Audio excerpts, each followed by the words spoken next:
Hey, gang.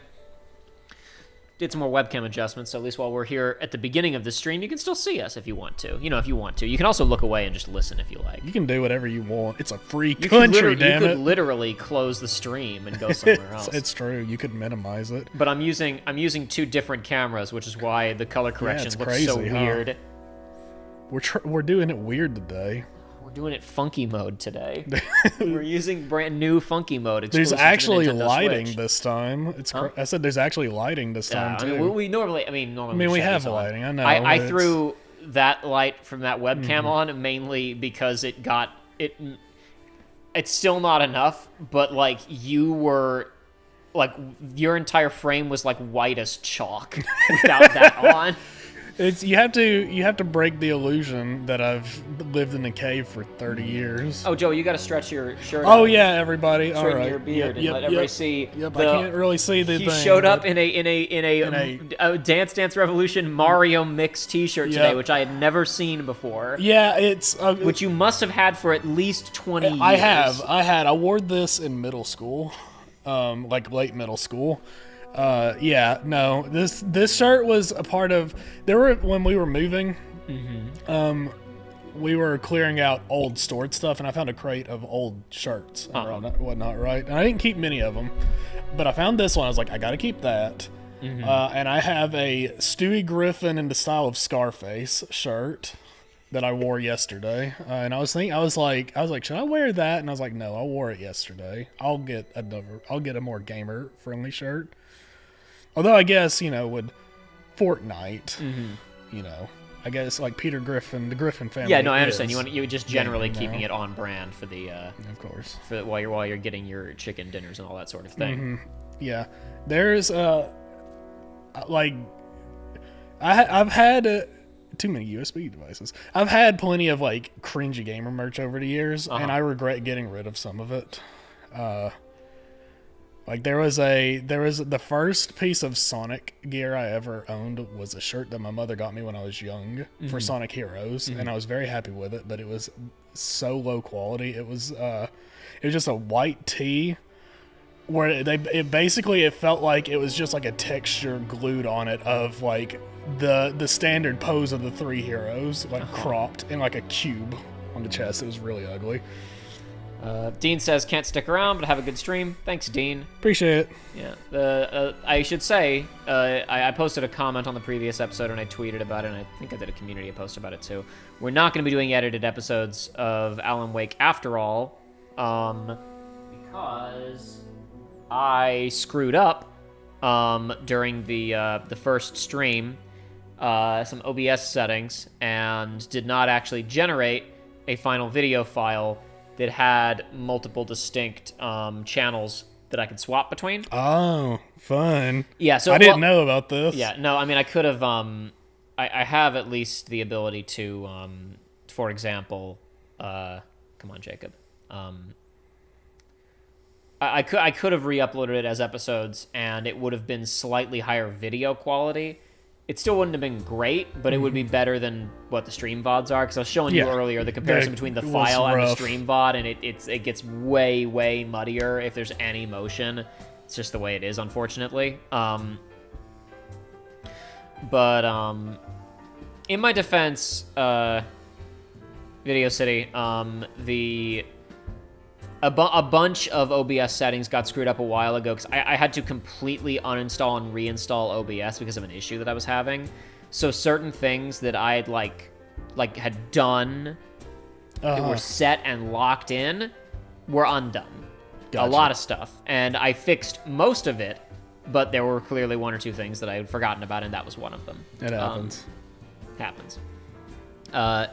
But yeah, so probably not going to... You're not going to see edited episodes of Alan Wake. This is all you get. I am still glad that I have the footage, because I'm probably going to wind up making... I have an idea already in my head for a video about these 3 Remedyverse games, so I at least have the footage. Okay, that's good.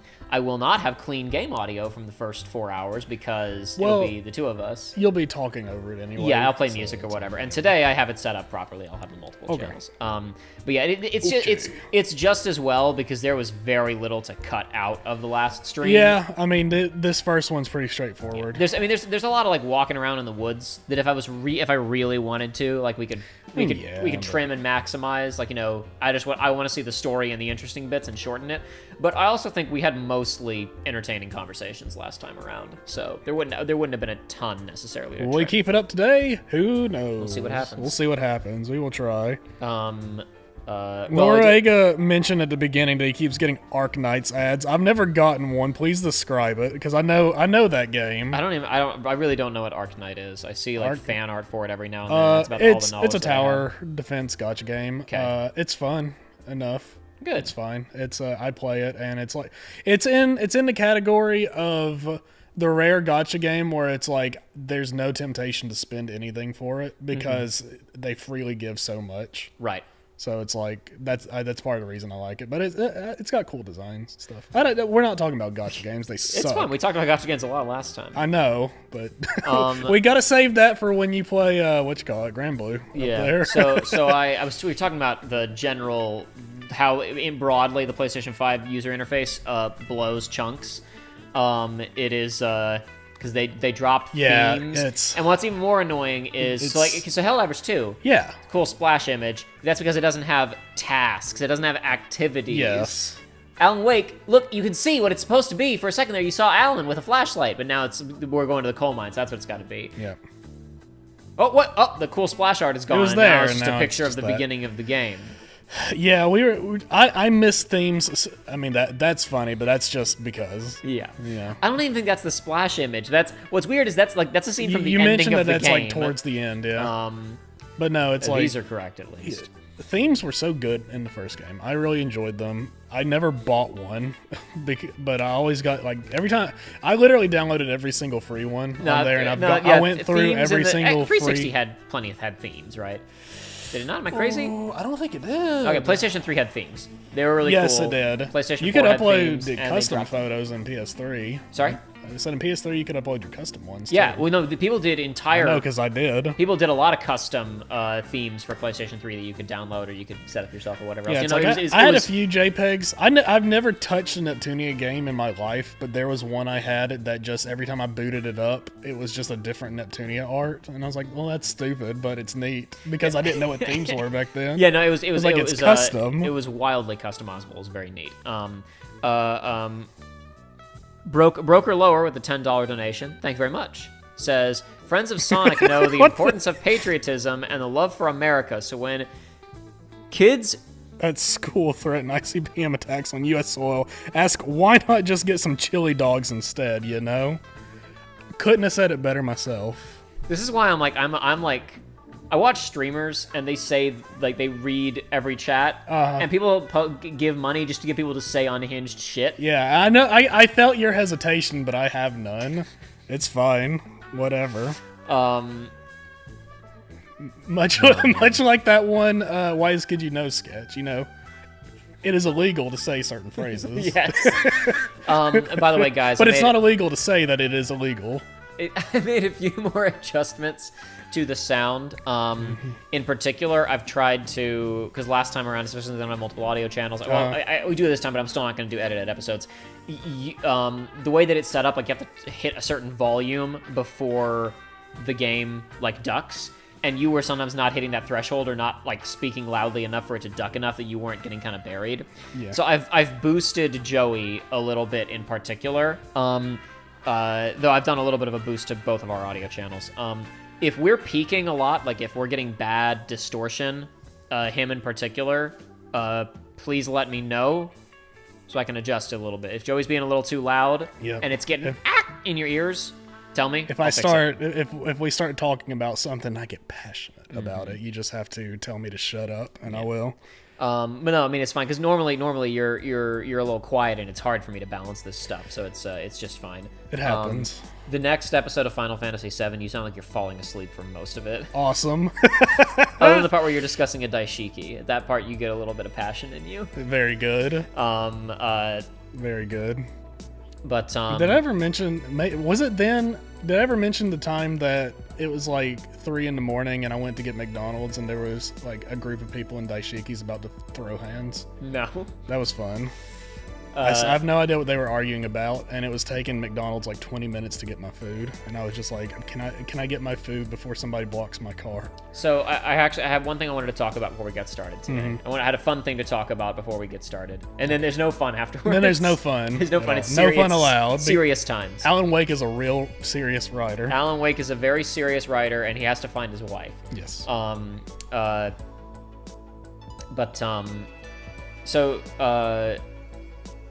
There's been a deluge of information about Paper Mario: The Thousand Year Door remake, whatever it is. I have not seen a whole lot. I've seen little things, and I'm like, should I start getting excited about this? I watched the Japanese preview trailer at like 11 o'clock at night, and then I timed a tweet about it to go out the following morning so people wouldn't think there was something wrong with me. And then the next morning I watched, they put out the English version.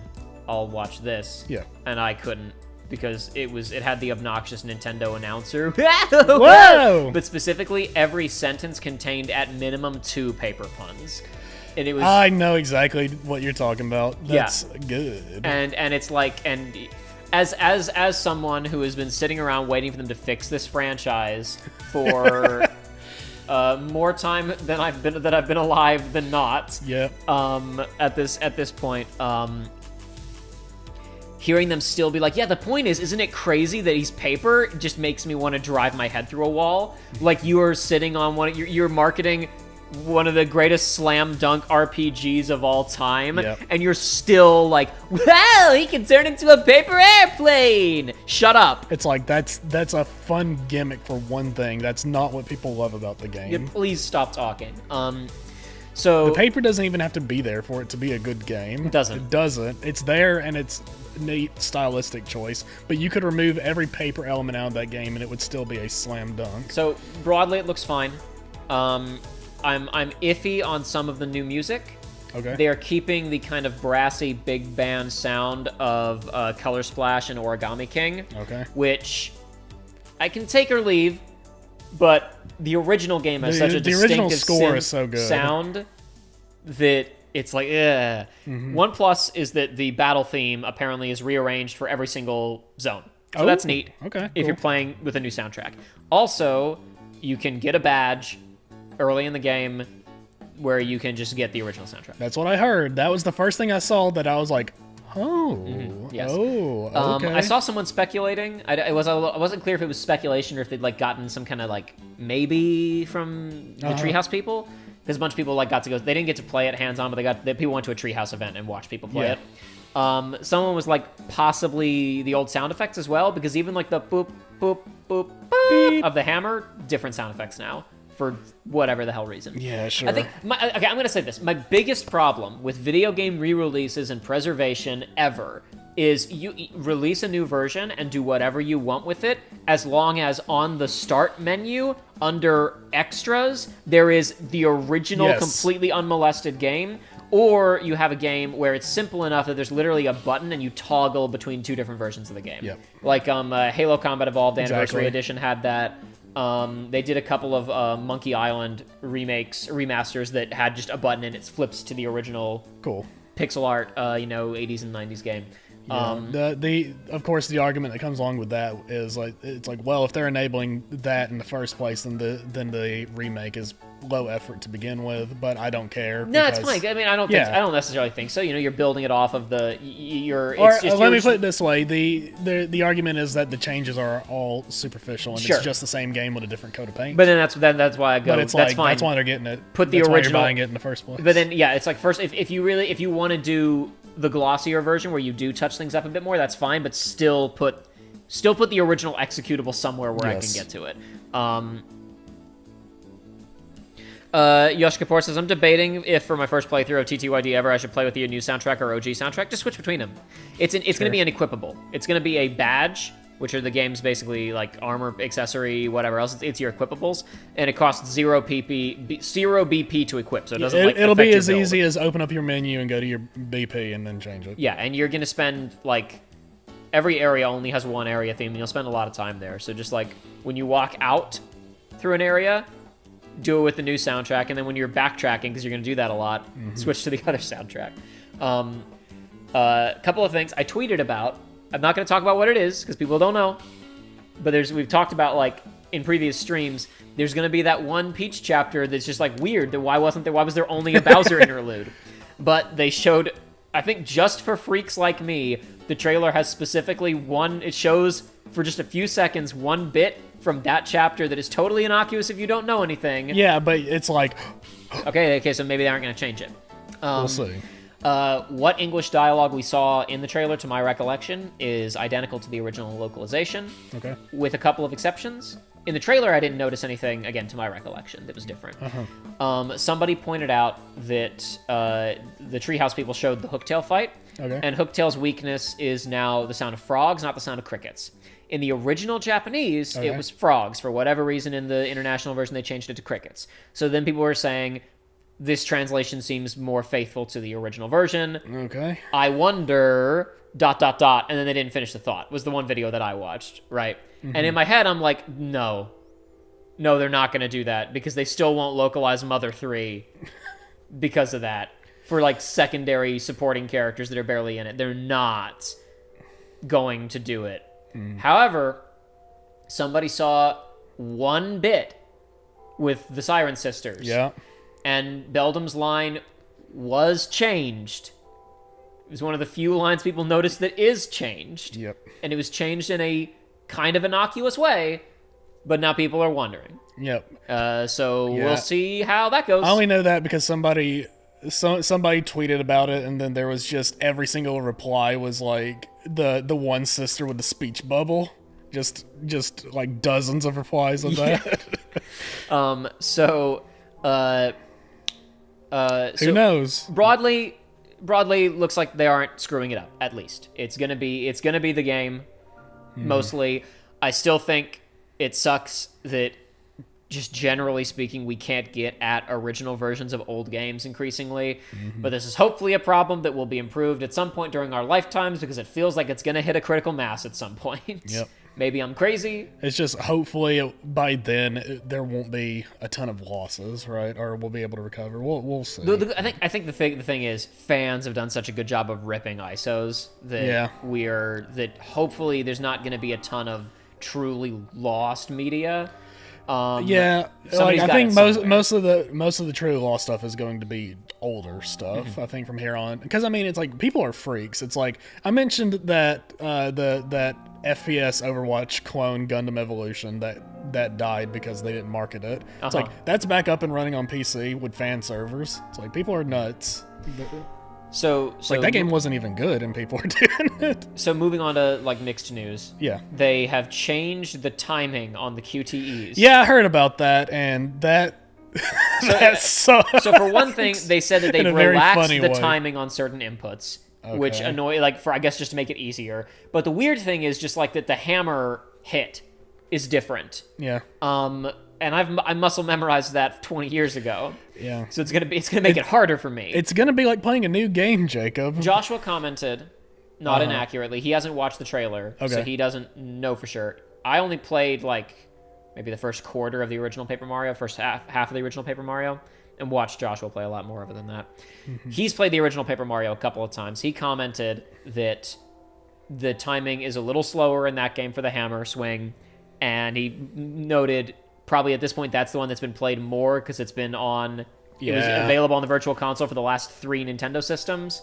So maybe they're trying to bring it in continuity with the Paper Mario game more people have played. Right. In the modern day. I just hope enemy attack timing is untouched. Okay, so there's already some weird ones. Okay, so this is the weird thing.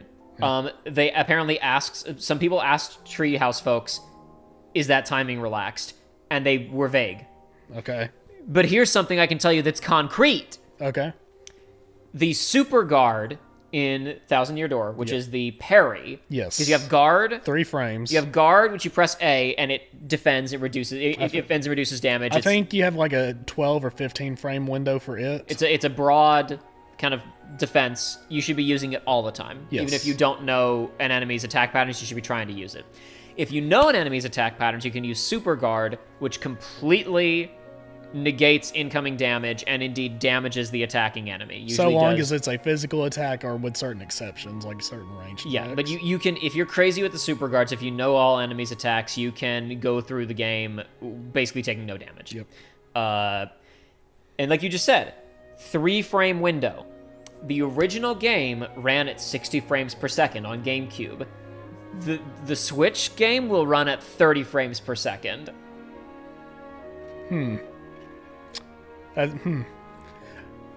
Okay. But I guess... But you said, why? But why? But why? But why? But also... But how is this going to affect the...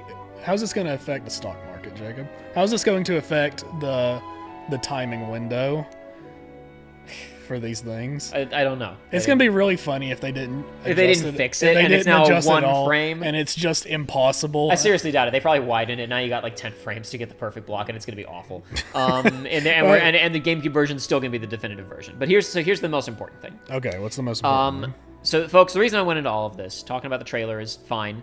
Whatever. It's cool. But I have more pressing matters to speak of. Okay. With regards to Paper Mario.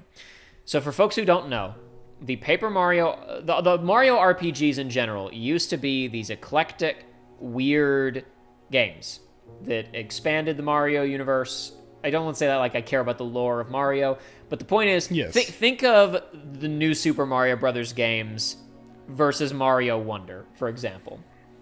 New Super Mario Bros. Is very bland, very flat, very stock. You're in the Mushroom Kingdom with Goombas and Koopas. The Mario RPG series the Mario RPG games across 3 different brands basically tended to be a lot broader in scope and do a lot wackier stuff. They'd have traditional iconic Mario elements, but they would introduce new characters, take you to weird aesthetic zones, and they tended to be very funny games. Yes. There's obviously only the one Super Mario RPG, but then there was the 2 like kind of parallel RPG franchises for Mario, the Mario and Luigi games and the Paper Mario games, which are kind of both doing different things. The Mario and Luigi games tended to be, I would say, a little bit more active, a little more demanding with like QTEs, yes, platforming, etc. And they also tended to skew way more toward like screwball comedy. The Paper Mario games tended to be a little bit more RPG-y, a little bit more adventure-y, a little more. They hewed a little closer to a traditional RPG. Yep. Then Thousand Year Door didn't sell all that well because it was on the GameCube and nothing sold all that well on the GameCube. But everybody at Nintendo, including Miyamoto, decided that everything that came out on the GameCube was a failure because it didn't sell well. Not recognizing it was because GameCube didn't sell well, with the exception of Pikmin. Pikmin sold horribly, but Miyamoto didn't give a shit. No, he's like, that's my baby. He didn't give a shit. Pikmin. So Super Paper Mario released on the Wii. The Wii was much more successful. Super Paper Mario was not an RPG. It was a weird platforming hybrid game with some light RPG elements and an RPG-esque story, but it was an adventure platforming game. Yes, it was a fun game, but for long-time fans of the Paper Mario games and the RPG games, it was a stark departure that many of them did not take to very well. So shortly after that game released, there was a Club Nintendo survey. Club Nintendo used to be Nintendo's loyalty program. Okay, yeah. When Sticker Star came out, Sticker Star was when they cranked the knob to bland and ripped it off. Yeah. They basically made New Super Mario Bros. Into an RPG, except it wasn't an RPG. Well, I can't get into why Sticker Star sucks. Sticker Star had really, really, really shitty gameplay mechanics. Yeah, that's the thing. Really awful. Super Paper Mario, a lot of people will say like that was the departure for the series, and gameplay wise it was, but the difference is that Super Paper Mario was still a good game. Yes, and it had a story. This isn't like I don't like it. Sticker Star is like a bad video game. Yes. It's poorly made, it's poorly designed. It is I made a video talking about what happened with the series that you can go watch on the main channel. I made a trailer when the Origami King trailer came out. It's a good crash course on what the hell happened. So I don't need to get into that anymore. But basically, I believe it was in an Ask Iwata interview about Sticker Star. They explained there was a Club Nintendo survey sometime after Super Paper Mario came out where they asked fans what they liked about it, and we really didn't get a lot of responses of people saying they liked the story. So we realized it wasn't all that important for these games. So first of all, number one, who answered these questions? Yeah. Number two, Super Paper Mario had the weakest story of the bunch. You clowns. You assholes. So Joey. Hey. About a month ago. Yeah. Hold on one second. It's funny because when I think about it's like who answers magazine surveys, it's like me when I was 11. Yeah, exactly. Yeah. So, this has been this discussed poll that none of us saw. Yeah. Has been like the smoking gun of what happened with the series for years. There's been a thing. It seems like a number of people internally, but especially Shigeru Miyamoto. Shigeru Miyamoto, for all the respect that I have about him, about his focus on the textural experience of video games and how it feels to move a character and making a satisfying like system to engage with, I think he thinks of video games as exceptionally complicated, texturally interesting toys. And if there is something that distracts you from that, then it's bad. It's damaging its effectiveness as a toy. There's a thing where someone talked about he was worried about. Do you know this thing about the soundtrack of Mario Galaxy? Oh, I think it was the director of Mario Galaxy was talking about. Shigeru Miyamoto was initially very worried about the quality of the soundtrack, the orchestral music, like being too good in Super Mario Galaxy, because he thought players might become confused and think a CD player had been turned on somewhere in their home, and they would become distracted from the game. What? He's not beating the allegations. He's not beating the allegations. Shiggy diggy. That game's old now, too. And how... Oh, God, when did Galaxy drop? Because that's... Oh, come on. I think that might have been a launch title, but it was at least out by 2007. It might have been 2006, but it was at least 2007. 2007. So, ouch! That's... Oh, that was a long time ago. That's not good. So... he's also talked about how he came in and looked at an early version of the Paper Mario game for the 3DS. Okay. And he said, this doesn't seem all that different from the GameCube version. You guys have not iterated and changed it up all that much. It really just seems like another version of the GameCube game. Couldn't you do something new and a little more? And he also said, I don't think... Does a game really need more story than a good guy and a bad guy, and at the end you find out that the bad guy maybe really wasn't all that bad? Does it really need more than that? Does it really? You can go and watch a deep dive on why Sticker Star is not just a terrible RPG, but a terrible video game that Chugga Conroy made. Yes. It's ongoing. No, it's done now. It is done now. it is done now? He finished his extremely lengthy review of why that game's dog. Stick it to Sticker Star is what it's called. But they made that, and it sold well because it was on the Nintendo 3DS. Yeah. So they made another game like it on the Wii U, which didn't sell very well because it was on the Wii U. And then they made a game on the Switch, which sold okay because it was on the Switch, but it was the third time that everyone was like, would you please just stop doing this? Could you just make... Yeah. And it's also... It's. I find it really funny, the whole, it's like, this game's not different enough, it's not innovative enough, and that's a complaint that... It, like, to an extent is valid, and it's one that a lot of casual gamers have about games, but it's like, I look back to, like, FromSoft, for instance, and it's like, people are like, how were they able to make Elden Ring so good? And it's like, they've made the same game seven times in a row. You want to know why Final Fantasy VII Rebirth is a ludicrously huge video game with an incredible amount of highly polished content that was made in barely 3 years? It's because they already made the game once. Yeah, exactly. It's like, I hope whatever that team does after Final Fantasy VII Remake, they just keep the exact same combat system and gameplay style. Go do a new Final Fantasy. Don't even do it. It doesn't have to be a remake. Do another new Final Fantasy with a new story. Keep the exact same combat systems and engine and everything else. Because it's like on the flip side, you have like the FIFA games or like the modern sports and racing games where it's like it's just. Maybe not racing. That's not fair. I don't know that much about it, but like NBA, like 2K and all that. It's like every one of those games is just the same game, but probably worse and more expensive. It's like but it's like, with FromSoft, it's like the thing that you want to do with a sequel is you want to build on what was good. Or you want to take what was good and improve on it, but mainly take what was bad and change it up. Try out some new things, make improvements. Don't do what Sonic does. Don't do what Sonic Team has been. Well, I guess we finally have the first good one. But the problem is like Unleashed, for instance. It's like Unleashed was a real mixed bag, and instead of being like, okay, well let's change what was bad and let's keep what was good. Every single time Sonic Team or whatever would make a new game, it was just a completely brand new, fresh experience, and whatever was good was scrapped for something brand new. Yeah. It's like, that's not how this shit works, guys. Not effectively. So the staff at Intelligent Systems who made the first 3 Paper Mario games, I don't know where any of them are anymore. There's none of them are carried over to the credits of the new Paper Mario games. Yeah. So Super Mario RPG and the Thousand Year Door remake selling well does not necessarily mean these franchises are going to get fixed, because there might not be people around who know how to make these games properly anymore, or even want to make these games this way. But there seems to be this reticence internally at Nintendo to admit that people don't like the new games, the Sticker Star, Color Splash, Origami King, right? Mm-hmm. And also, by the way, the folks who made the Mario and Luigi games went out of business. Yeah. Right.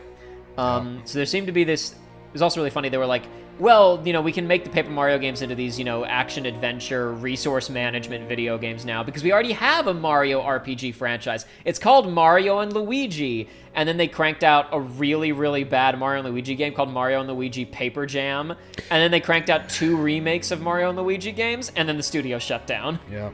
So even if these games sell well, we might not necessarily instantly get a good Paper Mario game or a good Mario and Luigi game or whatever else. However, after the poll that ruined us for 15 years, a month ago, Nintendo sent out a new poll. Oh, okay. I read this to Joshua on the phone the other night, and I wish that I'd recorded it. Okay. Your reaction is not going to be as strong as his. All right. But I want to share this with somebody. Yes. I read this a month ago, and I just forgot to tell anybody about it until a few nights ago with the trailer coming out. Okay. So Nintendo sent out a survey asking about Mario RPG franchises in general. Okay. This is one of the funniest polls I've ever read. Okay. It's the first page that this. I'm just reading screenshots that a guy posted on Reddit. Of course. First question. This survey is about games in the Paper Mario series, the Mario and Luigi series, and Super Mario RPG. Before answering this survey, have you already heard of any of these Mario games? Yes, and I have played at least one of them. Yes, but I've never played any of them. No, I've never heard any of them before, are our options. Yeah, okay. Then if you say yes, I've played some, then you have to pick which ones you have played, and then it says of these, which is your absolute favorite. Okay. Not really relevant to us. This guy who posted it on Reddit, the games that he said he'd played are Super Paper Mario, Color Splash, Mario & Luigi Superstar Saga, Mario & Luigi Partners in Time, Mario & Luigi Dream Team Bros, and Mario & Luigi Bowser's Inside Story. Joshua asked, what did he pick? And he said if he didn't pick from those Bowser's Inside Story, I was like, he did. He did pick Bowser's Inside Story, so the guy has taste. Okay. Anyway, this is where it gets funny. All right. Below, you see a list of features that are common to most games in the Paper Mario series, the Mario & Luigi series, and Super Mario RPG. Which of these features do you like? You may pick up to 5 features. Okay. I'm going to reread the question. Below, you see a list of features that are common to most games from Paper Mario, Mario & Luigi, and Super Mario RPG. Okay. This list is one of the funniest things I've ever read. Hit me with it. Number 1, collecting new gear or accessories to become stronger. Okay. Like you do in a video game. Yeah, like video game. Like RPG stuff. Exploring new worlds and places. Okay. Video like games. You do in a video game. Okay. Funny dialogues and a humorous atmosphere. Okay. Encountering new characters that are unlike the known characters from other Mario games. The new characters that are not like the old characters. Gotcha. Cool. Okay. Encountering familiar characters like Luigi, Peach, or Bowser. A unique graphical style. Wow. We can't even move on this. We got to back up. Okay. Again, in any other context, imagine a poll asking what you like about any work of fiction in any genre. Do you like meeting new characters who are unknown from the characters that you did not know previously? Generally speaking, yeah. It seems like this isn't written by a real person. Do you encountering familiar characters? Do you like seeing characters that you like? This is written by people like this. In any other context, this is total nonsense. Yes. But it's like, do people really like seeing new? We got to convince Miyamoto and other people at the top. No. People like seeing they like seeing new characters. It's not ruining the brand. What I really want to know... Do people really like seeing characters that aren't Peach and Toads? We need data to back this up. We need to figure it out. Don't bother listening to forums and complaints and reviews and whatnot over the years. A unique graphical style. Yeah. Using newly unlocked abilities to overcome obstacles in the overworld. You mean like in a video game? Following an adventure and an engaging story. Seeing many familiar elements from the Mario universe, e.g. items, coins, warp pipes. This is on a list of pick five features you enjoy best. Seeing many familiar elements from the Mario universe. Why couldn't you just lump that into the whole familiar characters? Familiar things from Mario, just say that. E.g. items, coins, warp pipes. Next. I love warp pipes. Defeating enemies in a turn-based combat system by choosing your next move wisely. Now, I want to point out something out that's nuts about that question. Yeah, okay. Literally every game that this concerns, except Super Paper Mario, is turn-based. Yeah. Now, we can debate about whether or not Sticker Star, Origami King, and Color Splash require you to choose your next move carefully. True. But every game being pulled is a turn-based game. Yeah, exactly. Getting stronger or leveling up by learning new abilities. Wow. Because it was decided as of Sticker Star and on to Origami King, leveling up is pointless. Yeah, of course. That's a distraction. You don't get it. Sorry about that, guys. That's a distraction. That's a distraction. You don't get XP, don't bother, don't worry about it. You just get coins that you can't spend on anything. Correct. And you get disposable attacks. If you beat enemies, you get coins you can use to buy disposable attacks to replenish the ones that you lost in engaging them in the first place. So one of the things that Chuck Conway talks about in that video is that there is no disadvantage to running away from combat encounters in Sticker Star. Yep. And there's like a 95% success rate on fleeing. So you just never have to fight anybody. It actually makes you stronger. You will be better off when you get to the final boss of a zone than if you fought people. When Sticker Star first came out, I thought people were blowing that out of proportion until I started looking into it myself, and I was like, Jesus Christ, did nobody It is one of the most poorly conceived design docs of all time. It's from Nintendo, a developer known for the most airtight design docs in history.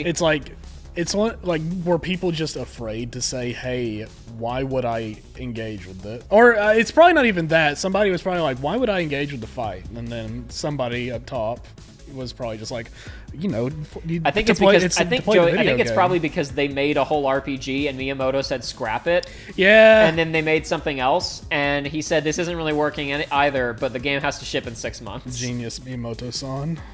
So after getting stronger, leveling up by learning new items, increasing the power of your attacks or your defense by pressing buttons at the right time. Okay. And I'd like to point out again, that is a feature in literally all of the games we are being asked about, including Super Paper Mario. Yeah. Or none of these. You don't like any of those features? I don't like none of it. All right, that's the funniest one. Yeah. But we're not done. Okay. Next question.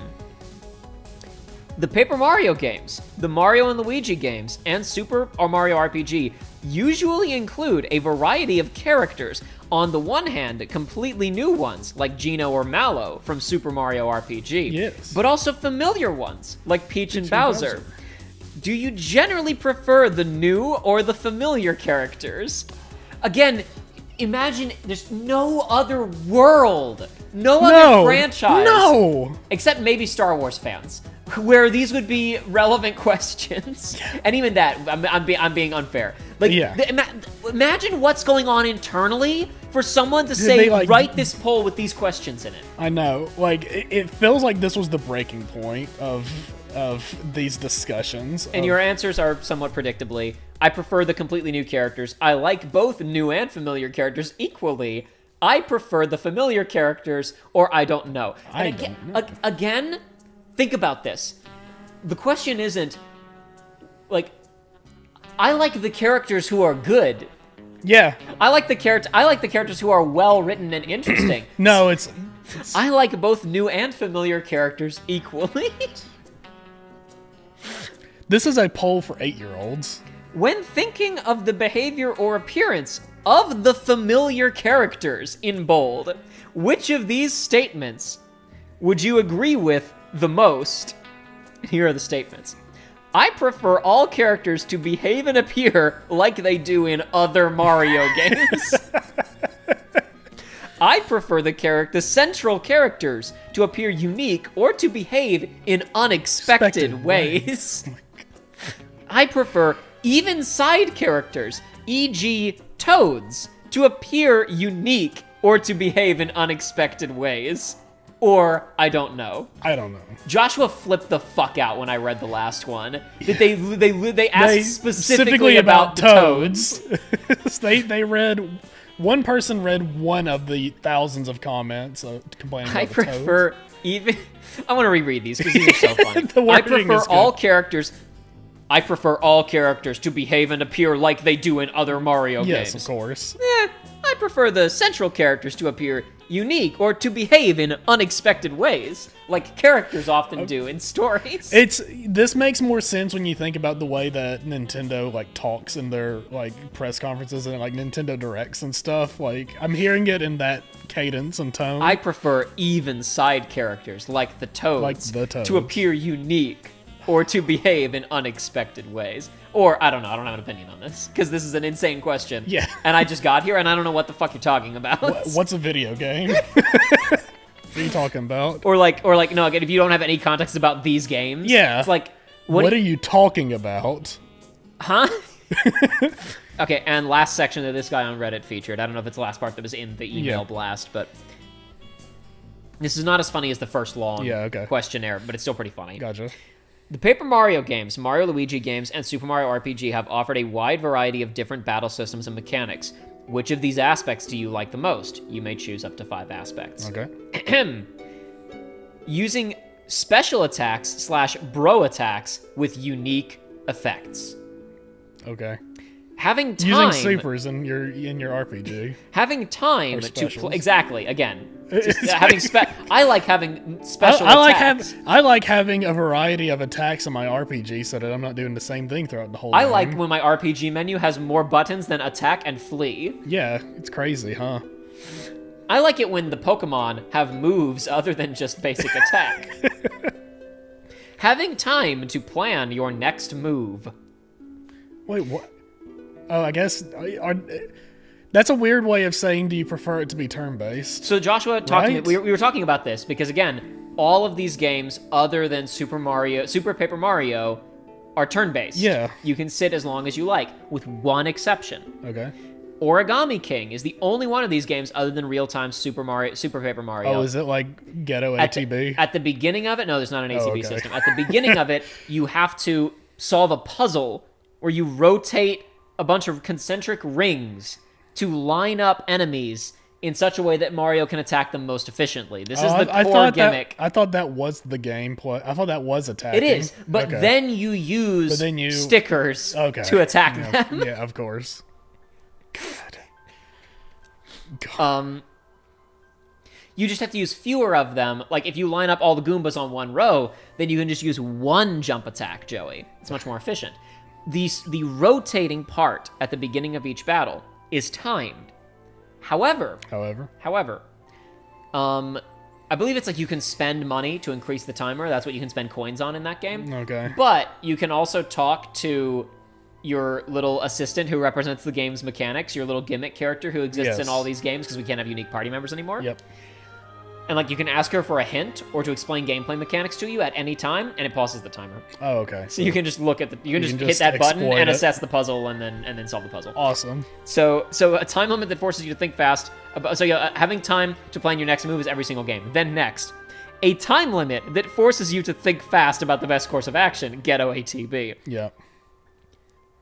A turn-based combat system. Okay. Again, all of them. Yeah. 5 aspects you liked best about the combat in gameplay in the Mario RPG games. A real-time combat system, like Super Paper Mario, in parentheses. Collecting one-time usable attack items, like stickers in the overworld, and using these in battle. I just want to go back to it. It's minor, but I find it really funny, like, real-time combat, describing, like, Mario. You know? Like... I jump on the Goomba. So you know, like... I stomp in Koopas in real Sticker time. Star forward, the genre listing is action-adventure. Yeah, sure. Well, that's what drives me so insane, and I talked about this in the video I did about this several years back, that, like, I'm an action RPG... I'm an action-adventure gamer, and what I want is the super stiff, lame Paper Mario jump in platforming levels, and I want to do resource management in a turn-based setting. They're games for nobody. Yeah. They're games for no one. They're insane. Anyway, after collecting one-time usable attack items like stickers in the overworld and using these in battle. That's my favorite. Using items like mushrooms or fire flowers.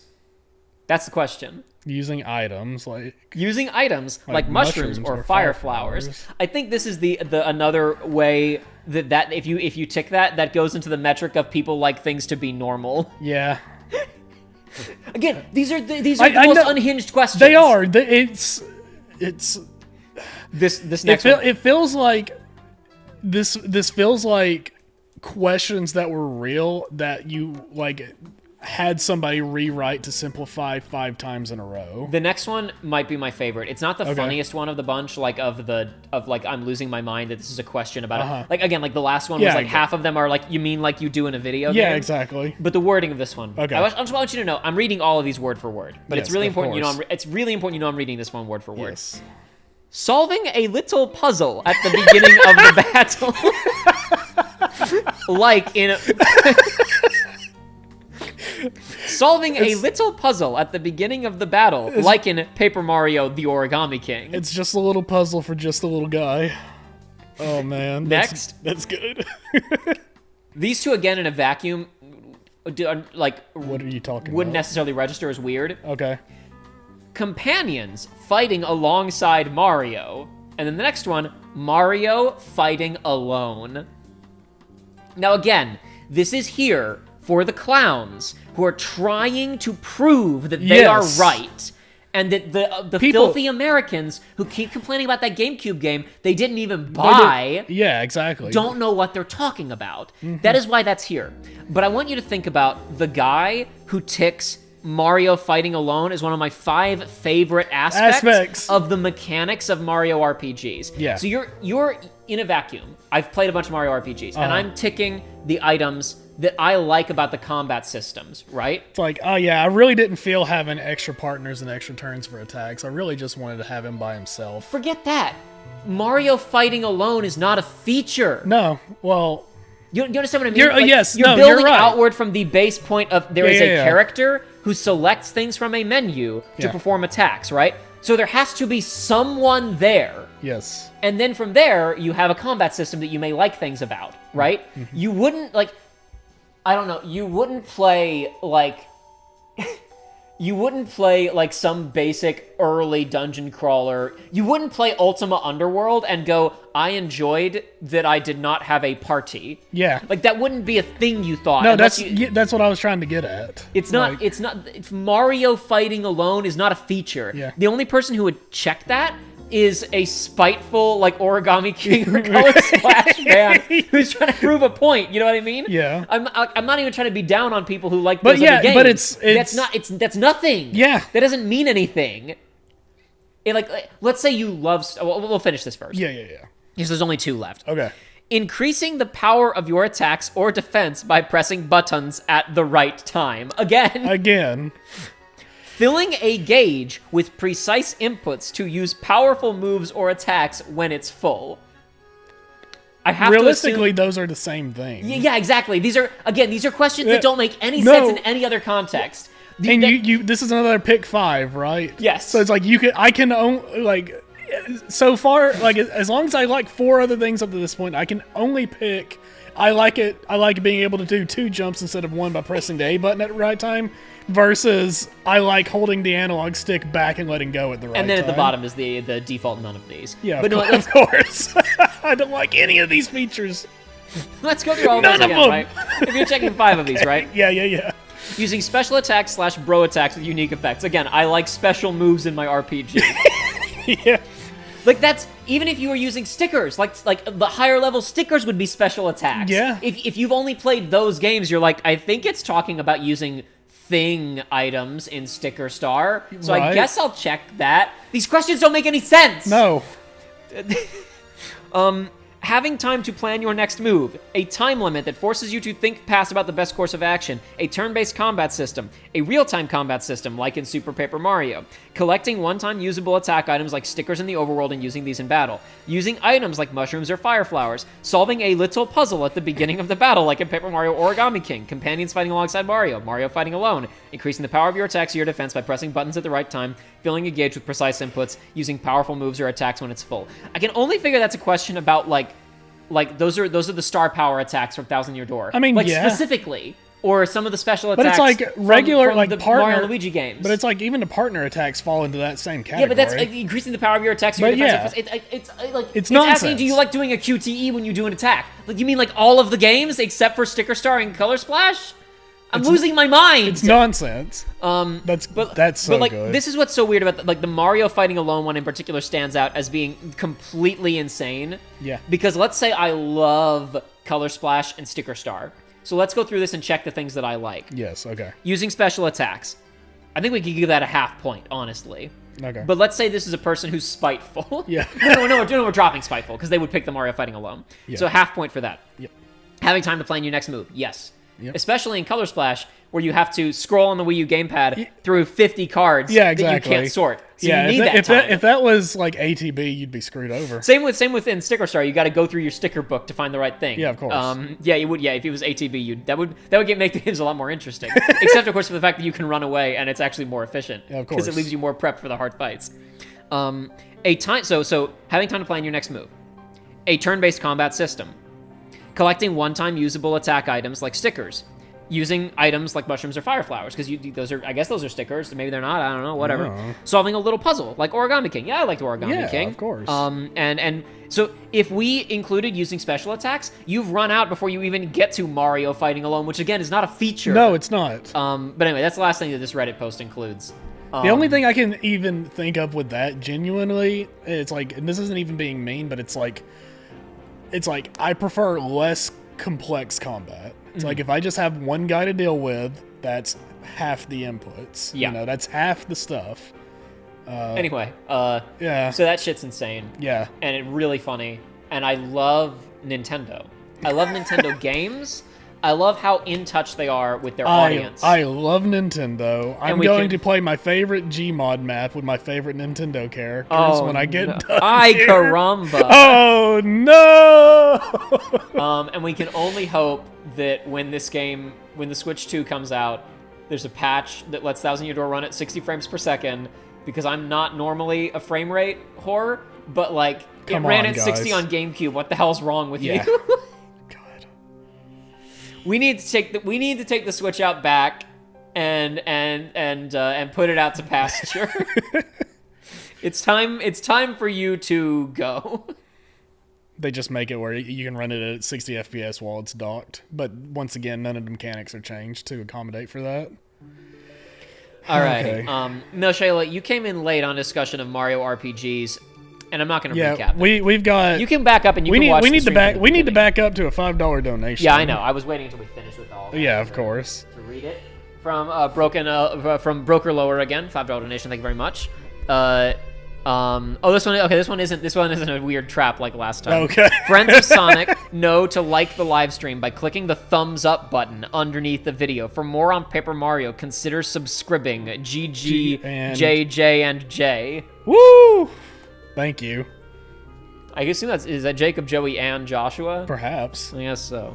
Yeah, I got a text message the other day from a friend that was like, "What are you doing later?" And before I could respond, they were like, "Oh, my bad, wrong J." It's like, yeah, it happens. Uh-huh. I sent a text message at like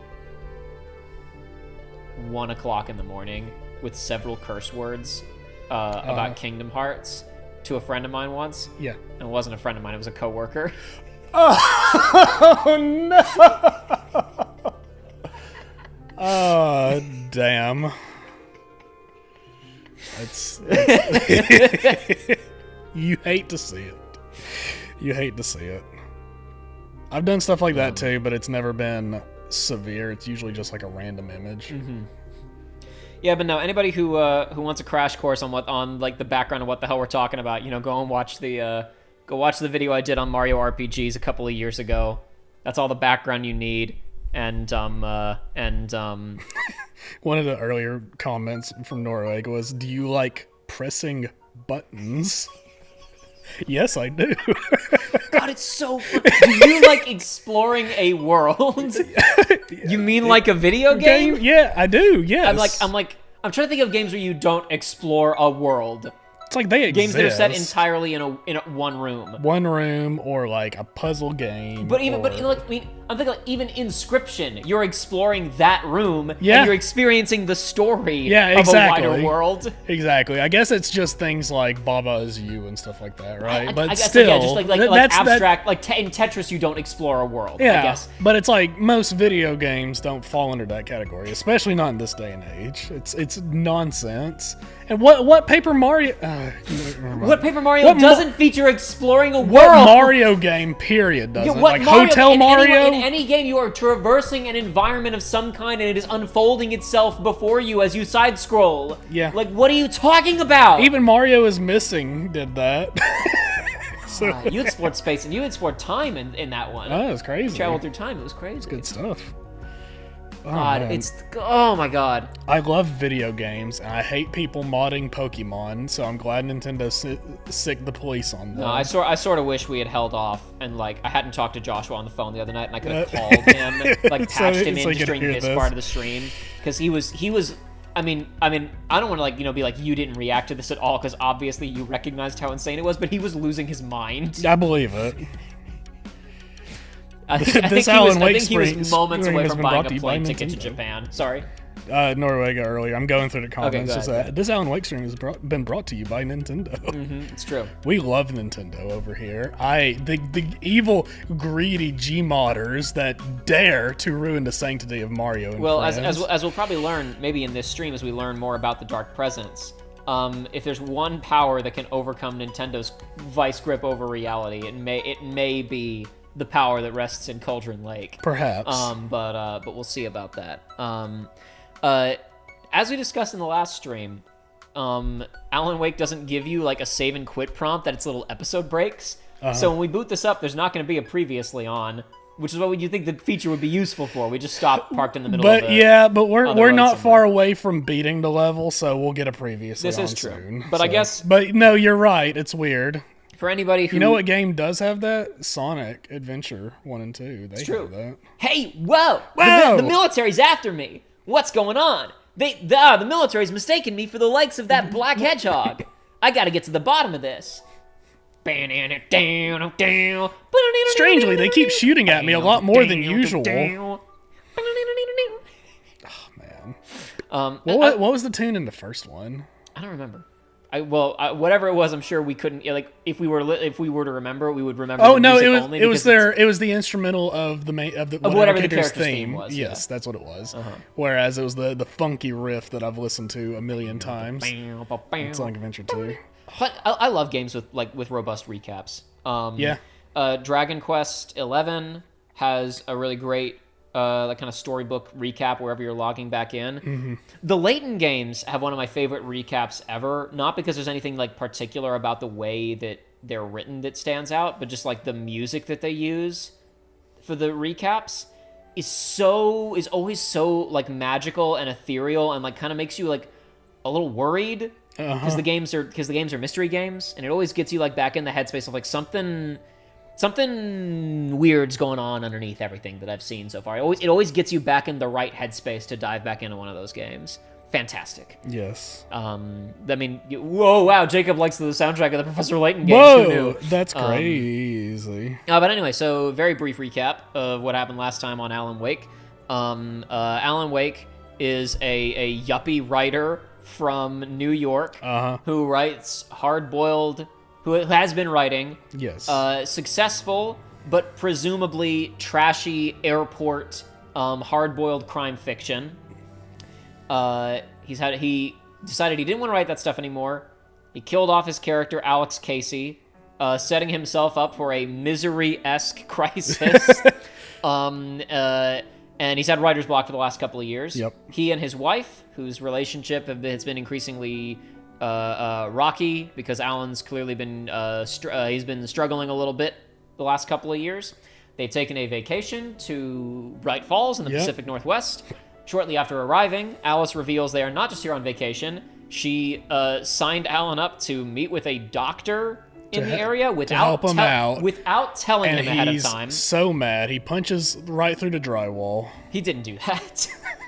He did knock over a lamp later, but he wasn't mad about that anymore. I will say, we kind of glossed over it because Alan, his reaction is like, geez, calm down. But also, let's be real, that wasn't cool of Alice to do that. No, it wasn't. It was not. You talk about these things. Yeah, but anyway. But still. But then something wacky happens. Alice seems to fall into the lake outside of their cabin. Alan dives in after her, and then he wakes up in a car crash, and he doesn't remember what happened. What's going on? And a week of time has passed, and he starts finding manuscripts from a novel that he does not remember writing. And it's all stuff that is happening soon. Yes, every page of the manuscript seems to come true. They're prophetic. And his wife is missing. He has been missing for 1 week, and he doesn't remember what happened. So far, so far there hasn't been a lot of plot progression. This game's kind of backloaded with stuff happening, unfortunately. So by the way, if you watched this last time you were around and you were like, first of all, I kind of a little bit agree with you. I think again, part of this, we're here to get to Alan Wake 2. Yes. I do like this game. I think it's interesting. No, it's cool. We're here to get to Control and Alan Wake 2. Yes. We're here for the larger piece that these games form together. But it's a nice introduction. Yeah, sure. And one thing we didn't we were just playing it. We didn't talk a lot about the mechanics last time around, and I actually think this game has really interesting design stuff going on, especially considering what we talked about, that this was an open world game that was in development for 5 years. Yes. And then they scrapped their entire gameplay concept and totally redid the game just using the map they had built into a linear action game in less than 2 years. Mm-hmm. Considering that, this is phenomenally well put together. Yes. It's a real achievement, at least insofar as all that stuff is concerned.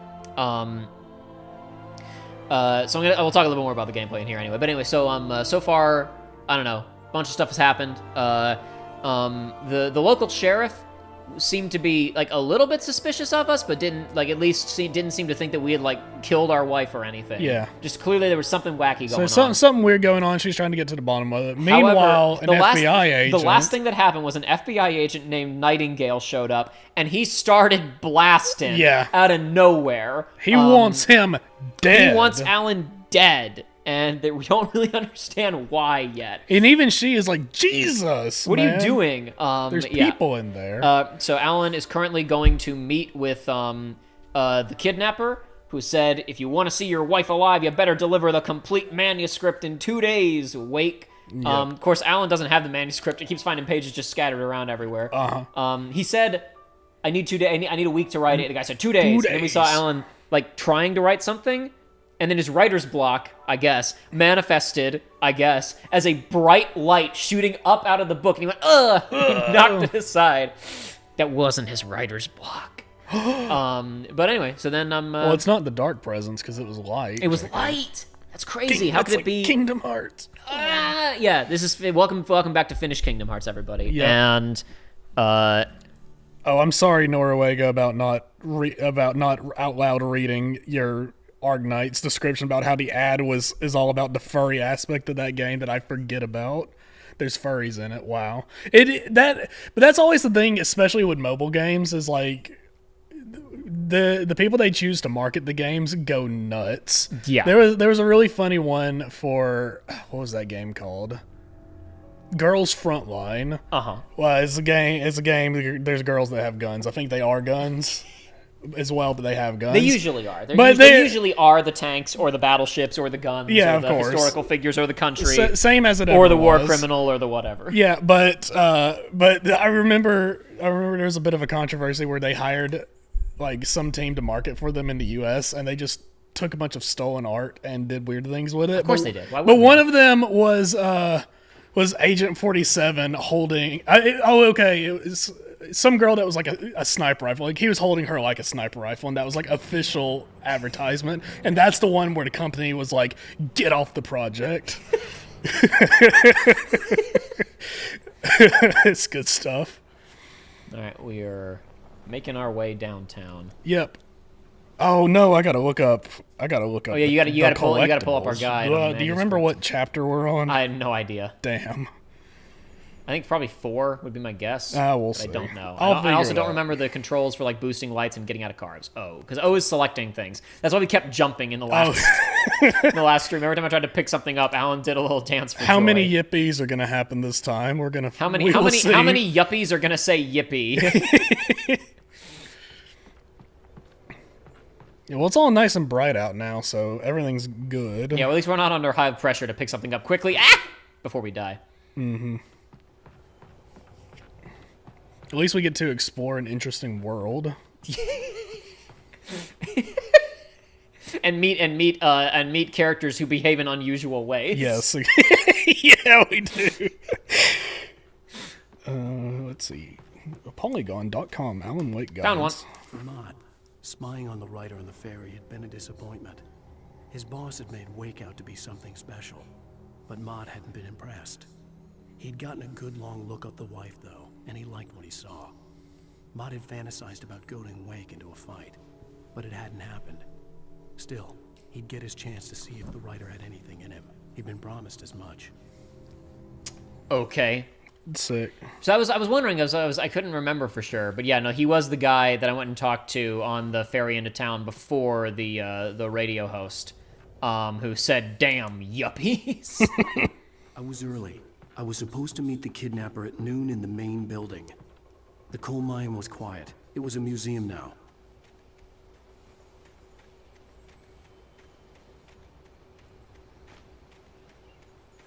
I think we're in chapter 3. We are chapter 3! We will see. I feel like that's right. 'Cause I feel like this is like where we're like about to be at the end of this one. Because we didn't have like after that whole chase out of the trailer ads. park. God, I love advertisements. They're Yeah. my favorite. I love browsing things on the web. No, it's like recently. I think legislation has changed, and it's like every like legitimate, respectable website on the internet now looks like a website you would not dare have opened 15 years ago without like, getting a virus. Yeah, exactly. Like you go on like one that's like you said fairly respectable, and I may as well be getting those like Newgrounds ads where it was like, it's like, here is the turkey. When you have the crosshair, can you shoot the turkey? This ad. Do you remember those? Yeah, I remember. Yeah, I remember what you're talking about. Do those ads exist anymore? The ones that would trick you by thinking it's engaging. a game? Yeah. Yeah, I think those still exist. Oh, man. Speaking of, you just mentioned Newgrounds, we were talking about Nintendo issuing a cease and desist to Gary's Mod for all Nintendo content. Remember when Nintendo issued a cease and desist for Newgrounds? Yeah. To get rid of all the Nintendo porn? And it's the guy's name's Tom, right? Who runs Newgrounds? So. And he was just like, yeah, so maybe don't post Nintendo porn, I guess, guys. Yep. Like, because he knows they have no case if they take him to court. No. He released a very polite statement asking people to maybe not post porn of Princess Peach, and he's laughing the whole time inside.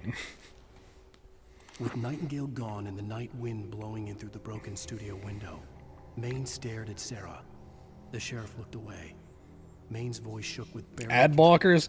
Yeah, I mean, if I was on PC, but you know, that's the curse of having an iPhone. I do use I think it's the Brave browser, and they block most ads, so that's good. But it's also kind of clunky to use, so I don't think to do it very often. It's where I listen to music on YouTube because, you know, God, I've been getting YouTube. Oh God, I love YouTube. We're streaming on YouTube right now. But one of the things I love so much about YouTube is that they've started doing the thing where it's like, this, you have 2 ads, 5 seconds, okay, skip. Okay, it skipped the first ad, now we're playing the second ad. It's like, I'm going to become radicalized.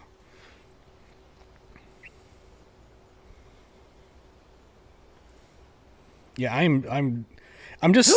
An Oh Dear Diner coffee thermos. Oh my god. A commemorative Oh Dear Diner coffee thermos. I wish every time you picked one of those up, it would play the animation from Star Fox Adventures. They should have kept... Yeah. No, what they should do is they should have kept, for all other ports, they should have kept the Xbox 360 specifically achievement pops. That would be good. Just for this game. This we were talking about last time about how whenever they like hopefully it does if the next Metal Gear collection has Metal Gear Solid 4 because it's still trapped on the PlayStation 3. If they finally put MGS4 out in another capacity, if they change any of the lines about Blu-ray discs or PlayStation 3s, I'm going to be so disappointed. Like, just leave it. Don't be a clown. Yeah. Everybody gets it. It's fine. It's fine. Steam and Xbox won't mind. It's historically accurate. 1970 volcanic eruption below Cauldron Lake, while relatively minor, caused most of the deep mining tunnels to collapse or flood. 32 miners lost their lives in the calamity, and all mining around Bright Falls came to a final stop. Now, many of the remaining buildings are protected as historical landmarks. This was also discussed in the last episode. The island that we were on at the very beginning, which then we went back there with Sheriff Sarah Breaker, and she was gone. like, "There is no island. There is no island." Barry said that. I'm pretty sure Barry said earlier. I hope I'm not getting ahead of myself. Barry said that that island sunk into the Cauldron Lake, which is a caldera. Yes, I believe he did say that. When the volcano erupted. iPhones don't have ad blockers. I don't think they do. I remember a few years ago when I was looking into it, none of them actually worked, unless something's changed, and I'm not hopeful. Looking for me. The noon sun turned the place into a sauna. A sauna. The day dragged on. Different scenarios ran through my mind. Ways of how I'd torture the kidnapper to get Alice back. Or the different horrible things he could have done to her. I imagined her dead. I had no way of knowing she was still alive. It was killing me. Blind hope. It was all a waste of time. The bastard never showed up.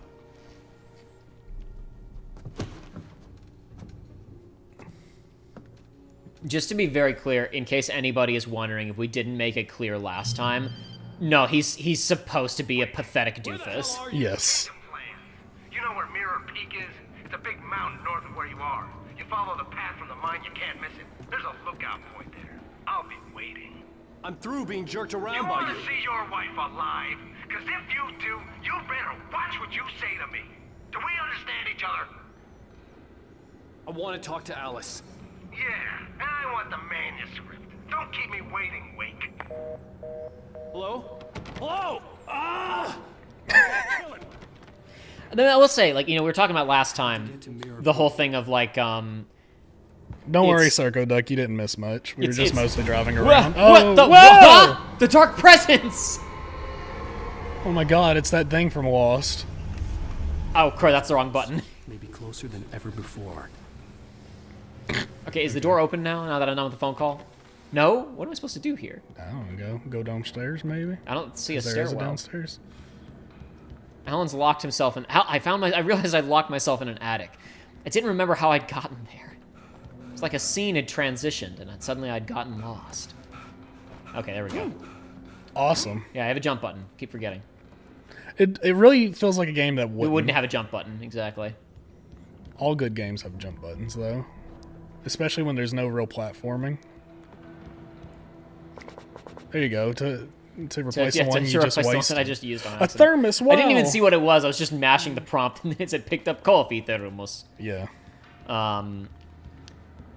It's a little... I was like, this is moving really slow. I think it's because I'm inside and there's no combat happening. It's like, it's really lethargic for some reason. Don't you love it when games artificially slow you down like that? Yeah.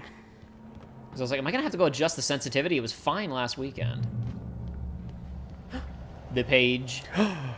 Oh my gosh, maybe with this page I can retroactively figure out where the hell we are as far as this goes. Thomas Zane in love with Barbara Jagger. Thomas Zane fell for Barbara Jagger. It happened fast. She was young, vibrant, and beautiful, full of life. He had never been a very happy man, and without any seeming effort, she had changed all that. Zane felt good for the first time in his life. Everything she did was another piece of a jigsaw puzzle he hadn't even known he'd been missing. And best of all, she made the words flow, strong and sharp. She was his muse. Last time around, Barry said he saw some records about a guy named Thomas Zane, who used to live on that island. He was supposedly a writer, but Barry couldn't find any record of anything he'd ever actually written. He's also apparently really into diving, and the island at the very beginning of the game, if you missed it, why would you have noticed this at the time? It was called Diver's Isle. Yep. Haven't they mentioned something, or we've seen like a diving suit apparition of some sort? That was just in the opening cinematic. No, it hasn't appeared in game yet. I don't think. There was some reference to it. I could have sworn, but maybe there wasn't in the initial dream sequence. I don't remember for sure. Man, I gotta remember how to play. Not doing so great. You gotta use the dodge button. Ah, crud. Yeah, exactly. I'm forgetting what buttons they are. I meant to dodge there, and I used another flare. Come on, you. Oh. Uh-oh. It's a good thing there's... It's a good thing there's infinite ammo nearby. Oh my gosh. Oh no, the dark presence. Oh no, God. Oh, you're about dead. That thing's still alive. I know it is.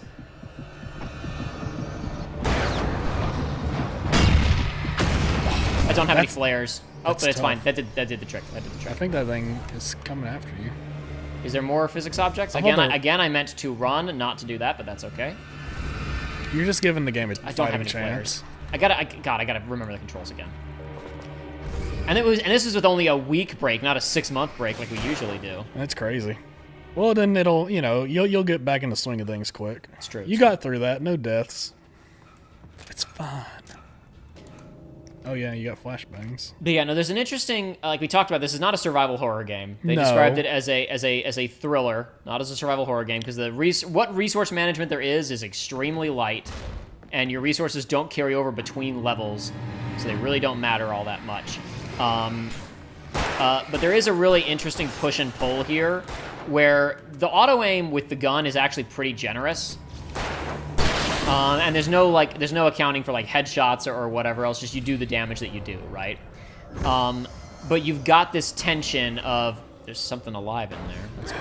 Oh my gosh. You've got this tension of you have to manage the flashlight. Yes. You have to burn the darkness off of them before you can do any real damage to them. And one of the things that's really interesting in that, I think, is you're never going to, you're usually not going to have enough charge to handle, all of the things that are coming at you at once. So you got the push and pull of, do I throw in another battery really quickly to keep, blasting the light really strong? But even then, you've not got, there are too many targets coming at you at any given time. The flares don't really burn the darkness away, they just keep them away from you. Yes. The flashbangs kill, but they are really, really rare. So you got this constant managing space. Oh, I gotta press the focus button. Oh, I'm being attacked by weather again, like in my dream. Oh my god. I gotta be honest, I don't know how to deal with that. To reach the hillside ahead was to go through the building. I had to find a way to avoid. Throw the bomb into the I had to find a way to avoid electrocution. Is a very Metal Gear Solid 2. We've managed to avoid drowning line. I'll take your word for it. Colonel, it's me. This is a weird zone. I have Emma. That's all We've managed to avoid drowning. It's a classic. Congrats. Oh my gosh. Oh, I dodged into it. He had bad aim. This is what I would call a Category 3 fellow alert. That's my terminology when we play Fortnite now. Is if we land at a place at the beginning and other people are dropping there, depending on how many are there, it's a Category whatever fellow alert. It's like if it's only another team, then it's like that's some you know. I gotta get that. That's not an alert. That's just some fellas. But it's like, woo. But it's like if you're dropping and you can't count how many people are around you, that's a Category 5, like DEFCON 5 fellow alert. Oops.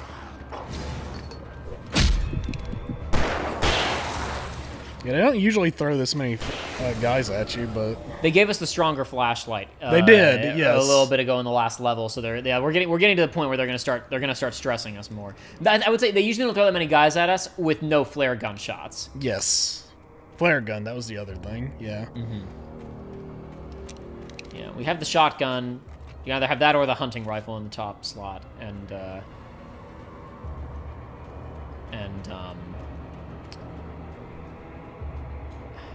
normally the flare gun is what you would use to clean up a huge group like that. I guess we have two flashbangs. You do. But I want to... Again, it's a weird thing where, you can't hold on to them long term, but you do hold on to stuff at least across the course of one level. Yep. So you don't want to blow everything before a big fight, but also this is not a game where you're like, I need to keep like 10 of these for an hour from now. It doesn't work that way. That was weird looking. Yep. That didn't look great. No. It didn't need to, like, shatter. It could have just gone out because I turned the power off. Yeah. I voluntarily exposed myself to the dark presence. This is where we'd be fighting the big dead space critter. Oh, no. Don't feel like it. Woo! I only have 2 of those, and I probably shouldn't have wasted it. But no, it's fine. It's funny. Oh, hold on. Damn. Didn't work. Do you even have to shoot or no? It just burns away. No, since if it's just a possessed object, you just have to shine enough light on it for it to go away. But not an object of power. A distinction. That's a different ball game entirely. Yep.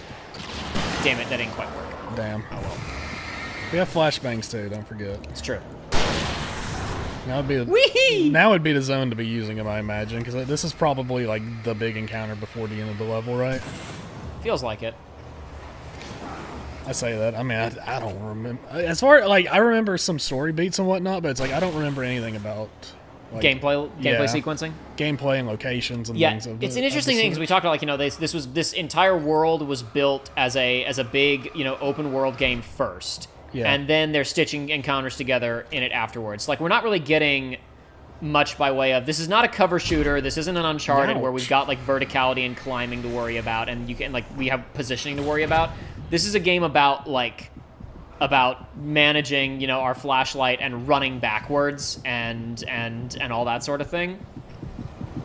But that's also where the I would say horror aesthetic elements of it come in more so than again because it's not a survival horror game. Yes. But you've got this push and pull of these guys can just come out of anywhere.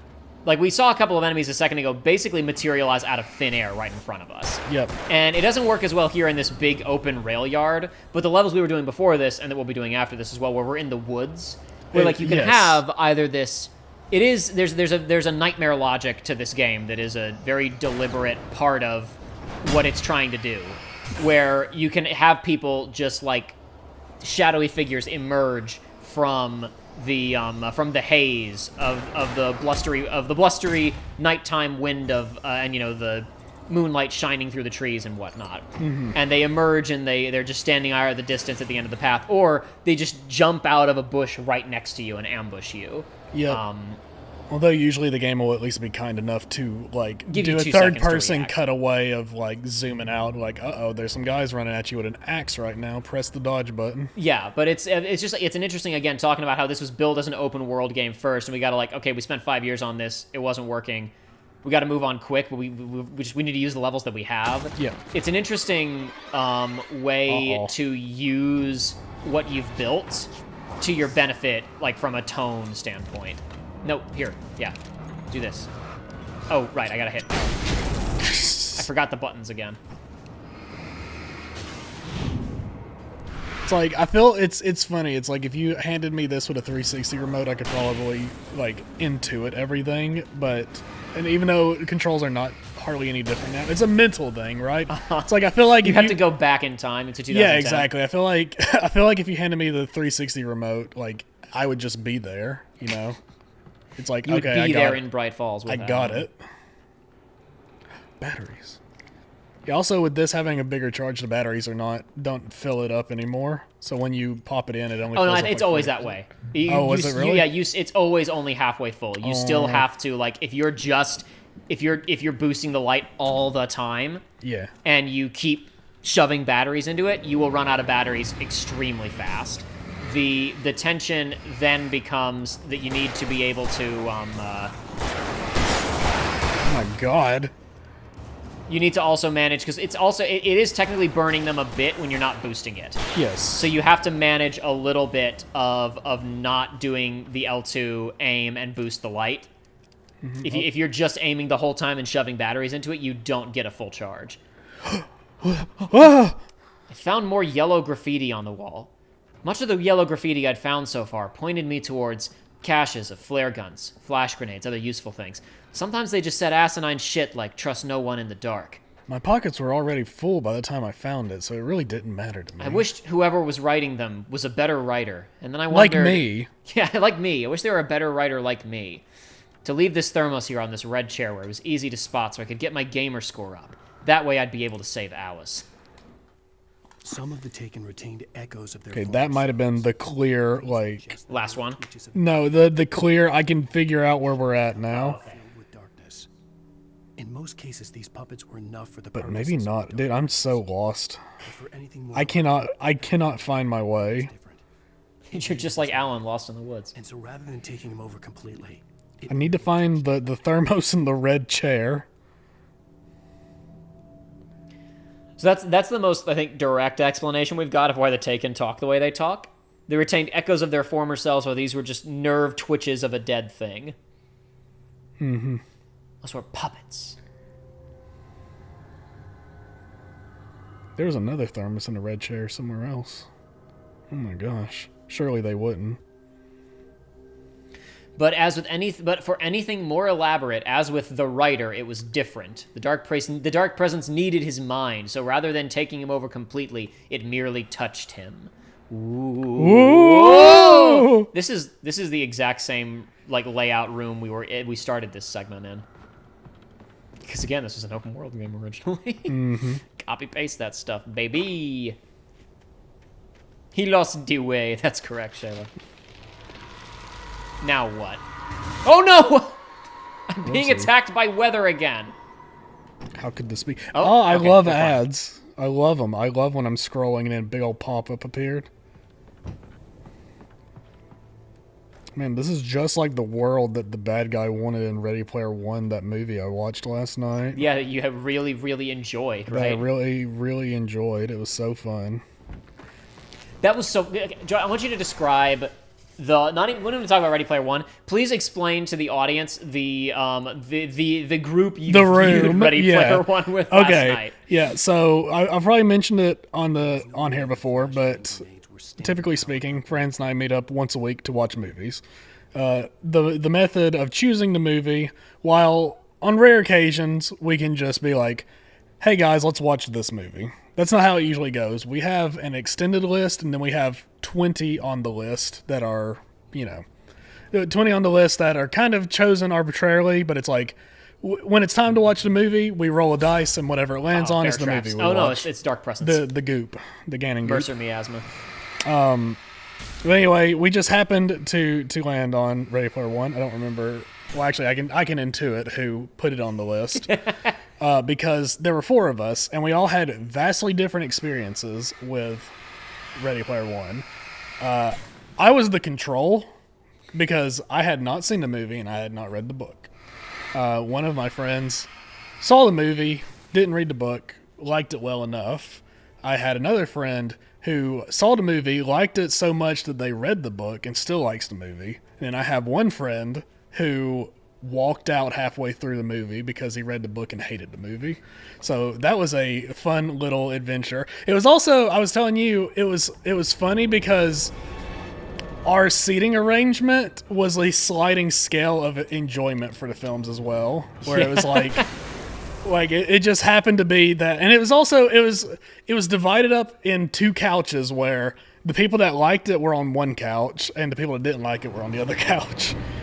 But yeah, we we got through that film, and opinions didn't really change. I got to my brain formed its one opinion, and it was like, I see what was going on, and I'm sure the book is cool, but the movie wasn't that good. It's hard to adapt anything into a film. It's like when you have a full movie, or when you have a full book, a full novel. It's there's just so much that is unique. It's always there's stuff that's always inherent to one format over another, even in in screen stuff, where there's just certain things that don't translate or come over very well. Adapting video games is difficult, even though on their face they're similar to films or movies, but they ain't. Yep. There's certain experiences that just, why does it not switch to the freaking thing? But But it was one of those. It's like a lot of the problems I was having, aside from just the just nostalgia diarrhea of that movie. The main things was just like, a lot of it was like pacing was just, things were happening too fast. And it's like, okay, well, adaptation. It's like, I get it. You're trying to get through it, and I can understand that. So I don't hold it against it too much, but it doesn't mean I have to like the movie anyway. Yep. And I did not. Oh, Norwega, there's not just one Ready Player. There's not just a Ready Player 1 book. There are two Ready Player 1 books. Yeah. I stared through the bars of the jail cell. Barry stood behind me, swaying on his feet, looking as ill as I felt. It's like I was telling you. Well, after this. Nightingale had a stack of manuscript pages in his hand. He seemed unhinged as he gloated. Well, I've got you now, Raymond Chandler. It's all here. All the evidence, including conspiracy to murder a federal agent. I was going to say, eventually he's going to run out of writers, but, I guess technically there are a lot of writers. Whoever wrote Ready Player One's a writer. It's true. Not one that would be referenced in this, I'm sure. Yeah, you don't know what Nightingale's into. It's true. Okay, that's not an attack. That was a bird. Physics object. But yeah, I told you at the beginning, I was like, haha, I'm going to be funny. I'm like, is anybody going to be mad if I point at the screen every time I recognize something, right? But after 20 minutes, I had to stop because I was like, this isn't funny anymore, because it's just... It's every frame of the movie 20 times. Yeah, it's like, there's Tracer again, there's the Battletoads, there's... We were talking about, you mentioned Tracer specifically, and I was, I'd forgotten that she was in that because it was, 5 years ago. And I was like, oh man, I bet when they put Tracer in the movie, Blizzard was like, this will solve the Bill Cosby room story that's about to break. Well, that's why they had to put her in, I think, 3 times, because it was like, oh man. That's all I think. It was like shitty movie details, and it was like, you can tell this was a work of fiction because in the future Overwatch still exists. Yep. No, that was not the highlight. We watched 3 movies last night. That was not the highlight of the night. We watched that. We watched Insidious Part 2. It's like, whatever. I got nothing to say about that movie. It was fine. But we watched an 80s comedy. Imagine how much better that movie would have been if it had been Scout from TF2 instead of Tracer. Imagine. Would have gone up by a whole letter grade. If the person who was in the position to make that decision made all of the decisions. But Jacob, the Gundam. And make him talk. The Gundam happens, and he's so cool. Yeah, and? Yeah, and the Iron Giant happens, and he's so cool. Okay, I'm glad. I'm really happy for you. Not having fun. Nostalgia baiting doesn't work for me anymore. Mm-hmm. I'm too cynical for it. It does not work. Oh my god, the Shining part of that movie was so masturbatory. So do you know what that is in the book? Did your book reading friends explain it? No, he was checked out. Yeah, so that's a totally different thing. That is a different game. In the original book, they did mention they were like, this is not how the key's gotten in the book or whatever. In the book, it's like there's a game where you are it's basically a movie trivia game where you dive into the role of a character and you have to explicitly recreate exactly what they did in the movie. Okay. I don't know if that's how it's framed in the film adaptation of Ready Player One or not. All right. It's not. It's just like a haunted house that's themed like The Shining. We got to find the thing here, and instead we're gonna cut to the one character running into all the things from The Shining because nostalgia. Mm-hmm. That scene sucks so hard. So in the book, it's not, it ain't any better in the book. It's still ridiculous. It is it is a game that you can play in whatever the online world of Ready Player One is called. And the game is you are graded you go into a movie scene and you are graded by how well you recreate the movie scene exactly. You ad-lib or have fun. No, because it's about nostalgia. But what's even funnier is it's like that would have still just been like nostalgia masturbation, and they were like, we're gonna do it different. The scene that they different guy. recreate in the movie is they have to perfectly recreate the ending of the film War Games, which I actually had to describe to you last time you were here. Exactly. So you would have understood that reference if they'd left it alone. I understood it this time because I saw The Shining for the first time a few months back. Yeah, I know. You did understand it better, which is honestly it puts you in a better position to be able to hate the scene more. I was like, my stomach was hurting watching it. It was so rough. But anyway, Alice whatever. begged Alan to watch Ready Player One, but he really didn't want to. He heard that they recreated The Shining. He hadn't even liked the original movie, being such a blind Stephen King fanboy. But no, that's not the highlight of the night. The highlight of the night was an '80s movie called Better Off Dead. I had never heard of before, but you described it and it sounded awesome. I had never heard of it. Luckily, he redeemed himself. The same one that probably put Ready Player One on the list is the one to put this on the list. His friendship not ended then. But no, that movie. It's what I was telling you, which I'm. Oh my god, that's a lot of guys. Gosh. It's too bad I can run away. I was gonna say it's probably telling you to run away. But I'm glad. I thought when I was describing it to you, it was gonna sound really bad. But I'm glad you seemed like it. I was explaining. I probably won't be able to explain it as well this time. Yeah, it's but fine. It's like it's a movie that I was describing to you as like trying to explain it makes it sound like it's one of those try-hard comedies that falls really flat, but like it really, because it's kind of absurdist to an extent. Like it's a screwball comedy. It's a screwball comedy, and I feel like most of the scenes are from like the anxiety mind of the main character because everything's blown out of proportion to a huge extent. Like the very beginning of the movie is panning around his room, and there are literally like hundreds of pictures of his girlfriend all over the place, and he wakes up and he has a picture of her in his bed that he kisses, and he gets out of bed and then goes to his closet, and all of his hangers have her head on the hangers like she's wearing the outfits. And that's the detail that pushed it for me. Because that's like the 100 pictures everywhere is like I've seen that before. Her head on every clothing hanger is it's because it's you have to escalate from there somehow, right? Yeah. Or else there's no joke. And that's exactly. really funny. And that's the thing is, there's most of the jokes in it also keep like coming back throughout it.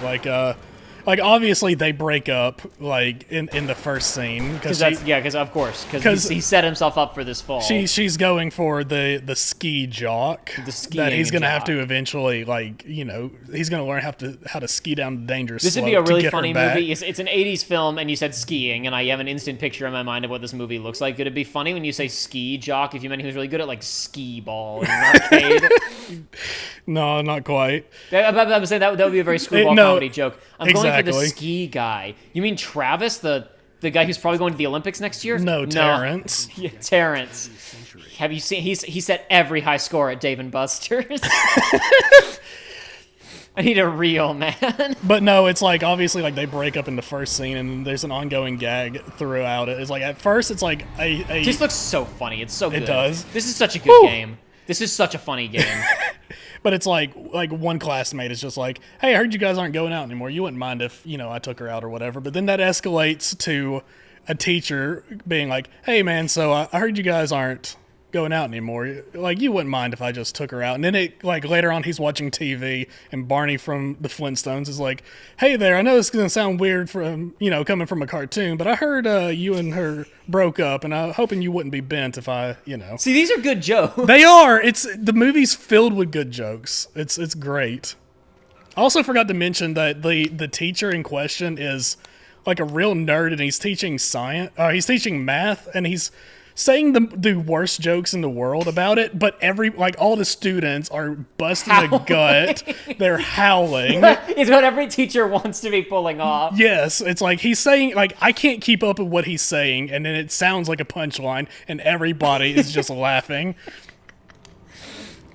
This movie sounds great. I recommend it.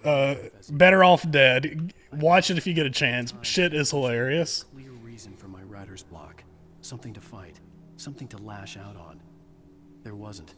I was filled with doubt. I was nothing like the hero in my books. Alex Casey had gone through his life with single-minded determination, never wavering from his goal. Even now, I was angry at myself, angry at Alice, angry at Barry. I was fumbling and I had no plan.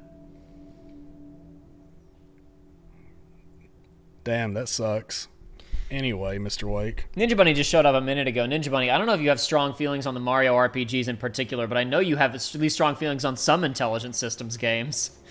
So you missed a lengthy discussion about some funny stuff that happened with Mario related to Mario RPGs recently, but you can go back and watch the VOD later for that excitement. It was a fun time. This has been such a flat, like, in terms of, like, the content of Alan Wake so far. If anybody showed up, and I know at least Shayla hasn't watched the first stream.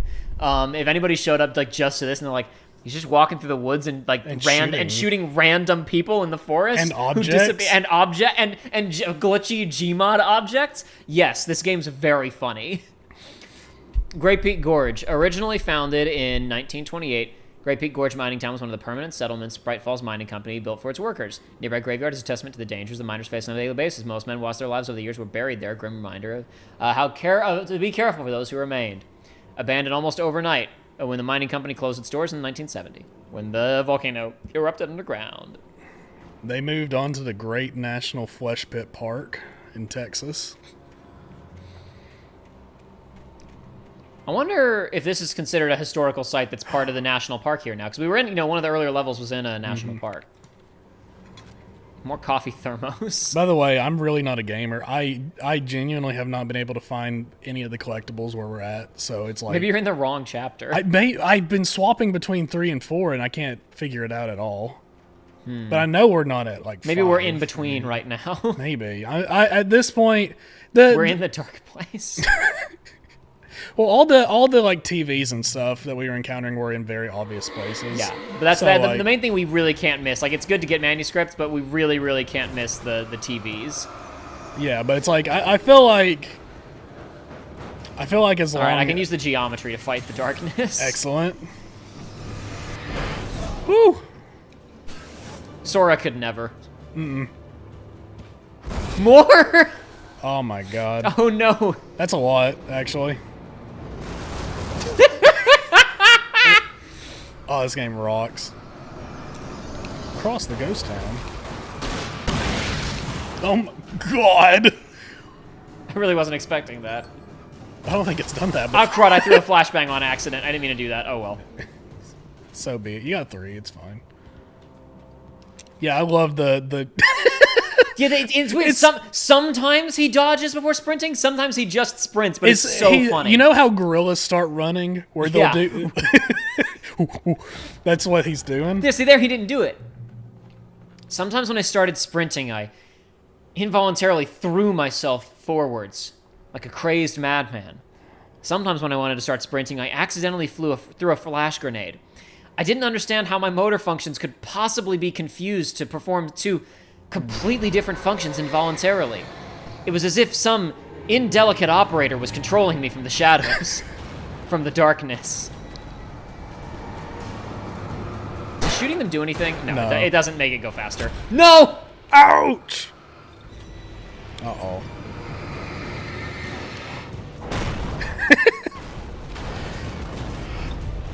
Games wouldn't be brave enough to do this anymore. It would look too polished. Control kind of does this, except you're the one throwing the stuff around. Yeah, true. God, this is so ridiculous. This is so... I mean, like, all of these games, like, they've got interesting stuff in them, obviously. Like, we wouldn't be here if they were Does this thing just have an absurd amount of... It seems like it. Darkness HP? We wouldn't be here if, like, these were just ridiculous, funny games. Like we would do maybe one of them. We certainly wouldn't be like playing all three. So they've obviously got stuff I think is really funny and artistically interesting. But this is artistically interesting. This is something you could not do in any medium but a video game. Yeah. If a book tried to describe this, it would be completely insane. But here you're like, oh yes, Gary's mod. Yeah. I mean, a book describing it, like, it turns into poltergeist activity. It's just like, a book flew at me. Yeah, guess what? Fuck you. That was the boss. Yeah, that was the boss. You can kill it with a flashbang if you really want to. Oh, I saw that earlier. What? This. You know where you are! No, you know where you are! I have to go back. I gotta go back. I never should have left. Oh god, where was it? Where was it? I don't remember which chapter it was, but damn it, I can figure it out. I'll read some chat while you're looking. Yosh says, I get that Alan Wake 2 is supposed to be a pseudo-horror game, so that it's slower than 1, but I love watching Alan Wake run in this game. It scratches that arcade itch. We're near a TV show! Yay! Woo! So that means we get to talk about how I think these games are talking about, like what I find interesting about these games. It starts here, and it really becomes, like, insane in Alan Wake 2. But these are such interesting, like, mixed media projects. If we were playing Quantum Break, we would definitely be able to talk about it there, because the thing we talked about last time, where like between the levels, you watch a 20-minute like CW TV show episode that tells the story. But even here, we've got the. It's in here, and I don't. We have comedy interludes for parodies of the Twilight Zone. Yep. Although I don't think this is going to be. Yeah, this isn't. This it's isn't fun. Well. To make my way Shame. downstairs, there's a shoebox filled with books and papers by Thomas Zane. It's very hard to focus, but I managed to read some of it. He's a poet, and a good one. He writes But not as good as me. Look at him! magic lake, using his powers to shape the world of a realm of gods and dreams and demons, dark things that wait for a chance to slip through, wearing the flesh of men as disguise. Zane writes about himself, his girlfriend being taken over by a dark presence. The dark presence! Zane believes it's a mirror to the gaping void of darkness above, where some Lovecraftian presence lurks. I crawl back upstairs. I'll borrow these things for my story. They ring true. They fit. So Alan is, I think a lot of the characters in this game are based on, like, they use like a human person as the basis for their design. And starting in Quantum Break, but we'll see it in Control as well. They literally like face scan actors for the characters.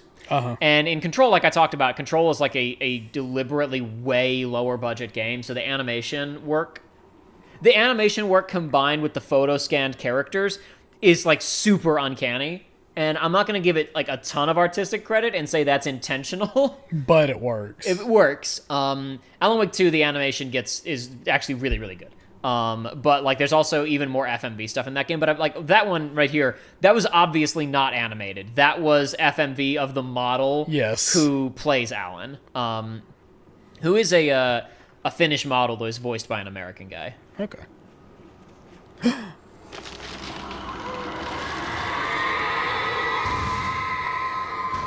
Spooky. Trees kept falling over. I decided to follow them for some godforsaken reason, because I really didn't have anything else to do at this point.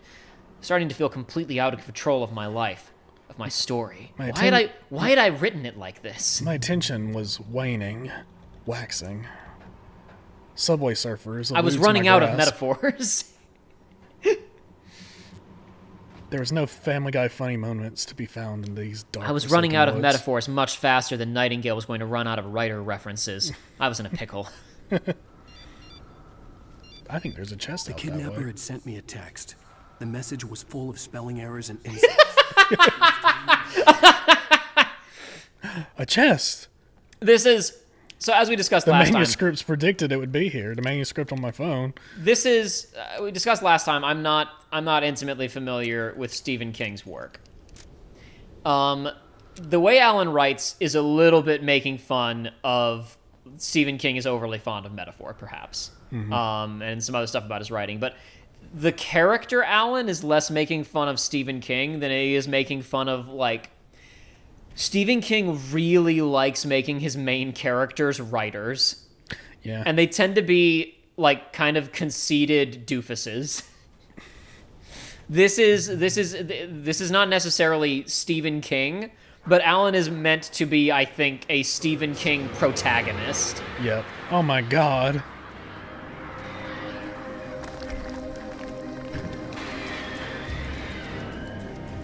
Alright, they're too scared of me. Alan, stop doing that. Alan, stop doing that.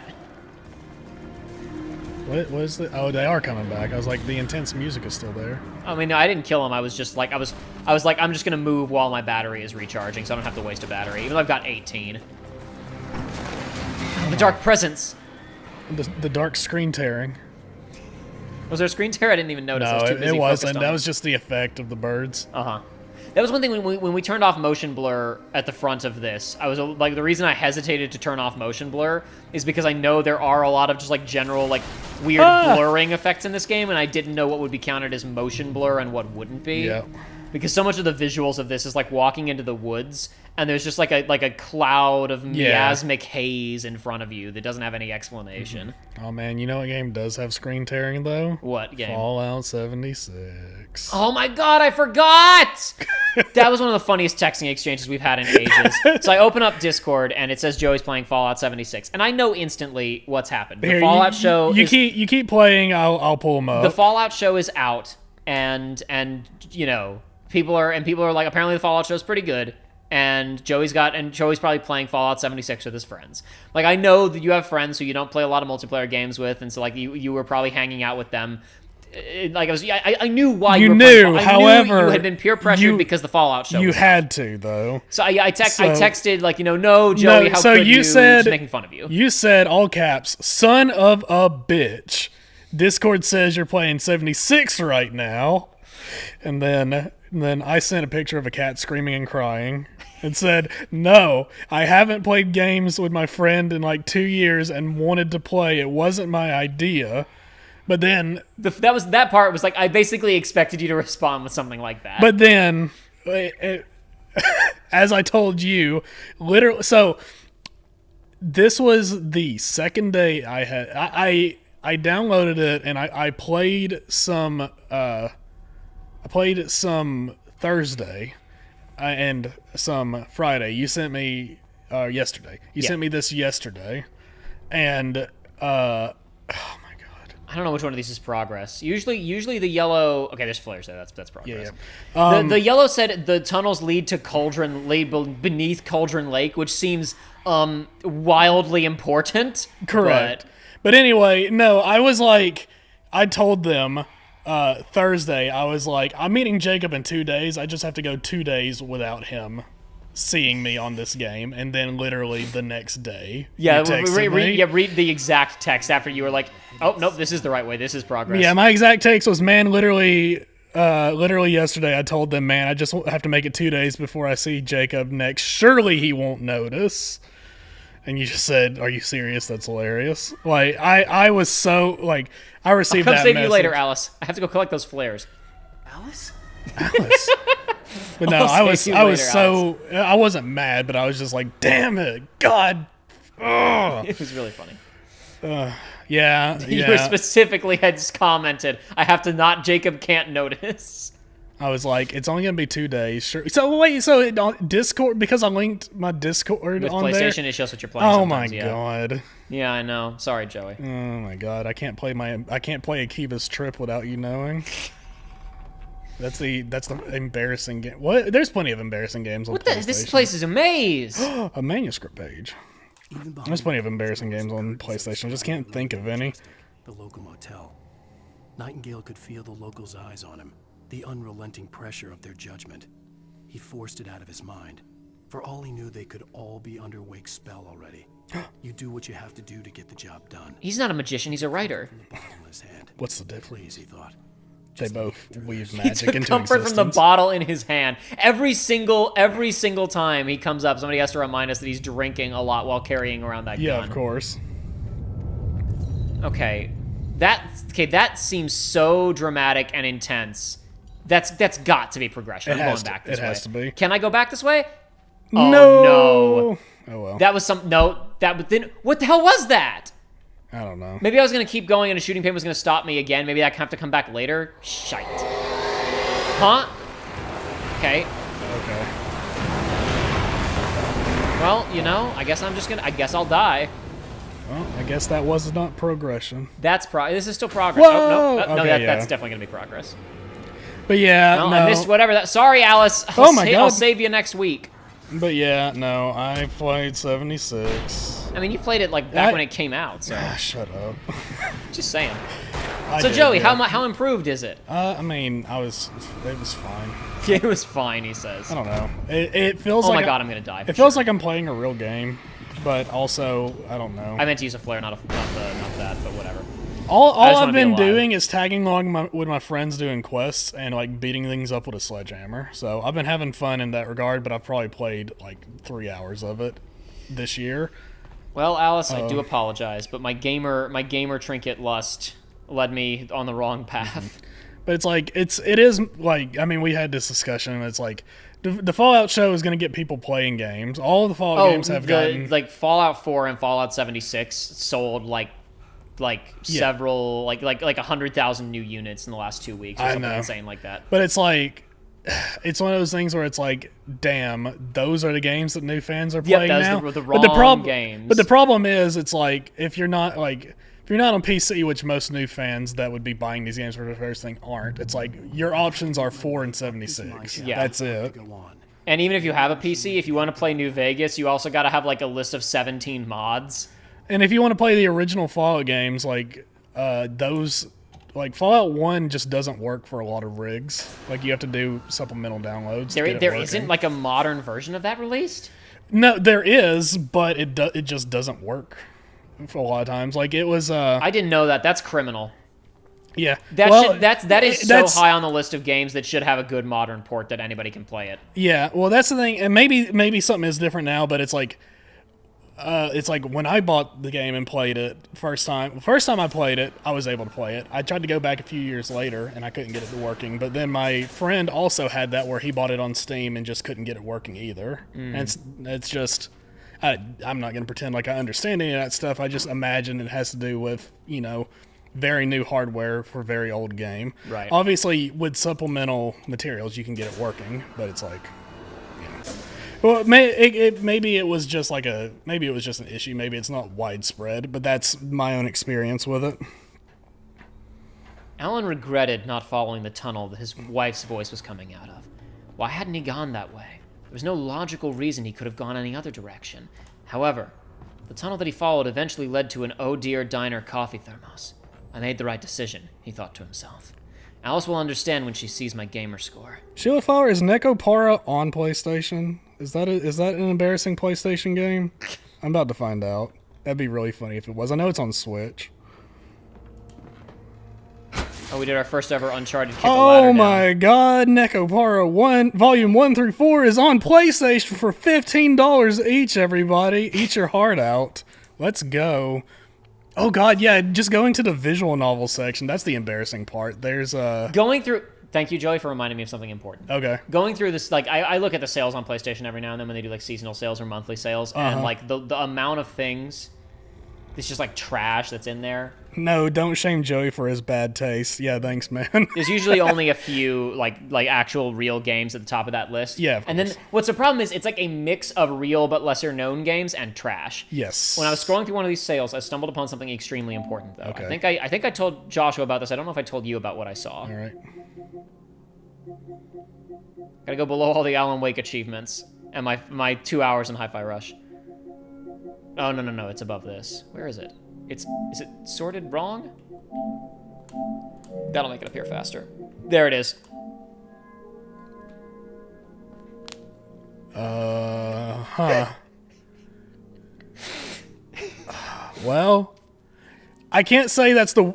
Wait, rated M. Rated M for crude humor, drug reference, sexual themes, and strong language. Okay.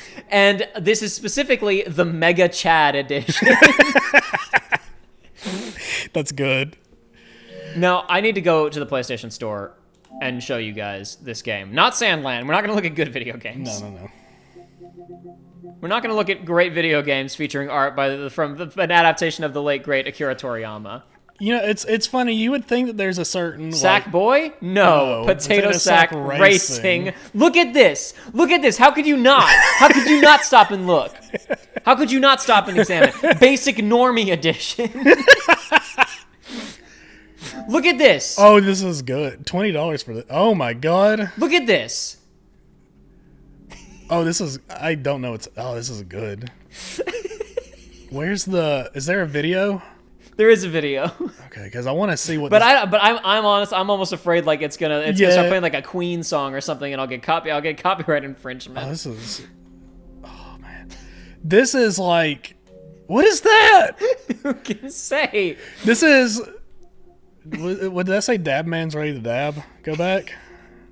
Dab Man is ready to dab. So, oh man. Basic Normie Edition or Mega Chat Edition. It gives you a set of 9 PSN avatars and skater mode. Oh. This reminds me back of the glorious 360. Queuing videos on PlayStation Store never works properly. No, it doesn't.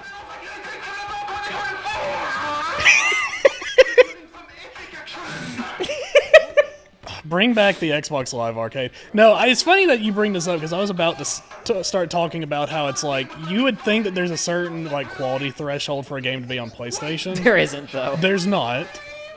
But this is great. The 3DS store was the worst one before they shut that down. I spent like a couple hours scrolling through it. You wouldn't believe some of the non-existent trash on there. Some of the absolute disgusting, like a one-screen puzzle game that sells itself. Like, you want a different version of the puzzle, you got to buy the game 2, and there's 15 of them, and they're all $4. Yeah, exactly. Oh man, bring me back to. I spent so much time downloading. I agree, Circo Duck. That is art. No, that's great. I'm all for that. Because it's like that's rough. There's heart to that. You know, listen, that is built off of like the legacy of like the original Prince of Persia. You know, yeah, like that is going back to the roots of gaming. Exactly. It's like we need more games like that. We need more games like that, or like I made a game with zombies. Yosh says this is mixed media. Does this belong to the same genre as Alan Wake? Yes, I was thinking the same thing. We're not bold enough with the way that we mix our mediums and our metaphors. Frankly, ladies and gentlemen, we can be doing much more interesting things with art. We can push ourselves much harder than this. No, the birds again. Oh my god.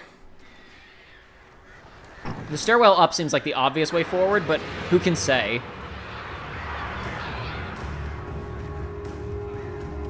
There's no Alan commentary to tell me where to go or what to do. No, birds! Go away.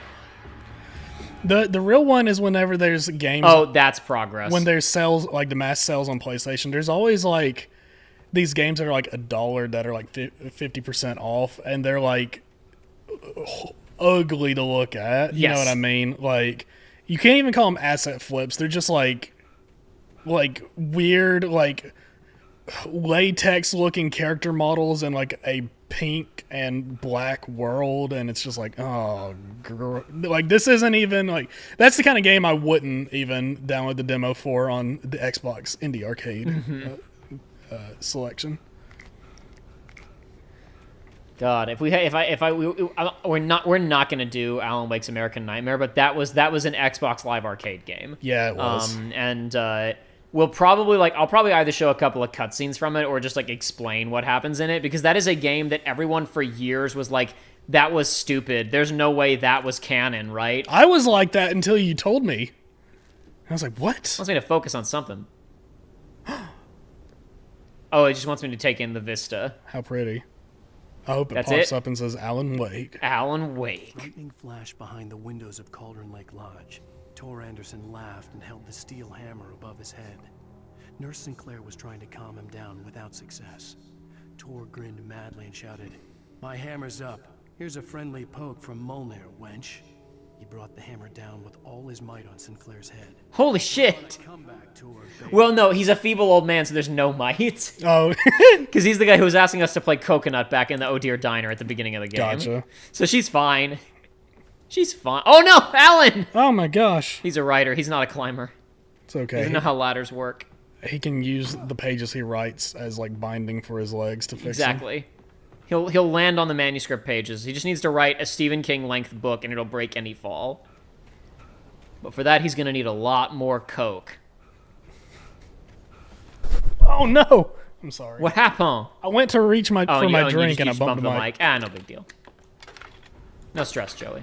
That was another gag, and Is this the longest stretch so far with, like, 100 nothing happening? Yeah, 100%. This is, wow, what a great place to start the stream today. No, you're We talking- talked about Paper Mario for an hour, and I was on an hour of Alan Wake in which literally nothing has happened. This is what gamers want. Yeah, this is what gamers want. This is what Miyamoto wants, actually, Well- to bridge it all back together. Well, to an extent, you're exploring places.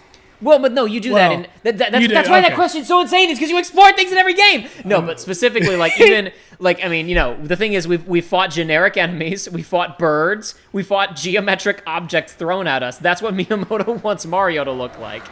Until somebody convinced him to either convinced him or just like kicked him out of the room when they were making Wonder. Wonder truly is a wonder that it's like, you know, good, Yeah, and not just full of garbage. Okay. If they rock the cable car, it like stops moving. So the best way to do this is just going to be to keep you. That's why they gave me a bunch of flares before I got on. Yeah, and it's like, I don't know the guy, and I don't really know his modern design philosophy, but it's like Miyamoto was like integral to like modern gaming as it is, but it's like I kind of just want him to retire and not do anything anymore, you know? Yeah, no, he's too like again, like I said, I think the problem is he himself. I mean, he comes from an era when video games were considered, even by most people who are making them, to be toys. And he's got, I think, a toy maker's mentality about the whole thing. They are, admittedly, like, very texturally interesting, engaging, powerful toys, but I think he thinks of them as just toys. And turning them into books or TV shows to him is fundamentally uninteresting. Not just uninteresting. I think he thinks it he thinks it ruins the experience. Yeah. The freaking stupid freaking quote that I told you about Mario Galaxy. For anybody who wasn't here at the beginning, there's a quote where Shigeru Miyamoto, during the development of Mario Galaxy, he was really concerned because the soundtrack was too good. The orchestral music of Mario Galaxy, he was afraid it would confuse gamers and they would become distracted from the game because they might think that a CD player had been turned on somewhere in their apartment. I was like, this is stupid until you got to that part. I was like that's where it became unhinged, right? It's like, okay, old man thinks people might get distracted, but the idea of like, oh my gosh, cans. But no, that's so absurd. It's like that's why it's like, man, it's like you did good for the industry, but it's like it's time to step down, right? It's time to focus on the theme parks that you're running. Focus on Pikmin. Yeah, focus on Pikmin. Now that Pikmin 4 sold 1 million units. Crazy that Pikmin, his brainchild, got 1 million chances in the world to actually finally sell on a system that people bought. And nothing else. And nothing else did. Hey, Pikmin's cool at least. Hey, no, Pikmin is cool. I'm not complaining, but it's But like no, it's like, you're right though. It's nepotism. it's brainchild nepotism. no more Star Fox unless you come up with a new thing. But Mr. Miyamoto, children like flying spaceships and shooting things. No, they don't. With cute animals. They like having Mario by himself. They like having Mario fight alone. They do not like unique NPCs and toads to behave in wacky and unexpected ways. Unexpected ways. To have unique appearances or behave in unexpected ways. What a psycho. Oh, that actually reminds me, I got distracted. I forget, like, I got turned around. I was talking about, like, the new president of Square Enix. I am yet, I forgot. You go in the light, and they can't see you anymore. You disappear. In this, it just, like, ends the encounter. In Alan Wake 2... it is like a stealth mechanic, basically, where if you're standing in the light, they can't see you, but the second that you shoot or leave the light, then they can see you again. Well, it's one way to save ammo. Uh-oh. Alan. Whoa! Well, Wow, this is a Dark Souls 2 reference. it's so funny. We were complaining a second ago about how nothing has happened, and there was one thing could have happened, which was whatever was happening at the end of that tunnel with Alice's voice, and I ignored it. Well, you tried not to, though. Oh. Oh, yeah. Oh. I thought it was going to make you actually play that for a second. That would have been kind of cool. But it is what it is. Yeah, I'm not messing with that. They got too many guys over here. Yeah. Yosh Kapoor says, remember when Ubisoft added Star Fox into Starlink? Yeah, I remember that. Remember Starlink? Everybody only remembers Starlink because Star Fox was in it. What? Just saying. What do you mean? Ah!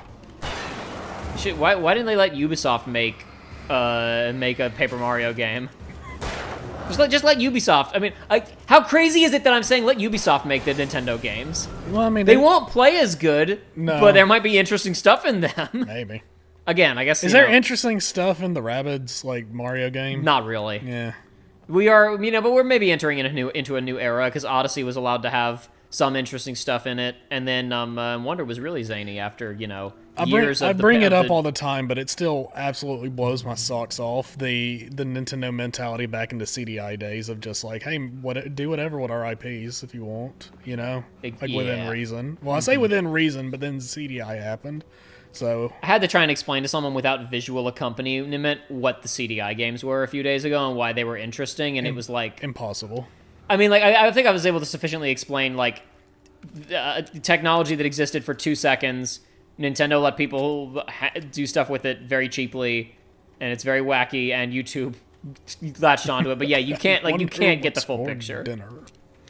But no, sorry, I got distracted again. What I was going to say is, I don't know how I feel about the new CEO of Square just yet. He's a younger guy. And he still said the same stuff about NFTs and the cloud in his, shareholder letter that the last guy did. Plus, he added stuff about AI. Yay. Yeah, of course. But who knows if any of that's going to go anywhere, because it hasn't gone anywhere for the last 3 years. But he did something recently where he basically, some kind of restructure. Okay. It's unclear if they're breaking up the internal development teams. I really hope they don't, because like what the last thing Square needs is to totally reset all of its teams again. That was what screwed them for most of the 2010s. But specifically, what he said was we're pivoting away. We're not going to do as much outsourcing anymore. We're going to build up our internal staff and our internal teams. Probably good. Mm-hmm. The other thing he said was he was going to reduce the amount of power that individual producers have over projects. It's a little unclear exactly what that means, but I've seen some people talking about the fact that you have internally see you later, over there. Sheila. Oh, see you later, Shayla. A decent example of a producer having too much going on over there is Tetsuya Nomura is conventionally the producer on like 7 different games simultaneously. So a lot of people were speculating, does that mean that like that climate is going to get parsed down, right? And that some of these top level people are going to be doing less to come in and say how they need to be working. Because also people are, I think, psyched about Remake Part 1 was co-directed by Nomura and another guy, I forget his name, maybe Hamaguchi, I don't recall. But he's a new guy, he's a younger guy. Like he was not around at Square when 7 came out originally. He was a kid who played it and was a fan, right? He's a much younger guy. And he was the sole director of Rebirth. Which is just like, that is awfully new young blood for such a huge project. Yeah. And to be fair, he co-directed the first game, so like he had he had qualification to be there. But I'm just like, that's an interesting. I wonder if we're going to see a significant and valuable culture shift over there over the next couple of years. And who knows, same thing might happen as some older people at Nintendo, I was going to say retire, but more accurately it would be die. Yeah. Or Miyamoto just pivots all of his attention to theme parks. You know what's really funny? Just do that, Miyamoto. Everybody's life will be better if you do that. You know what's really funny? What? So I know I didn't say anything to Shayla because I talked to Shayla and I talk every now and then. She's done art for the channel a number of times and we're friends now. I think I've probably said that before. I didn't tell her anything about these games we were playing, really. I think I may have mentioned like once or twice that I didn't necessarily think these were going to be her speed. Yeah. But I'm going to be real. She's got I can never predict what Shayla is or isn't going to like. Okay. But like, it's very funny that she came in for this and then left, she saw one Alan Wake cutscene. Like, I know for a fact that everything that happened during this was boring her to tears. Yeah. Anyway, her specifically. Find this page in nightmare difficulty Marty mode. checked What? all of Stucky's rental What's that all about? There had been no sign of the Wakes. It was dark when he'd found their car parked at the end of the road by Cauldron Lake. It made no sense. They must have taken a wrong turn, but there was no sign of them, and the car had been there for hours already. Frustrated, Mott stood on the rotten ruin of the footbridge that had once led to Diver's Isle before it sank beneath the waves years ago. The boss wouldn't be happy.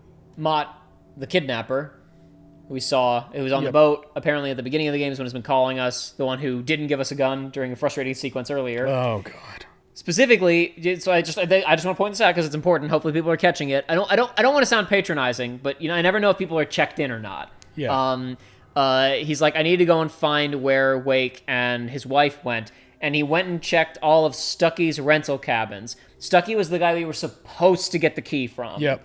Who ran out after us after we got the key from the mysterious old lady. Yes. And also Stucky was the first named character that we killed, who got taken by the darkness, by the way. Anyway. No, this page here, if it's got that logo, it can only be found in nightmare difficulty. Interesting. There are certain manuscripts that are unique to nightmare difficulty. Okay. Oh, this is how we could have checked to see what chapter we were on. You're right. We could have done that. Oh, well. This is a long chapter. It this chapter is! began with going to the trailer park to meet Rose. Oh, my God. Yeah, all of the running it's like through nothing's the woods away happening. from Nightingale. It's just yeah, this has going through the world. been like the most video gamey. You like to shoot the bad guys, don't you, gamers? Sequence of the game so far. There was I don't know, the initial video gamey stuff in the woods at least had like the dramatic tension building of the what is going on and learning the structure of the game. This has been really, really flat and boring. Do you have it? Can you mantle now? Okay, no, I was No. he's never been able to mantle before. Why would they have a reason to jump, Jacob? Why would there be a reason to utilize the jump button? I wish you could do Devil May Cry jump off enemies. Gun kata. Woohoo! He said that these were my God. crazy times, but I didn't understand what he meant. Had a feeling that these were not crazy times. They were foolish times. Something deep inside me told me these weren't crazy times. They These were foolish times. CW and TZ. I don't know who that is. Tom, you talk to me on TV. Tom from Newgrounds? Tom. I miss you, Tom. Tom. I miss you, Tom. I curse you, Thomas Zane. Tom. Wait, did you write this? Oh my God. Let me check something real fast. Okay. Barbara Jagger. Got it. Ah, Thomas Zane and someone who isn't Barbara Jagger. damn. Is there anything else down here? Is there a stairwell out of here? I don't know. Is there a box over there? Or? I said earlier, because I know that because I know the general plot outline of this game, but I've never watched a full playthrough, so I don't know its specific beats and pacing. So I said at the front, hey, it's more interesting stuff because we're gonna get some more now that we've gotten past the premise, we're gonna make some more progress, and the game starts getting a bit more interesting now. And that's oh, what a liar I was. Yeah. We'll get there eventually. Yeah. No, it's an interesting thing because I think it was I think Video City left a comment to the Video City whatever left a comment to the effect of not sure if I'm enjoying it so far because it seems simultaneously too generic and too meta. Maybe that's what they're going for. I was like, oh yeah, that's what they're going for. Oh yeah. Give it a minute. Gotta give it a minute. Well, this won't. There's not even they're not even pretending. No. They're relying on the shadows. I guess there's support beams, but that wouldn't. There's not another one here that's not balancing on anything. There's no the normal thing the video game does is put the rebar beams between it. Oh my god. Oh my god. For a second we had a Michael Bay camera. Yeah, we going. did. Yeah. And then he pulls out his gun and he acts like a badass. And then I pull out my gun. And he shoots them. Oh my gosh, look at all the enemies. Bang, bang. Oh, that guy's not burnt away. Is this guy burnt away? Yeah. Oh, he was. So yeah, it's I mean, I was with you. Whoa! You know what? It doesn't even See you matter. later, gamers. It's like I was with you because No! No, they anticipated this! Oh my god, they're everywhere. The enemy. The enemy! Yeah, Alright, it's time. Yeah, go for it.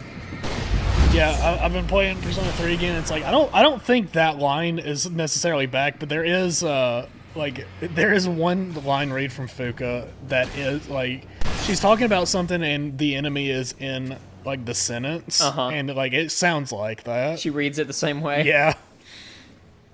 Wow, that was okay. That was the efficient way to get through that, except for losing all the health. I've got a lot of flares. I should be using them. True. But no, like could I have avoided that? Or no, there's something blocking that before, Yeah, wasn't there? there There's was. some terrain I couldn't jump over or some crap. But last time I looked at how many collectibles there were up ahead, and I was like, okay, well, yeah, we don't have much of this level left. Like we were lied to by everything. All right, got it. Well, I was about to say, despite the fact we're up high on the hills, this has been the low point. But then I remember we were down in a mountain, so no, it's appropriate. Down in a mine, I mean. Ninja Money says Fuka is an emotionless queen. She was an original P3. That's one thing I've noticed is like her. She's still timid in this one, but like the way that she's voiced and whatnot, like she seems like a slightly different personality in Reload than she does in the original.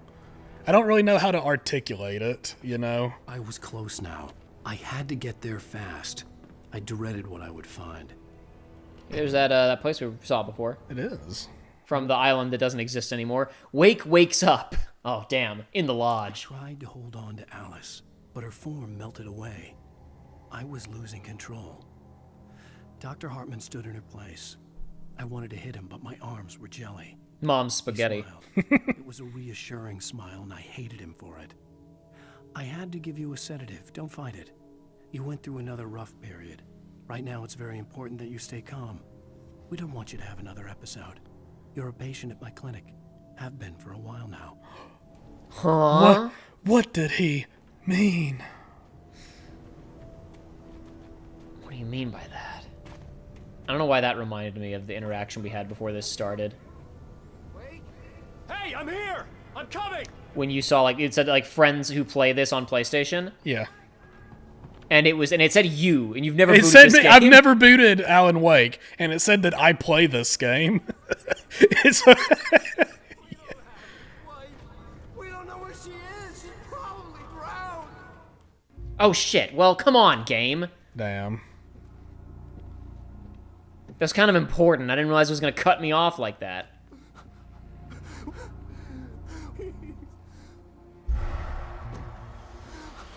He was shouting at a lady and saying, we don't have his wife. The boss didn't mean to mess with you. Oh, okay. I was like, Alan, what was the point of that? Okay, he did actually have a purpose. My flashlight.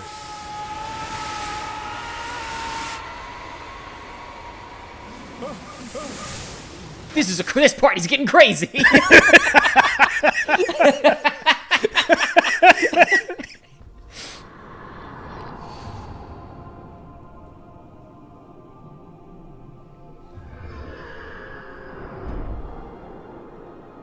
What writer's name has Nightingale not used yet? Alan Wake.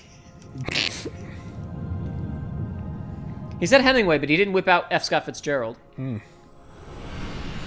There we go. I think that's the first time we've seen it in not like the. Oh, hey! Now the save and quit prompt that doesn't exist. Golly. That was a long ass chapter. It was. That was the longest by far. That was, and yeah, like that was nothing of value. A red herring about where the kidnapper was going to be that then led to a very long level of where the kidnapper actually was to learn that he wasn't the kidnapper and then finally move on. Yeah. I feel like Alan could have, like, I feel like that would have been paced better if that had literally happened, like, he's still running from Nightingale. Like, it was one unbroken sequence of events, right? Like, the chase sequence was him running to where the kidnapper called him seconds before Nightingale attacked, right? It was like, get over here. Turning into a horror story. I was told that. And just as we outpace Nightingale, then we arrive and that crazy thing happens. We don't know where she is. Her purported kidnapper was eaten up by the dark presence before it attacked me. Stephanie Myers says Ninja Funny. Hold it right there, Myers! Baby, it was just a nightmare. Alice. There you go, Alan. Hartman. I fell. I had to give you a sedative. Don't fight it. I wanted to went punch through him. another rough period. But my arms were jelly. Now it's very important that you stay calm. We don't want you to have another episode. You're a patient at my clinic. Have been for a while now.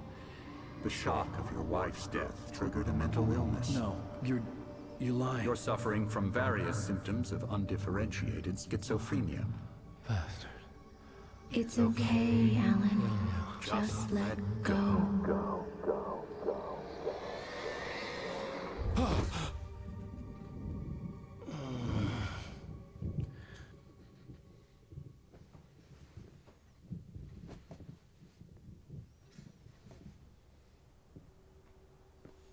I felt groggy. Whatever Hartman had bumped in me was making me numb. I felt like this was happening to someone else. Someone I was watching on television. I couldn't think. Couldn't bumping the focus. There were only empty sheets of paper here. No manuscript pages. I hadn't written anything, but I was a writer. What's a writer who doesn't write? It didn't make any sense. It had to be a trick. Let me out, damn you. Good evening, Alan. Are we feeling better now? Why is he posed like that? Because who knows? Look at his fingers. So sure, I'm calm. I get the message. Loud and clear.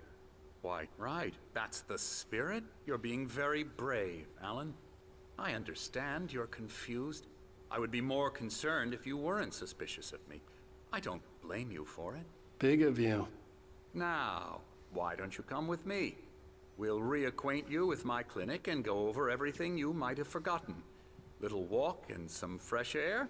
Yes, it will do you good. Yeah, you should have gone straight to the whole kidnapper thing from the Nightingale chase, and Most of them aren't here right they just now. jumped into this. You could have cut the last hour of the game and lost nothing of value. Damn, the next TV show is also another automatic one.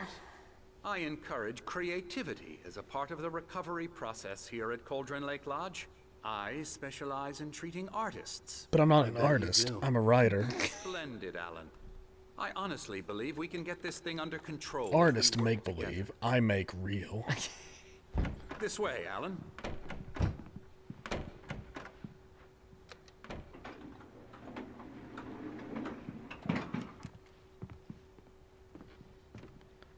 That's a big elevator. When I was on my cruise, those elevators Now, are Alan, from small. past experience with you, I know I need to get right into the heart of the matter as quickly as I can after an episode. So I'm just going to say this. Alice is dead. No. You're in a very vulnerable state until you understand and accept this. Alice drowned, and you couldn't face that. You're suffering from hallucinations, paranoid delusions, unusual thinking, an obsession about light and darkness, a feeling that everything revolves around you, your thoughts and dreams. Your mind has constructed an elaborate fantasy scenario in which your writings are affecting reality. No, my writing affects a lot of people. I've been told by many people that my writing changed their lives. It affected Rose so much she put a cardboard cutout of me in the restaurant where she works. Shot. So I went along with it. He had to be lying. But under the influence of the drug he had given me, I had to fight not to believe his words. It's all in your head. You've been making it up. Apart from the tragic accident with your wife, no one has been killed. Your delusions are just a manifestation of your subconscious mind trying to protect you from the two I mean, has anybody been killed? unless No bodies have been left behind. That's true. turn. I know the instinct is to resist me, but think about it. Doesn't this make Well, I don't know the tornado guy, right? supernatural Oh yeah, just 2 seconds ago he died, Yeah. I guess, yeah. mind? The not kidnapper, named Mott, We because he's both not. know this. Everything can be explained logically. If you check out that sign, that's a collectible at the base of the sundial. Oh, okay. I know how much you want these Chievos. I do. Beyond the shadow you settle for, there's a miracle illuminated. Thomas Zane, in the memory of a dear friend and a poet. Awesome.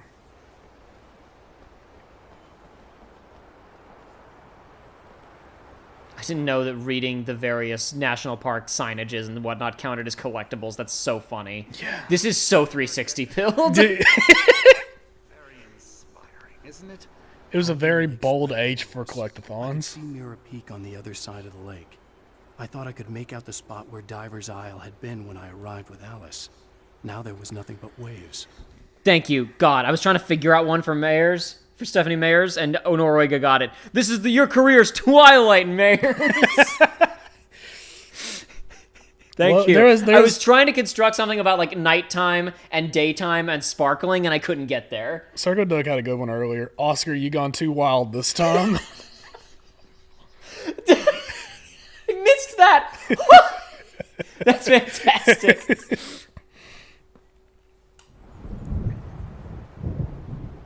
It seems there's a storm coming. That's crazy. It was just starting to look nice for 2 seconds. Well, no matter. This way. Follow me. It's not a storm. It's the dark. It wasn't in the forecast because it was the dark presence. Dark presence. If you had read my novel, you would know. Because I'm a prophet and a poet and a writer. Depths of your imagination. Not surprising, considering your profession. Imagination is what you work with. After all your nightmares, this should come as an immense relief to you. If it doesn't, why is that? Because I'm lying? Or because you don't want to admit that you're not well? It's very natural for you to think of me as your enemy. It's part of the illness. I let him talk. After all, Hartman I'm the obviously... He is my enemy, after all. His words echoed madly inside my head. But I dug my... I really like this. I mentioned like early on, we were listening to the radio and just talking about presentational flourishes. We've talked about how like in Uncharted 2, it's something you take for granted. But just the fact that the characters don't have like pauses between their lines, that they talk over one another occasionally and cut each other off. It's something that when each line of dialogue is like an individual file, it feels like it's never timed correctly, right? You just don't see cutscenes that manage that often. It's much more common these days. Yeah. But something that stood out about the first Uncharted when it came out was that it had that rhythm that felt a lot more natural. I commented on, for example, we weren't in a cutscene. We were just listening to the radio when Rose calls in and is like, I know who that writer you saw on the ferry was. It was Alan Wake. He's so dreamy. And like just, it's not in a cutscene. We're just walking around listening to this. And Alan goes, yeah. Exactly. There's just like a lot of little things like that are happening in gameplay and presentation where right now, Hartman's just keeps going. Like we just as we are like our eyes are glazing over, like he's not saying anything. Yeah, exactly. I don't give a shit. Alan's like I let it, and then it gets ducked under Alan's internal monologue. I let him keep talking. I wasn't listening. That is good writing. It is. Once you accept that, we can begin the journey towards your recovery. And it's the sort of thing you don't normally see in a video game because it breaks, I guess you would say, like the most traditional styles of like the presentational rhythms of games. Mm-hmm. Here's the entrance to the office wing. That's for staff only. You were impressed by my trophies when you first arrived here. I do love to hunt. I see one trophy I really want. Man versus nature. It's wonderful stuff. Pretty damn wonderful, yeah. Oh, we're moving on now. Oh. Scary, scary, scary. Richard Scarry, he's a writer. Why is his neck so long? Well, look at the guy on his shirt. Guy on his shirt's got a long neck. Oh my gosh, it's the purple guy from Five Nights at Fazbear's. I'm a real bad dream, mister. You should be afraid of me. Don't want to run into me in the night, that's for sure. Please, Emerson. Mr. Wake is confused enough as it is. Yeah, you'd like me to go away so you won't be scared. But you can't just decide what kind of dream you have or when you have it. You get upstairs and get that coffee. Okay. Sorry. That's the real key. You have to unlock the grappling hook first. Emerson. We're actually making some progress with him, I'm happy to say. He works on video games. Ooh, yeah. It's trash, of course. It does involve some to the head. small creative effort, which makes him receptive to my therapy.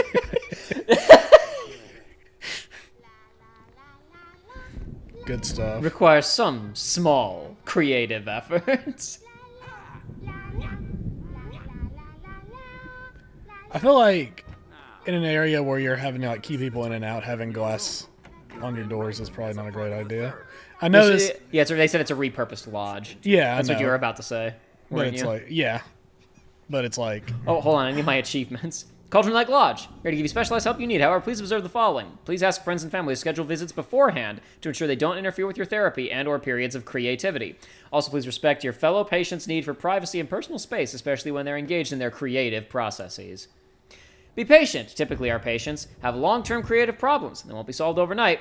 Give yourself permission to take the time that you need. Bear in mind that if you're voluntarily receiving treatment that has been specifically tailored for you, engagement therapy TM and its sister method, the flow TM, work best when you are actively engaged in shaping them. If you have any concerns, please don't hesitate to voice them. if we're voluntarily here, why were we injected with sedatives? Sedatives.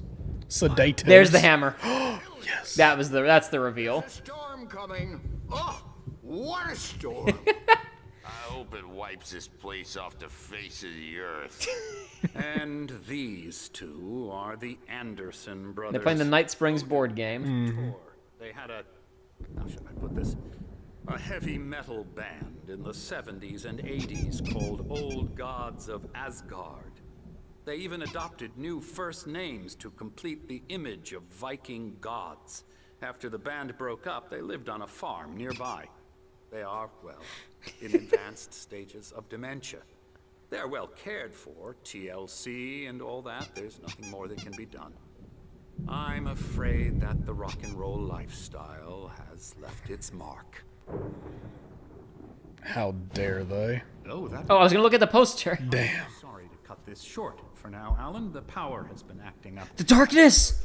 You don't understand. You have to give me a flashlight You have to and give me also a gun. Return to your room and try to write. It really is for the best. Don't you think?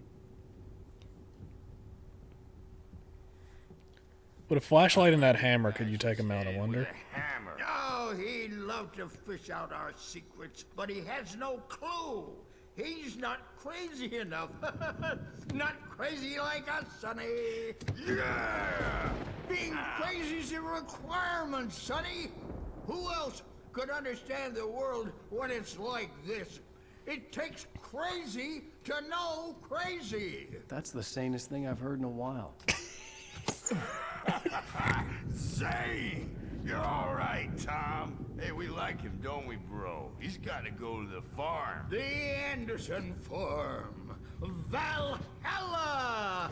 We wrote it all down, lest we forget. A crash course. I'd love to hang out with these guys. Get your head right. You need to find the message. Here, Sonny, here's something for you. Gave me a rash, but I kept it safe from these bastards. A manuscript page. My head was clearing up, or according to Hartman, I was sinking back into the fantasy. I was convinced he was lying to me about everything.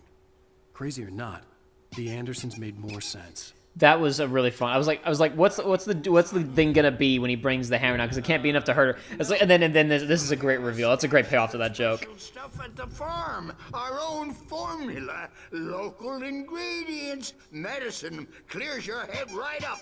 Makes you remember like moonbeams on the brain.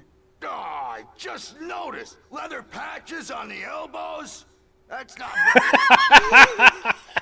Just lost is all. Baba Yaga got to him too, the damn witch. She used us all. Taken from all of us. Took my thunder, the witch. And my ravens, what were they? Memory and thought, the hag. She took something from you too, didn't she? That's what she does. We're better off. This place, the lake, it gives you power. If you're a creator, an artist, a god. Nightmare shifted in their sleep in the darkness of the lake. Yeah, that's the one. She makes sure it comes out twisted and wrong. Just ask the lamp lady. She knows what happened to that other rider. She's been using you, boy, and you let her. You went and opened the door for her, didn't you? Now, it was already open a crack. And whose fault is that? We're morally corrupt, disease-ridden, old and stupid. Doesn't mean Preach. he had to open it all the way, god damn it.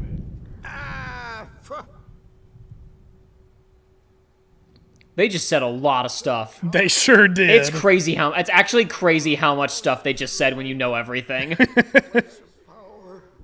A place of power. We had parties there, man. Holy shit. You should go there and have a party. I'm blown away by how much they just said. Engaging new book. Window hit that hippie chick in the back of the head. 15 stitches and a concussion. Bob's dead now. Leukemia. One of their old bandmates. Stitches, snitches, and... Engaging new book by Emil Hartman, PhD, the author of the best-selling Creative Flows, Groundworking Techniques, Engagement Therapy, TM, and the Flow TM, explained in his own words. Now available in bookstores across the country. Wow. He's a writer too, Jacob. He's a writer, yeah, and a therapist. He's doing more than Alan is. But Alan's also a murderer, so, you know. Well, allegedly. Allegedly. There's no proof, no bodies. I want to go home. Sorry, guys. I can't help you with that right now. Well, I know. Can't go there yet. Alan kicked the door open. Just punch through the glass.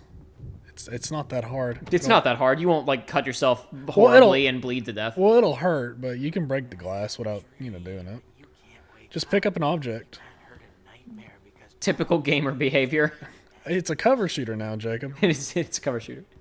I showed you a clip before we started, a 5-second clip from House. Yeah. From House MD. Oh my gosh. I was just struck by inspiration a couple of days ago. Dr. Hartman wanted me to paint landscapes, and that's what I was doing. But now I've been doing these things, a lot of them. The images just keep coming. Dr. Hartman likes them. He has them in his office. Yeah? He's very proud of me. He says I'm getting much better. I think I'm getting better. Cool. Good All for right. you, man. Yes, talk about the house clip that's really funny.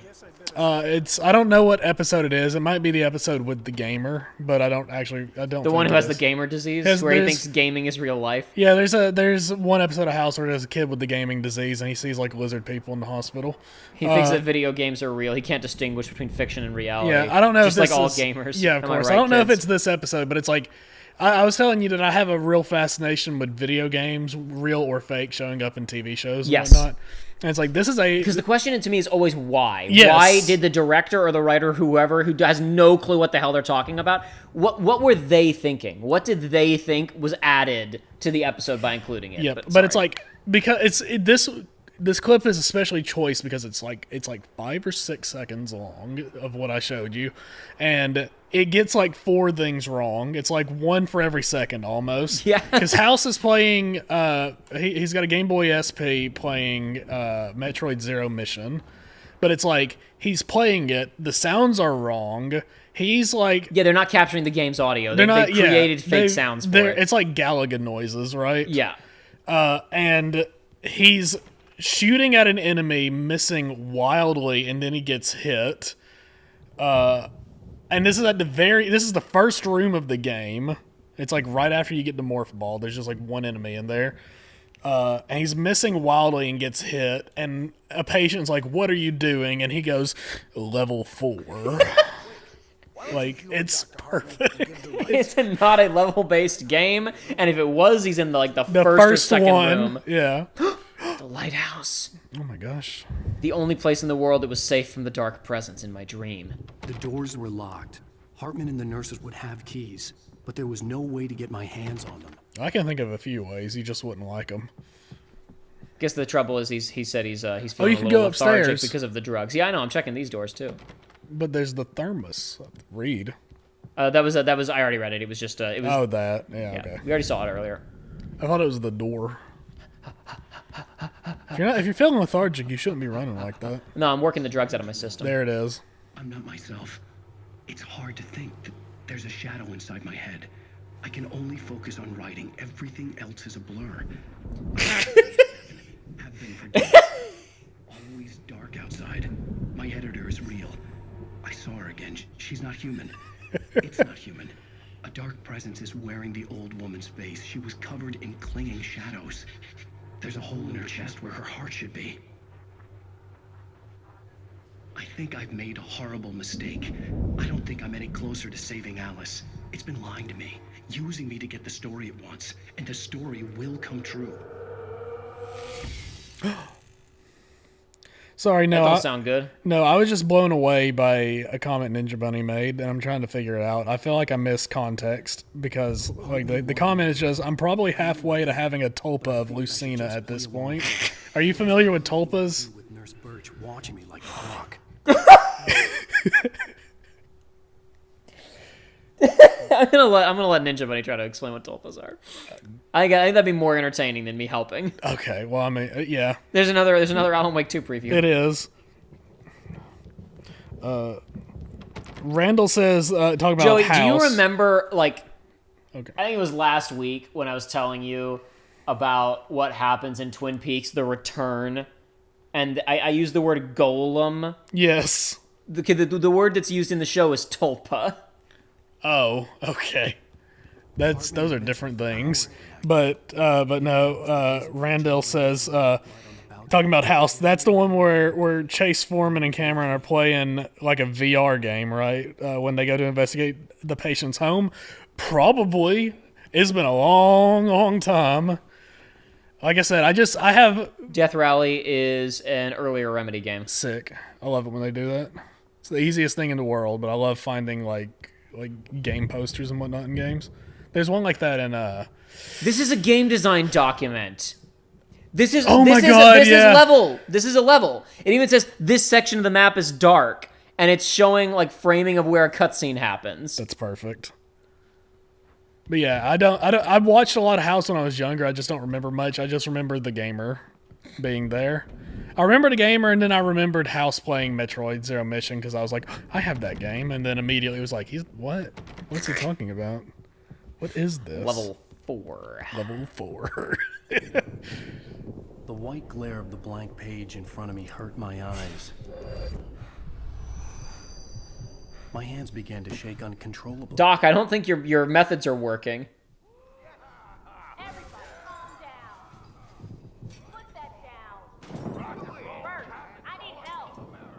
Hey, Wake, you stay here.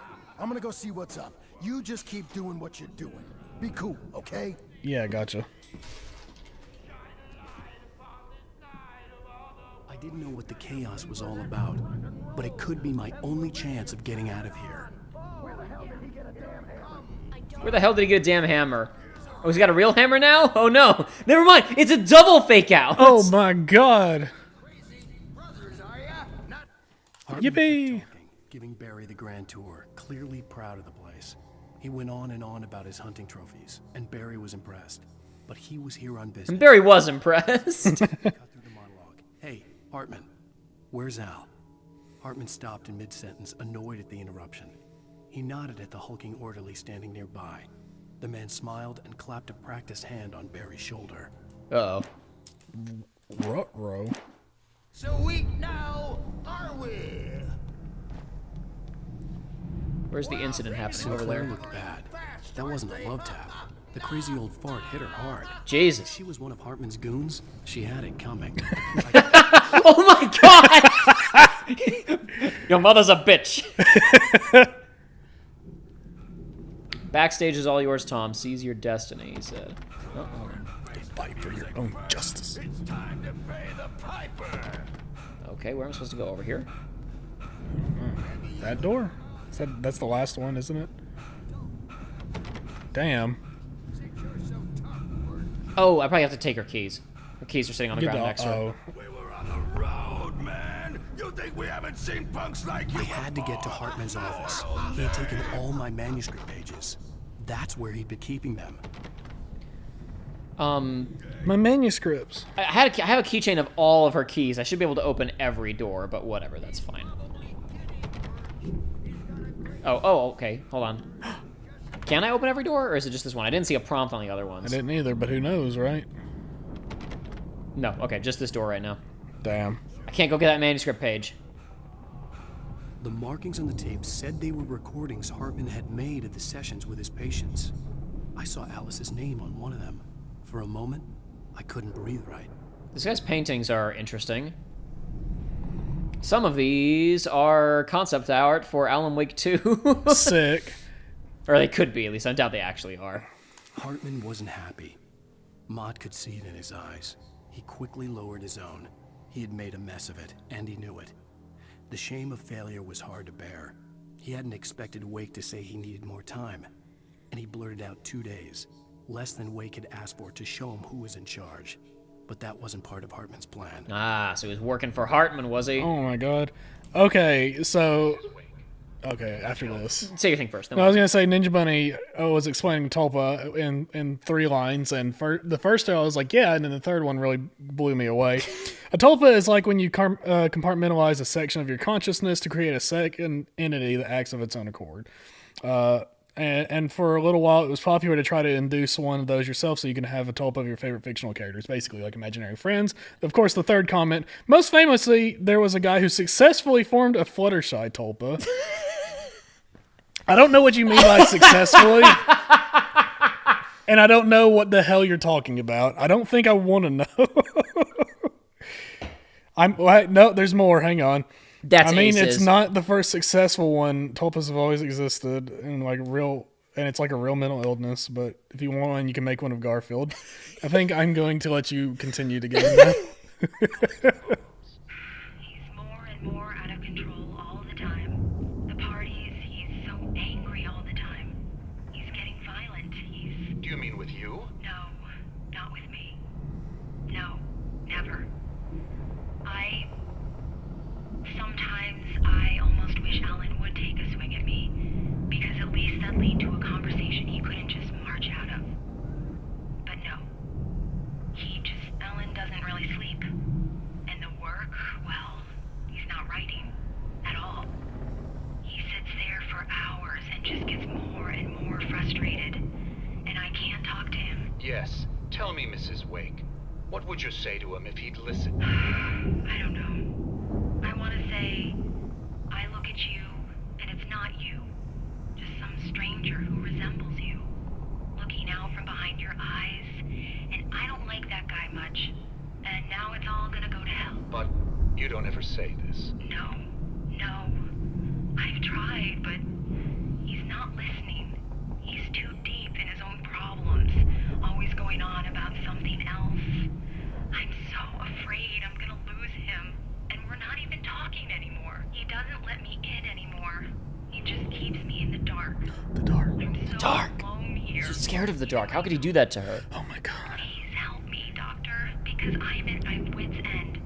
Well, if you can just get him here, I'll absolutely do my very best. Yeah, but Doctor, you need to be careful with him. He's not just going to listen to you and cooperate. He's the most stubborn man I've ever met. Well, I'll be sure to bear that in mind. Hearing her voice, what she was saying made me happy and sick and guilty all at once.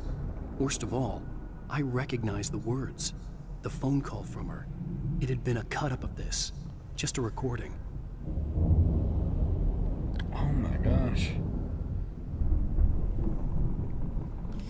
Alrighty. Yeah. No, I mean, so again, like I said, we got some comments. We got at least one comment to this effect. I'm sure some people may be thinking it. Beginning of this game's a little slow. Yeah. But I think it gets pretty interesting. That is a shit photo. That's real bad. That's an awful photograph. The photo on the wall caught my attention. Because it was so ugly. Staff was standing outside the lodge. I knew the man next to Hartman. He was the kidnapper. Hartman had been playing me all along. Let me out of here! Hartman, do you hear me? I'm gonna chew your crazy quack ass to shreds!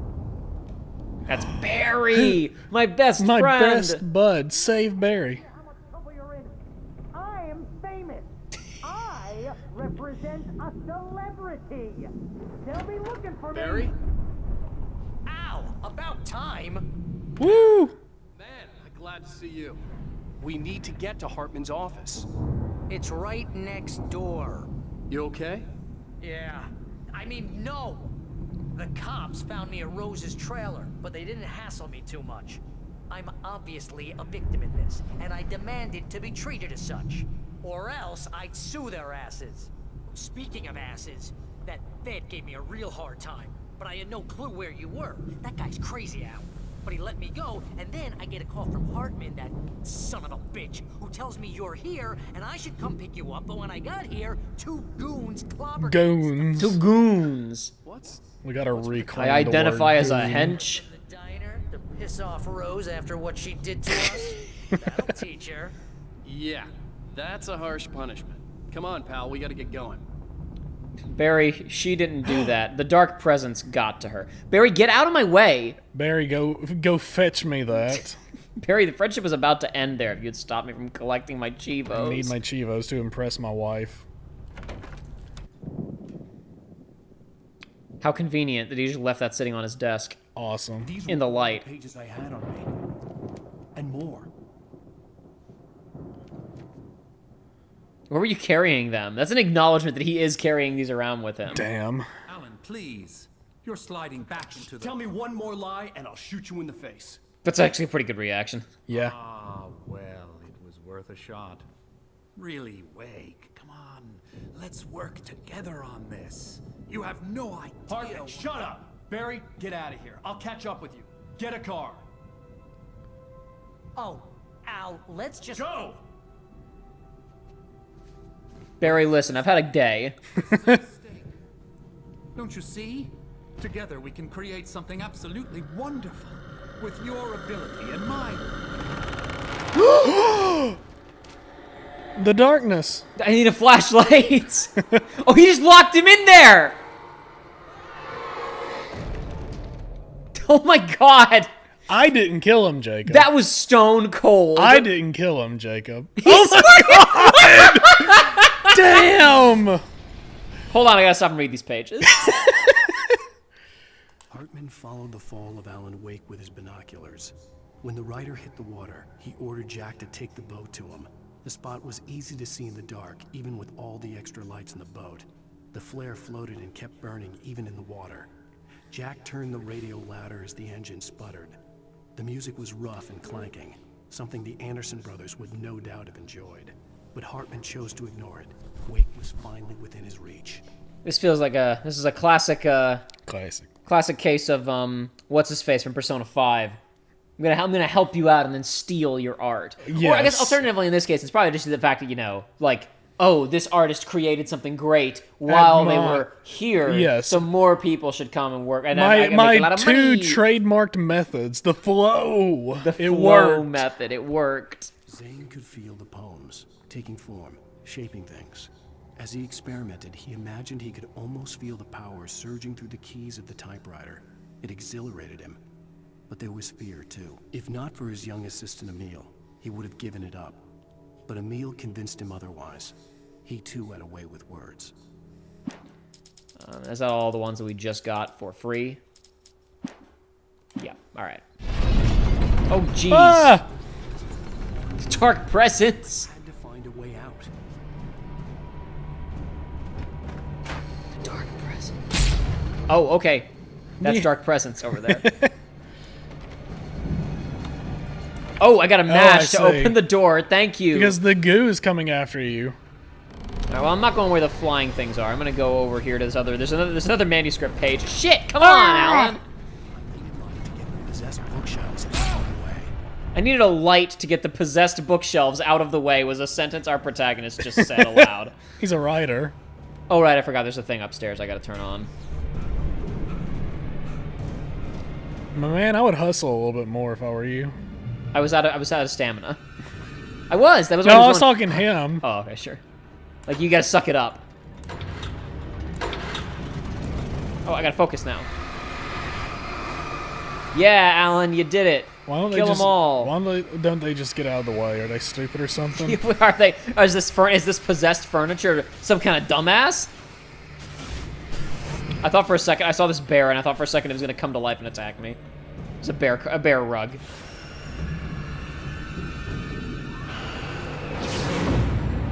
The dark presence. Whoa! Oh my god, not again. I'll take those, thank you. I only got 6 shots in this thing, and I got 1 flare. I'm not doing great. Well, somehow I feel like you're not really gonna have to need. Oh no! Damn! You're not really gonna have to use it that much. Now what? Do you have to flare that? Probably. Yep. I wonder if it just respawns in there. I've talked about it before, but I'm always fascinated about ways that games go about, like, to make sure you're not soft-locked. Yeah. It's like, it's usually really boring, but it's like, what are you gonna do? You don't want the player to get soft-locked if they're, like, brain dead. Hartman knew he was no creator. He had no ambitions on that front.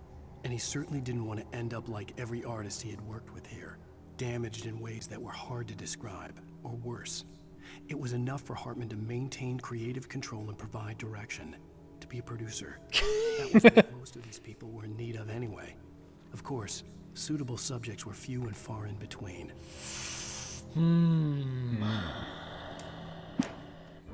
Hartman's mission.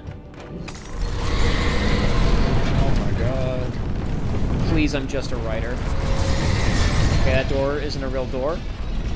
I have to go back to here where there is nothing. Oh, okay, hold on. I have to wait for the dark presence. Oh, is there a door here that's open? No, Nope. I think the ball's got to destroy it. So You're you right. can go Yeah, in. I gotta wait for the physics object to, and now I'll just slip through. See you later, ball. No, Alan, open the door. I don't have a flare. I can't do anything here. Jacob, you gotta use your gamer brain. I have to bait it to hit the door. Yeah, You yeah. do. Where'd it go? Oh, it's in the it's in the hallway. It's just like my favorite custom game mode from Halo 3. Buddy, you gotta figure it out. I don't remember what the game mode was. I don't remember the name of it, but somebody with a lot of health was on a chopper. I may have just soft locked this. It elevates up. You may have to die to it. Okay. All right, we're fine.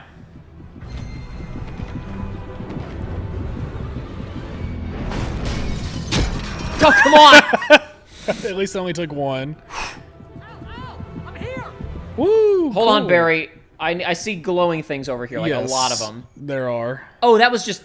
Oh no, there is stuff. I thought for a second that was just like the light from his flashlight, but no, there's definitely a thermos over here. Yeah, there's a manuscript somewhere in this courtyard. Hold on, Barry. I'm getting Chievos.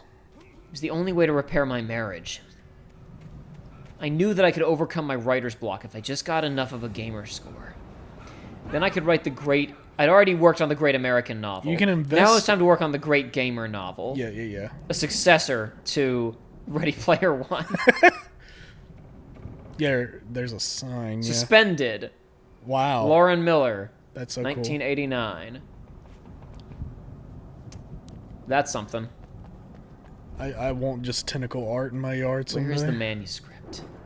I thought it was here. The it guy looks like told me there was a manuscript. But perhaps it had lied to me and was simply incredibly incompetent. Maybe it's not here. There's one like by a tree with some rocks around it. It may Joey, not we're in the be Pacific Northwest. It's all trees with rocks around it. I know. I realized as I was saying. Take this, Al. Okay, no, it's somewhere. Thank you, Barry. It's somewhere in the complex.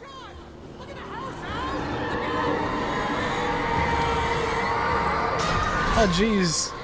Oh jeez, Wake, this is just like Monster House. Oh, okay, hold on. I'm gonna get attacked by physics objects though while I'm doing this. Yep. Holy crap. No, that's fine. No. I have no flare. There's no point in trying to fight those things. I just need to get through here quick. Uh-huh. There's light. There you go. You can be safe. It does look bad. I agree. Okay, now you're geared. Let's go. Let's see. Nope. I think he said something about a hedge maze, which is just classic. Oh my god, just like that movie that was referenced in Ready Player One. My favorite movie. I mentioned to you that I watched The Shining, but did I mention to you how we watched it or what was special about it? No. My friend got he ordered a special like Stanley Kubrick 15 DVD collection. Okay. Right? But you know, eagle-brained listeners will go, that doesn't exist. It's like, no, he got it from bootleg from the Middle East. Don't trust Emil, who was apparently Thomas Zane's writing assistant. Oh, I see. There's the thing. But finish what you were saying. It's got like 15 movies on it, and Okay. it's bootleg. The problem is, like, all the movies are in like 480p. Yeah, of course. And it's like, that movie, this incredibly fascinating visual style, like, of Kubrick is reduced to significantly. Yeah. We were talking about it. We never was wound up rough. watching it, but like did I pick it up? I did pick it up. Okay. I stared at the Viking paraphernalia that littered the area surrounding an unlikely centerpiece. A full-size stage complete with an impressive sound system with all the trimmings, including a dragon. It took a special kind of crazy to build something like this in a remote field. When the sky split open with a deafening boom and the music started blasting, it felt strangely appropriate. It felt like a level from the hit game Left 4 Dead 2.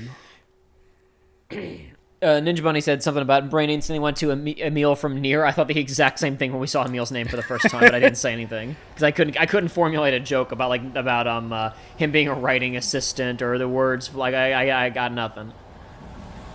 I trust Emil though. Oh, he's great. I think Emil's one of the few people in the Nier universe who I would trust actually. 100%. To be straight with me. Would he be like informed? No. Not necessarily. But would he be straight with me? Yes. But yeah, he wouldn't lead you astray on purpose, and that's good enough for me. Be a shame No. if these guys started shooting at you.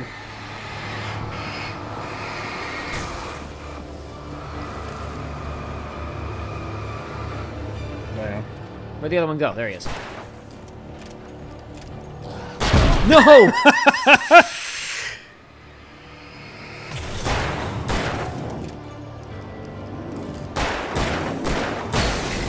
You did it. You defeated. I did defeat him. Alright, am I out of the hedge maze yet? Nope. I hit it too fast. Alan, pick it up! Hartman hurried down the corridor. He had disliked leaving Wake when he was surely at his most susceptible to therapy. But this was not an ordinary storm. Wake had been writing, and he had woken something up. Because he was a writer. Now, it was coming for him. Hartman had naturally prepared for a situation like this. The idiot brothers would keep Wake distracted while Hartman double-checked everything, just to be sure. Oh well, Hartman's gone now. I mean, I'm sure he's gonna come back, taken, and we'll have to kill him. Oh darn. Yeah. That's fine. That just means Alan gets to kill him twice.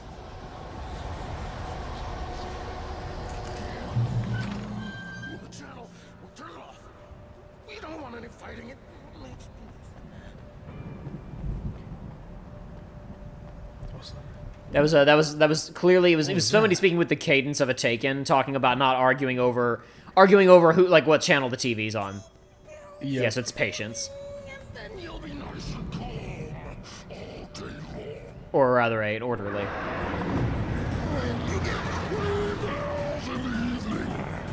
Oh my god, he's a boss.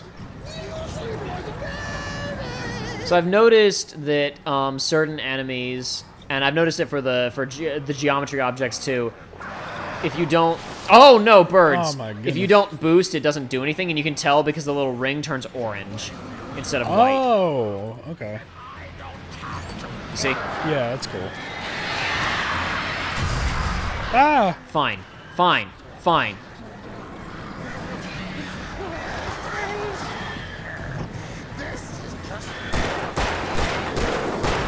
What if Alan Wake had a katana? The katana. Katana means Japanese sword. Come on. I need the coffee thermos. Devs are afraid of ragdoll these days, and it's so good. I feel like it's coming back in vogue a little bit now. It is, but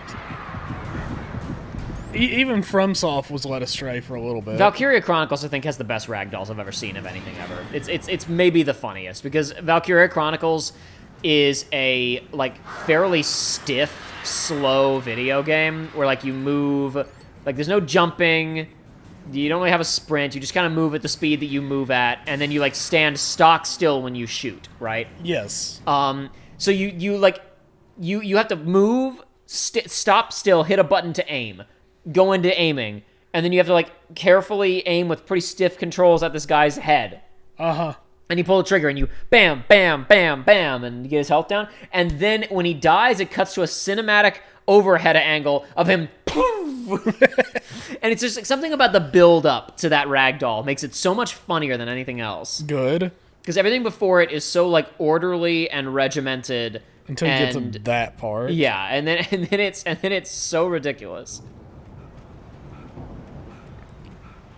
Ninja Bunny says, watch Yakuza 6 ragdolls. Those are the best ragdolls in history. Yeah, I've seen Yakuza 6 ragdolls. Those are a very strong contender. Valkyria Chronicles ragdolls are not There's not the a most... manuscript in there. You missed. Was? Yeah, look, go to your right. Oh, so there was. No, sorry. Valkyria Chronicles ragdolls are not the craziest. It's specifically like the context of when they happen. Yeah, It just seems so ridiculous. The build up. Smarter than him. Wake had more money, a beautiful wife, everything. And Hartman said Wake was important. That made him better than Mott. But Mott was calling the shots now. He'd expected Wake to whimper and grovel, but instead, he seemed willing to fight. Mott knew he'd gotten a New Yorker willing to fight? No. The thought made him shiver. I'm looking up where the next manuscript page is, and I just need... I have to read this because out of context, it's just such a funny line. Pass through the double gate near the safe haven and follow a wide path where more enemies attack. Pass them, use your flashlight to eliminate a wheelbarrow and a gate. Okay, that was really weird. I started sprinting, and that just happened to be what we were talking about, the way that enemies... That was also... I was just trying to start sprinting, and I happened to dodge. This, like, you know, this guy's leaping out at you in, as Alan says there in the opening scene, in a typical nightmare pattern.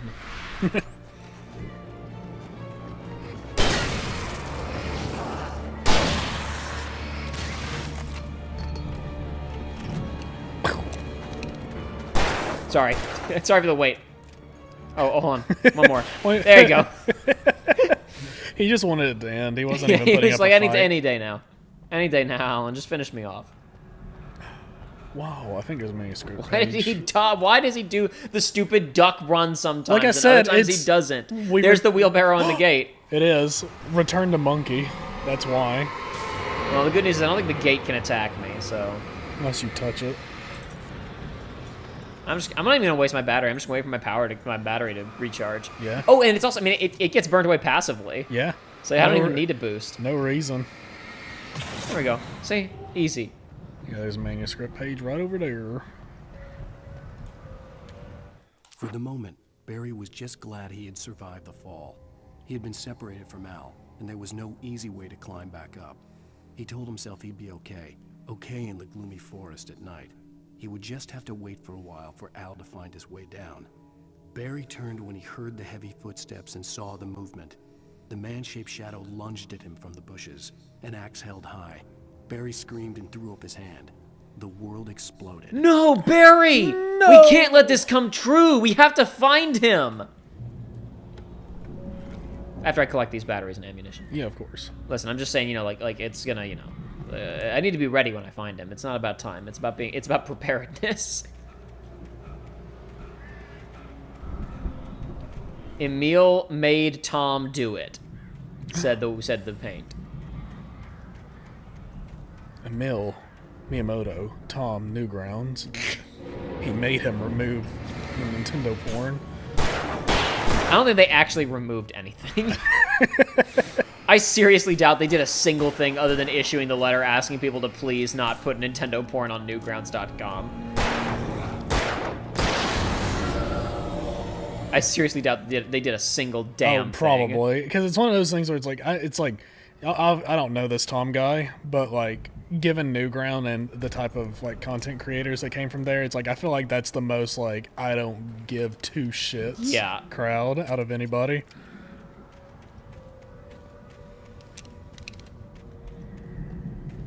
Emil makes me think of Remy's brother from Ratatouille, says Norwega. Ratatouille. I haven't watched Ratatouille in a couple of years. I should watch Ratatouille again. I saw part of it on the ship. It was, I mean, yeah, good movie. I like Ratatouille a lot. That might be my favorite Pixar film. Really? Yeah. I mean, it's not a bad choice. He make it the cheese look so tasty. He make it the pizza. He cook it the pizza. Why the mafia is not an effing aesthetic. Oh, mamma mia. Mamma mia. My whole family was killed by the mafia. Oh, mamma mia. Hartman watched as Wake's features slackened. The man was bullheaded, no doubt. Even lying on the bed, he'd almost broken Hartman's nose the second time. But with a little time, he could break Wake down, give him proper direction. Wake was easily the most promising subject he had had. Well, since Tom, really. Sleep well, Alan, Hartman whispered with a smile. Let me take care of you. He sniffed hard to clear his throbbing nose, swallowed blood, and barely tasted it. This is what I'm talking about. This is where, like, we've got a lot of building blocks so far, but we still haven't really answered any questions about what the hell is actually happening. It's just been like, oh, so Alan's gone, Alice is gone, manuscript pages, monsters. Mm-hmm. We're starting to actually get to, like, building stuff, which is why, oh man, I'm really, like, looking at this and just thinking about, like, there wasn't even any particularly interesting gameplay in that mine sequence. That was so should have been left on the cutting room floor. It's me, well, Barry! They should have at least pushed it back further into the game. Sorry? They should have at least pushed it back to hide it. Yeah. Barry. Well, I slammed it shut when the nasty showed up, and the key fits kind of loose in the lock, so, Barry! I'll find it, don't worry about it! Oh my god. Oh no. The enemy! Guys. The enemy. And birds, damn it. I don't like the birds. The birds are not fun to handle. That's a lot of dudes. That is a lot of dudes. So I'm just going to go ahead and do this. I just don't feel like it. No, that's fair. Ah! Oh no! Oh, where did you come from? How did he do that? Oh, they jumped up there. The dark presence! They're learning new tricks.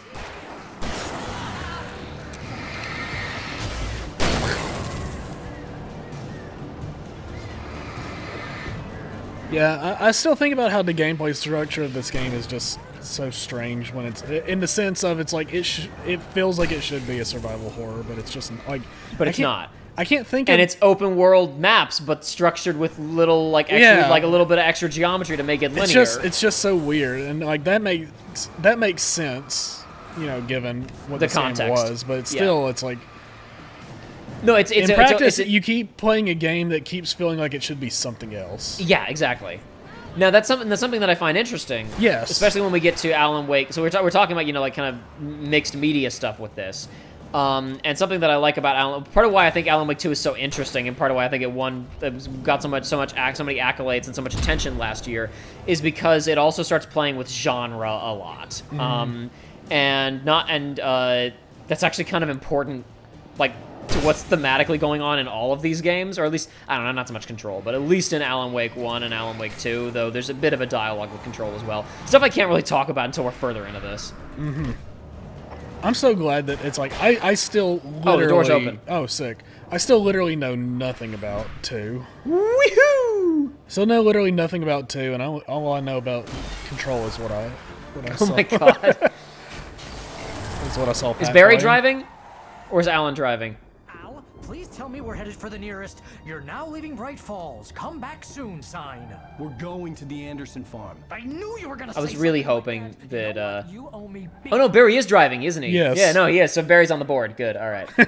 10 kills on the board right now. For some reason, my brain was freaking out about, like, I wonder if it's like, if there's like a mistake and the wheel's on the wrong side of the car or something. It'd be crazy if the entire house turned into a Gmod physics object and chased us. That would be rad. Was that a chapter complete? I Because don't that was think so. incredibly short compared to the last one. It's Okay, not. no, it's not. God, that could have been that's a boss fight sequence. You're driving away from the house, and you have to keep shining flashlights at parts of it. Oh, you got that right, Al. You're barking mad. You are by far the craziest... But maybe that's inevitable when you deal with crazy stuff like this. It helps. This is happening, Barry. Alice, they never had Alice. She's trapped in the darkness at the bottom of the lake, but she's not dead. Al, how can you know that? I know, Barry. I can... Al, No, listen. I can bring her back. I can find her. Barry's driving really fast. Place. The lake, it does something to the works of art created here. It makes them come true. But there's a catch. The dark presence, whatever that thing is, twists it to its own ends. That's why all of this is happening. It's using my manuscript to take over everything. Al, I believe you. It happened to Thomas Zane before, it happened to the Andersons. I believe you. Crazy or not, you're not delusional. Weird shit's going down. That's a fact. I'm on board, man. I'm with you. The Andersons knew about it, but they were too far gone to tell me with all the drugs they were on. But they wrote it down. There's a message somewhere at their farm, Barry. We just need to find it. Look out! Oh no! God, the Gmod is going crazy! Woohoo! No! Crazy Taxi! Man, aren't you excited for the Crazy Taxi to come back? Brand new Crazy Taxi. Oh yeah, brand new Crazy Taxi. New Crazy Taxi bros.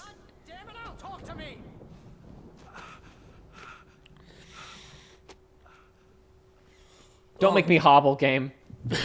Not in this type of game. Come on. Okay, well, okay, but it's because I'm actually low health. At least it's like that is what normally happens if I'm low health. Barry! Barry! Which probably means, yeah, I was gonna say I'm gonna recover in the normal rate of my auto heal, which is fine. That's acceptable to me. Hear your voice. I was trying to get out of the car, but the ground gave way. Barry's great. I love him. Forget that. Are you okay? I hit some bushes, didn't get a scratch. There's no way you can climb down. I was protected by my giant puffy jacket, Al. Al, there's something moving down here. Barry, it's a taken. Use a flare, Barry. Use a flare. Oh, he did. Cool. That's what I remember the world. Yeah. Barry, are Sweet. you all right? I'm good, Al. I'm great. Guess you never mess with anyone from New York City. Around to the farm. Uh-oh. Barry, just wait for me, okay? I think you're a little close. Yeah, I was thinking the same thing. I was like, I realized as it cut me away, I was like, I was so close to the edge. Am I gonna fall off and die? You can catch up. Don't worry about it. I'm on the case. Now he's Rambo. This would turn into a disaster if I didn't catch up with Barry. I don't know. I think Barry can take care of himself, Alan. He's the as the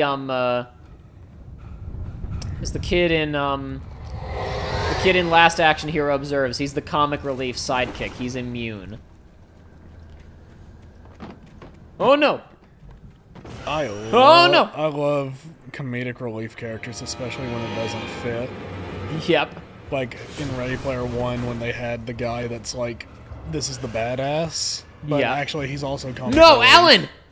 Because you can successfully write somebody to be a complete badass and a comic relief, right? How am I supposed to get to that manuscript? I'm dead. I was like, I'm not going to get out of here. On your HUD tells you the direction you should be headed in. Okay, fine. I'll look at my HUD that is so small that I forget that it's there. I didn't know that either. That looks like it's improperly scaled. That looks like what would happen when you stick an older PC game and like you crank it up to 4K and it wasn't like UI elements don't actually adjust. Mm-hmm. That's what that looks like. Okay, I think this light's aiming down the tunnel. I have to turn it on. That will kill the dark presence. No, Alan. Yippee! Oh, is that our first yippee? I think that's far? the first. Unless I've missed it, that's the first yippee moment. Woo! Oh, hold on. Blocking my way. Oh my god, it's just killing. It's like a turret. It's the mechanical equivalent of an auto turret. It is. When he stopped the car at the Anderson farm, Walter felt relieved. Oblivion was close at hand. The brothers wouldn't miss a jar of moonshine or two in the booby hatch. But then he saw the man on the porch, and he knew who it was.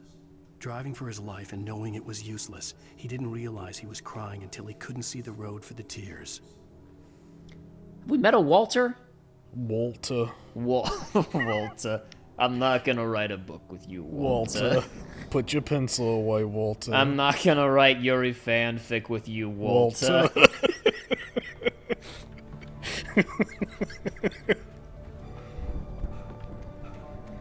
Also, I feel like I've missed something because I can't find where that specific manuscript is in this guide. So now I'm like, well, are we further? Oh my god, are there more fit? I don't have anything to kill you with. Yeah, the turret. Yeah, but it's facing the wrong direction. No, well, you just turn it. I can't turn it on. Oh no, I can. Okay. You turn it on and then just go stand in the light. No, please. Please, Gary. They can't get me in here anyway. Okay, I'm gonna wait one more time for it to charge at me, and then I'm gonna make a mad dash for the bridge. I don't think there's anything over there anyway. It looks like a dead end. I was getting greedy looking for trinkets. No, you've got to be kidding me. Oh my god. Oh! I couldn't do anything about that. It's gonna be really funny if you had just, like, missed the gun somewhere. Yeah, that would be possible. Like, yeah, But I don't think so. I think you're just supposed to be running away. Yeah, and I'm out of stamina. I can't run anymore. There you go. Now I can run. Nope, I can't run anymore. No! No! Come on! Alan, you can't dodge anymore either when his stamina's too low. So I gotta stop running. It's actually getting me killed faster. Okay, I'm gonna hide behind this rock and regenerate my health a little bit. I'm gonna imagine Barry's dulcet tones in the distance. So he'll regenerating my health. Okay, they're closing in. They're closing in! Ow! Run! Pigeons. No, those are ravens. Crows. I don't know. Shadows crawled over the gate. I needed a light to destroy them to get through.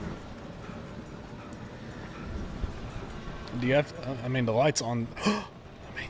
The manuscript page seems to be light, but it isn't. Agent Nightingale stared at the passed out rider. The man was sleeping off one hell of a night. Nightingale felt a stab of envy at Wake's oblivion. He needs to be drunk so bad. His hand shook and his throat felt tight and dry. Biting his teeth, he tried again to pull the trigger. He lost the nerve. Wake stirred. Nightingale would have to settle for an arrest. He'd have to settle for an arrest. What's his problem? He really doesn't like... He really hates him. He's really mad that Alan killed off Alex Casey in the sudden stop. It's the only explanation I can think of. Woo!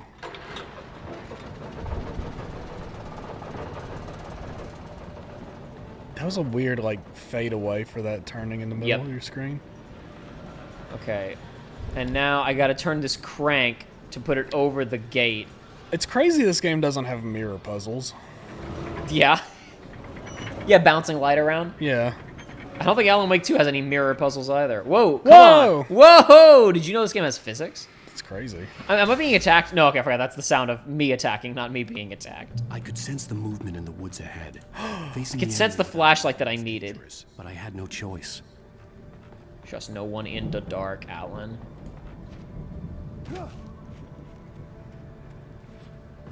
Anything hidden back here? Nothing hidden back here. Just the remnants of an open world game. Just the remnants of a half-realized Pacific Northwest open world Twin Peaks game. They would have had no townspeople, so they realized they'd kind of made a fundamental mistake in its conception. The enemy. Is that another... Oh! Is that another turret? I don't know. I'm going to try it. Oh! No, okay. Oh! All right, never mind. Never mind. Never mind. Never mind. Never mind. And this is how my story ended. I really tried to get out of there. Movement in the woods ahead.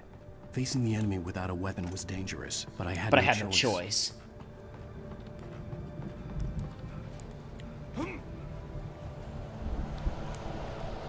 Oh. Sonic Adventure 1 has a mirror puzzles. Why doesn't Alan Wake have them? Yeah. Really couldn't tell you, Joey. It doesn't have mirror puzzles and it doesn't have fishing. Oh my god. Oh my god. No, there wasn't three! It wasn't three! No, they broke the rule of threes! Alan, so you're a bad writer! You're a hack fraud!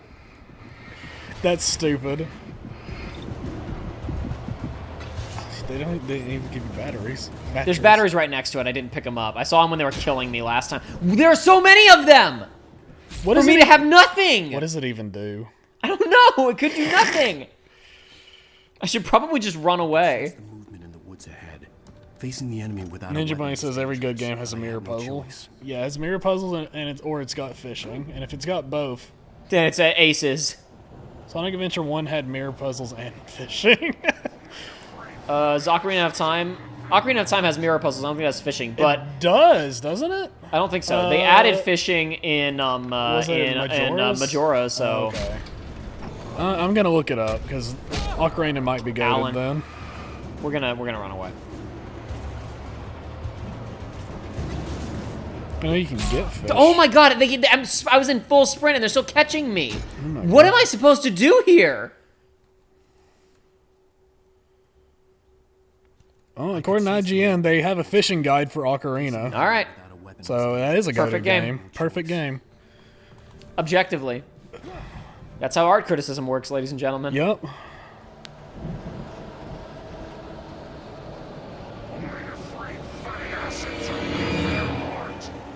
Okay, well, maybe if I do this, it'll slow them down and I can do the thing.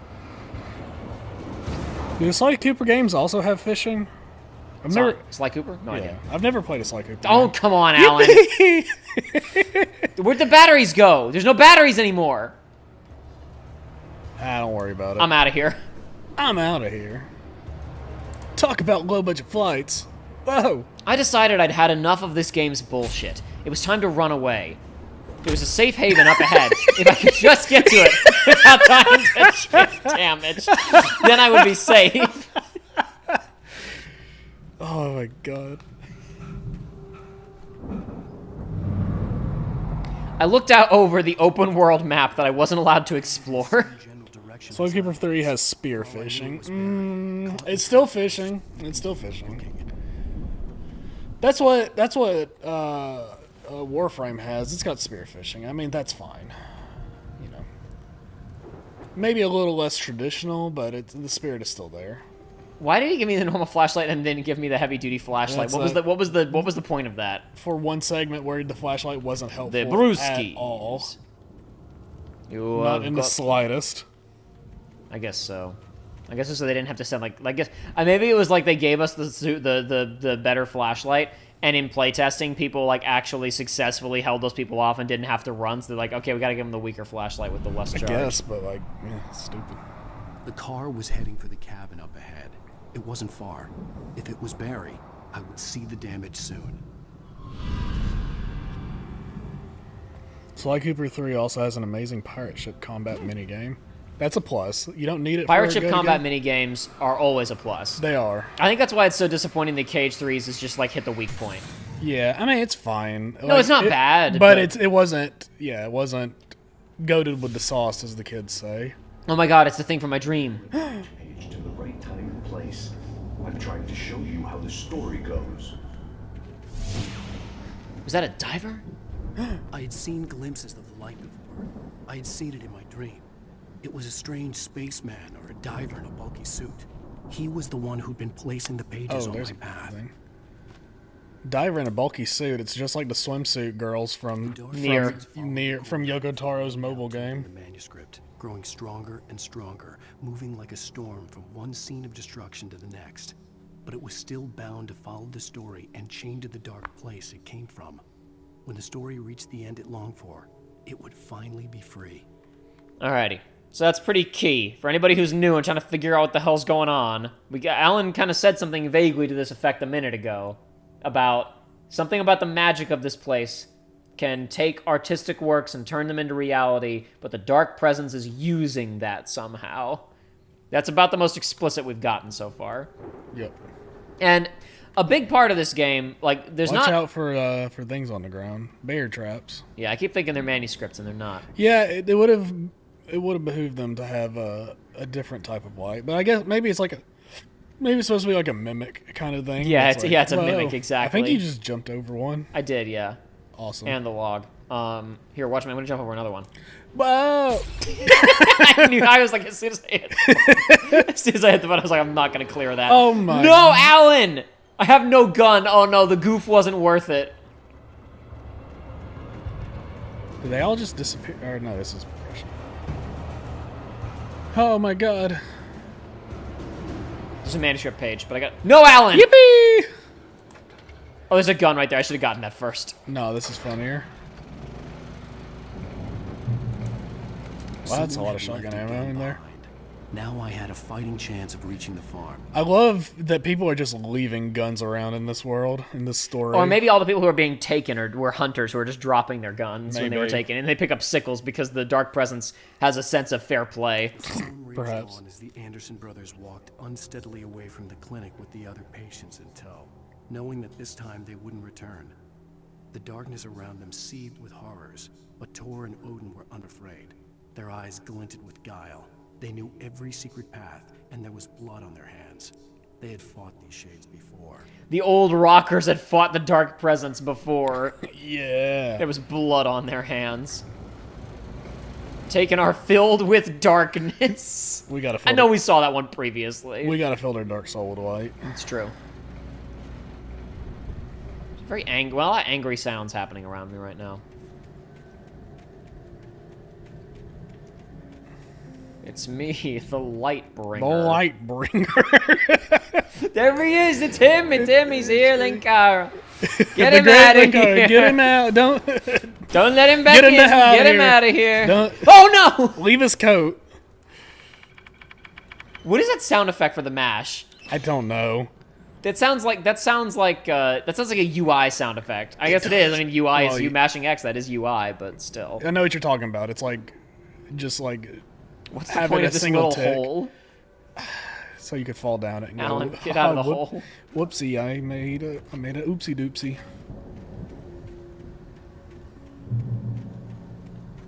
That's not a page. That's a bear trap. I keep getting excited. It'd be mean for them to have one page like in a field in an ocean of surrounded by an ocean of bear traps. Ah! Dodge. Yeah, half the time I'm starting up on my sprints when I'm like finishing an attack animation just because I half expect to be attacked from behind. Even though Thor and Odin are here, Mimir is not here to help us out. Nope. Oh my god. Please.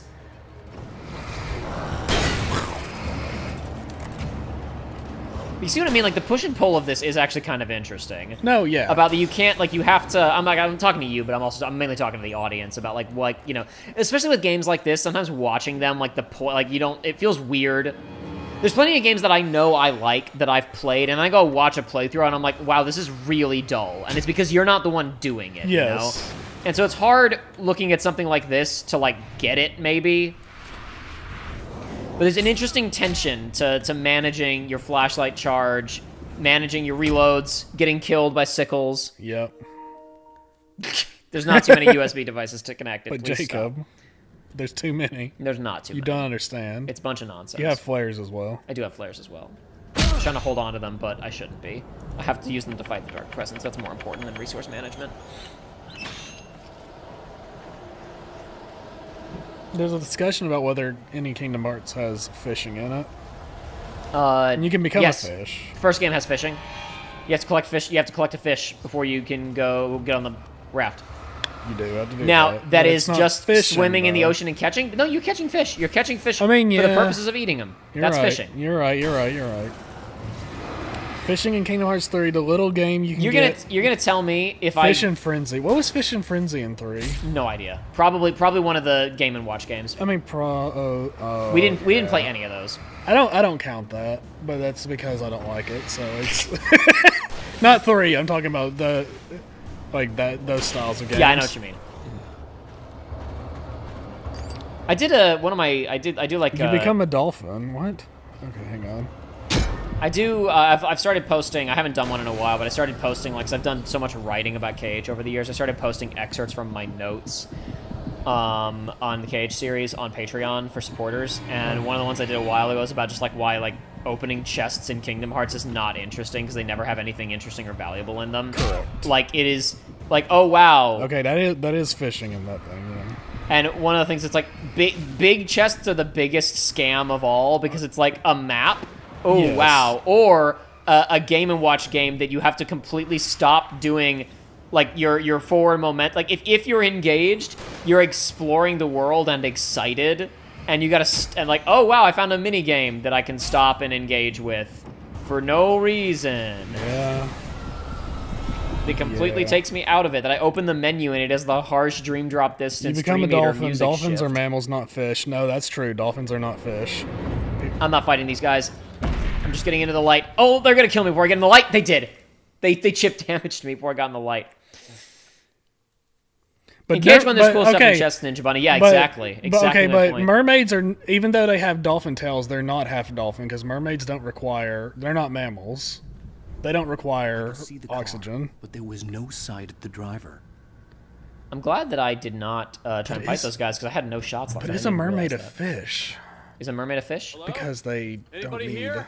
Alan, what are you doing, buddy? Barry! No! Danny, you're not! Ah! Please! Ah! Well, anyway. What are you? No! Don't! I'm These batteries. It's not Barry. I don't give a shit. Is there any like any signs or anything to read in here? Maybe we should map go. of the area. Maybe you should read all the manuscript pages in order again. You need some help, Joey? No. Sora's lower body is a dolphin. But is it a dolphin, though? So far we have gotten, it looks like most of these in order. Well, I think Walter's dead, whoever he was. Maybe we met him previously and I don't remember. Is mermaid a fish? Is water is wet? No, I think you can make the argument about, well, a shark's not a fish. The front door was locked. If But only you can I had often, a gun. But you can fish up sharks in games, so they're honorary fish. But I don't know if a mermaid's a fish. If only I had a gun to literally shoot the door off of its hinges. If But only. instead, I had to scrounge through the house to find a stupid key or some nonsense. Oh, there's an upstairs. Okay, well, just goes to show I wasn't paying any attention then, I guess. Alan, point the light. Point the light, Alan. There we go, buddy. What defines a fish? Oh. How you doing, buddy? Hey, bro. You were in jail the other day. Oh, it's him. I went to the farm again for the moonshine, you know? It makes you see. They're not gonna miss it. They're in the loony bin. But my buddy, Danny, I lost him. Something's gone wrong with him. It's not him. Like a real bad follow-up to a real good movie. Where the best friend's suddenly the bad guy. Who wrote this crap anyway? Damn. So, it's getting a little more explicit at this point, but I don't mind saying it, I guess, at this point. I'll go ahead and say something. If this story seems littered with cliches and nonsense and hand-waving contrivances, yes. Yes. Correct. Whoa! I've run through every possible course in my head. If I continue like the Dark Presence wants me to, the story I'm writing won't save Alice. It's a horror story, and it's going to kill her, and me, and everybody in this town. No one will survive. Darkness will consume everything. This is what it's wanted all along. It will be free, unstoppable. It used Alice to get to me, dangled her in front of me to keep me going.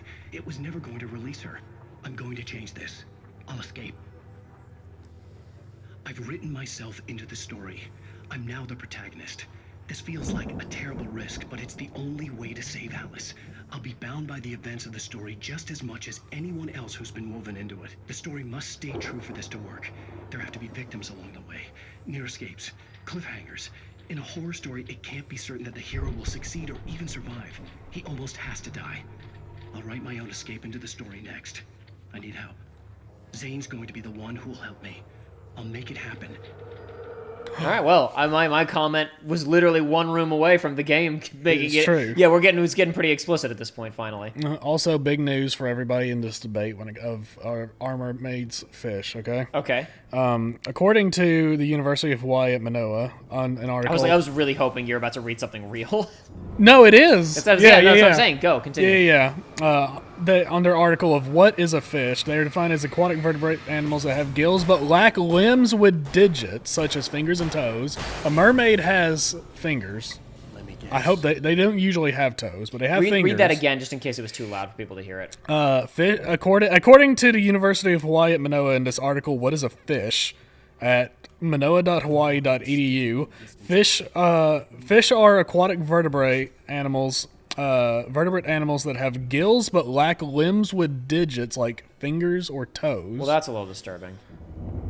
So, obviously, mermaids have fingers. So You're ready to see a lot of stuff that looks like this in Alan Wake. I can't 2, by wait. The way. I can't wait. This game's been kind of like not great on like the environmental detail and the environmental spooks. Get ready to see this type of shit a lot. Oh, that's what I'm looking forward to. Like I said, I sent you that picture that was like, this is Alan Wake 2, and it was like a flaming Wendigo and a possum with a wizard it was hat. a flaming Wendigo and a small mouse wizard. I was like, I cannot wait for this game.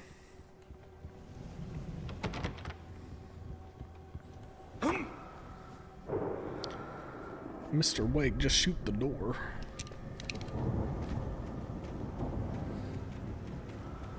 So one of the bigger tensions of this entire story, the manuscript, is when almost anything happens in this story, you can say, Alan, why did you write it like that? Alan, why'd you do that? For a moment, Alan considered strangling the idiot. Mott was mean-spirited, but easily manipulated. An emotional infant who lived for his approval. Wake, by contrast, was a far more difficult subject. He was a Mott had writer. given him too much leash. Yeah, all writers are so deep and complicated. Hartman would have to find a way to rein him in, and quickly. Ninja Bunny said, before I die, I have to say, you suck at writing, dude. That's how I want to go out, too. Hating until the very end. Do you remember, did you watch the Best Friends play God of War 2018 or not? Did you ever watch their playthrough of it? I watched part of it, but then stopped because I was like, I want to play this game myself. Yeah. When they kill like the boss when they're leaving the elf realm early on, and he goes like, "You have no idea what you've done." They talk about how that's how you always need to say that to whoever is nearby when you die. Like, exactly. Just to leave them something to think about for the rest of their lives. They're gonna be like, "When is that? What did he mean by that? Is he gonna come back?"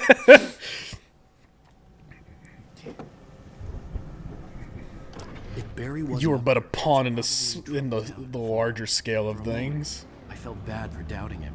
After all, I made it this far myself. But Barry was Barry. There's a radio in a station, a Firewatch station. That thing up there. I'm on the way. I'm cabin. I'm on the case. We'll check the cabin first. Alan got out of the... We haven't done nearly as many just like bullshit manuscripts today. It's true. We did that a lot in the last session. Alan got out of the car to check the cabin. There was a yellow sign. He knew that he needed to rush to rescue Barry from the dark presence because Barry was woefully inequipped to deal with it. But Alan knew there was something more important. And that was finding a box that had the same things in it that he'd been collecting all game. Sure, it didn't matter, but this individual box didn't matter, but the collection of these would lead to something grander.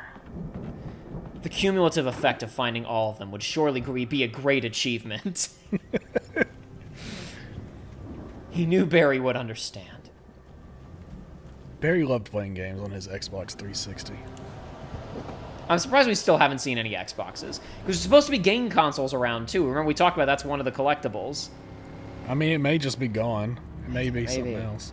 Maybe it's gone completely. I figured they would just have replaced it with a generic... Gone forever. God, they leave a lot of spare cars sitting around in case you, like, happen to total whatever you're driving. Do they even have, like, health? Well, the only sequence we've had before with driving with enemies, the car was taking damage. It was smoking by the time that I gave up on it. Oh, okay. And, like, the hood was off. A gun. How much ammo do I have? 7 shots. And how much will I have after... Is that ammo over there? Alan, pick it up! You have to hold the button. I am holding it. Damn. Oh my god, I had to hold it. That was... when I said I am holding it, I didn't stop holding it after I said that. And then Alan had to walk up to it and pick it up. Well, as I'm sure everyone's noticed, that storm we all felt coming is finally here. The boys at the Weather Service reckon it'll last until morning at the very least. Pertaining to that, let me read that missing persons alert again. The sheriff's department's still looking for a Caucasian woman, 30 years old, slim and blonde with blue eyes. She may be lost in the woods, and it's possible she's been injured in a car accident. If you see her, please make sure you get her indoors and call the sheriff. It's bad weather to be caught out in, so if you see someone in the area who maybe looks a little confused, give them a hand, all right? This is Pat Maine on KBF FM, hoping you're all safe and warm tonight. Is this the same station, or are they all just copy and pasted? I assume they're not the same station. It's definitely not the same location on the map, but no, they're definitely using the same like structure for the Firewatch. I wouldn't blame them for it. It's just, The outer like reaches of it like connected. That sounds so stupid. Yeah, all right, dude. Oh my god. Yeah, the hunting rifle is just a straight upgrade. It's just a one-shot kill. Okay. More shots. Yeah, it had more ammo and does more damage, so it was just a good trade. And more range. Oh, okay. Well, Youch. Speaking of range, go away. Woo! I'm not wasting my batteries on this guy.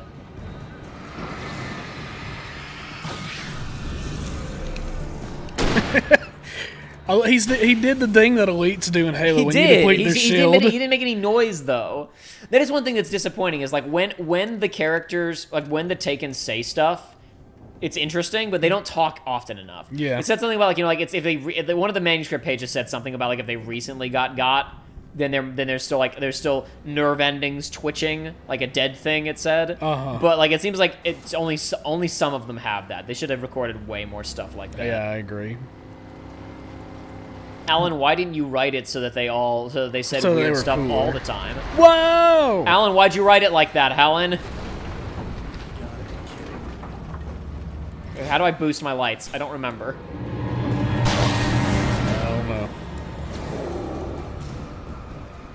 Oh no, Alan, that's definitely the wrong button, incorrect. Alan. You were doing it right That's a second definitely ago. the wrong button, Alan. Alan, no! Alright, fine, we're not killing these guys. They don't drop XP. They don't drop XP. No, it's like sticker show. There's no reason to fight them. Exactly. Running away is the correct option every time. Except I don't know where I'm running. I think back on the road up there. It looked like the road was blocked. Well, I think you have to get out of your car, right? Oh, possibly. Oh. Because look at all that light. Oh, okay, I think I can squeeze through. No, I can't squeeze through. Well, gang. God, that was always such a blast in Halo, is you find a spot where it's like, okay, get You're out of your car. You're not supposed to be able to take a vehicle through, and you still find a way to squeeze it through. Absolutely. It's like, I'm going to spend 50 minutes figuring this out. No. Oh my god. No. Nuh-uh, not today. They should have just done that in Yakuza 7 when they fought that boss. Yeah, I ain't messing with that today. Alan's like, I gotta fight another piece of construction equipment? This is hack shit. Who wrote this? Who wrote this crap? So, the game opened with the Stephen King quote, where he was talking about, how... good horror shouldn't explain itself, right? Yep. If you say what's going on, then that ruins the magic of it. It's better when it's unknown. So this is not, strictly speaking, 100% true for all horror, but it is a good like guiding principle. I think there should be there does need to be logic, but the moment you explain away what's happening, it becomes less scary because it's kind of like your ideas of what could be happening narrow significantly. You and I were talking a week or two ago about the trailer for the new Alien movie that has a flood-esque horde of face huggers leaping, running down a hallway, and it's like that's not scary. No, it's not fun anymore. A face hugger in a single room that is small, and one moment of indecision will end your life. That's scary, but like a flood of them is just. It just deflates itself.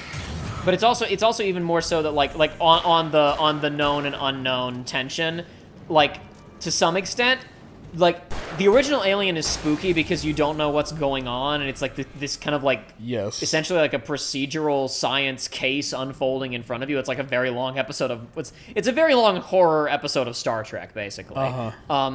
Speaking of Aliens, I believe today or yesterday was the 45th anniversary of Aliens. Wow.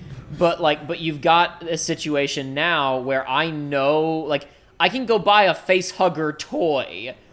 Yeah. It's a thing I know. Yeah. It's nostalgia. Look, it's tons of them all attacking. You've never seen something like that before. Yeah, but I don't care either. What sucks my balls about it as well is, like, I mean, we know so much about aliens anyway now that but it's like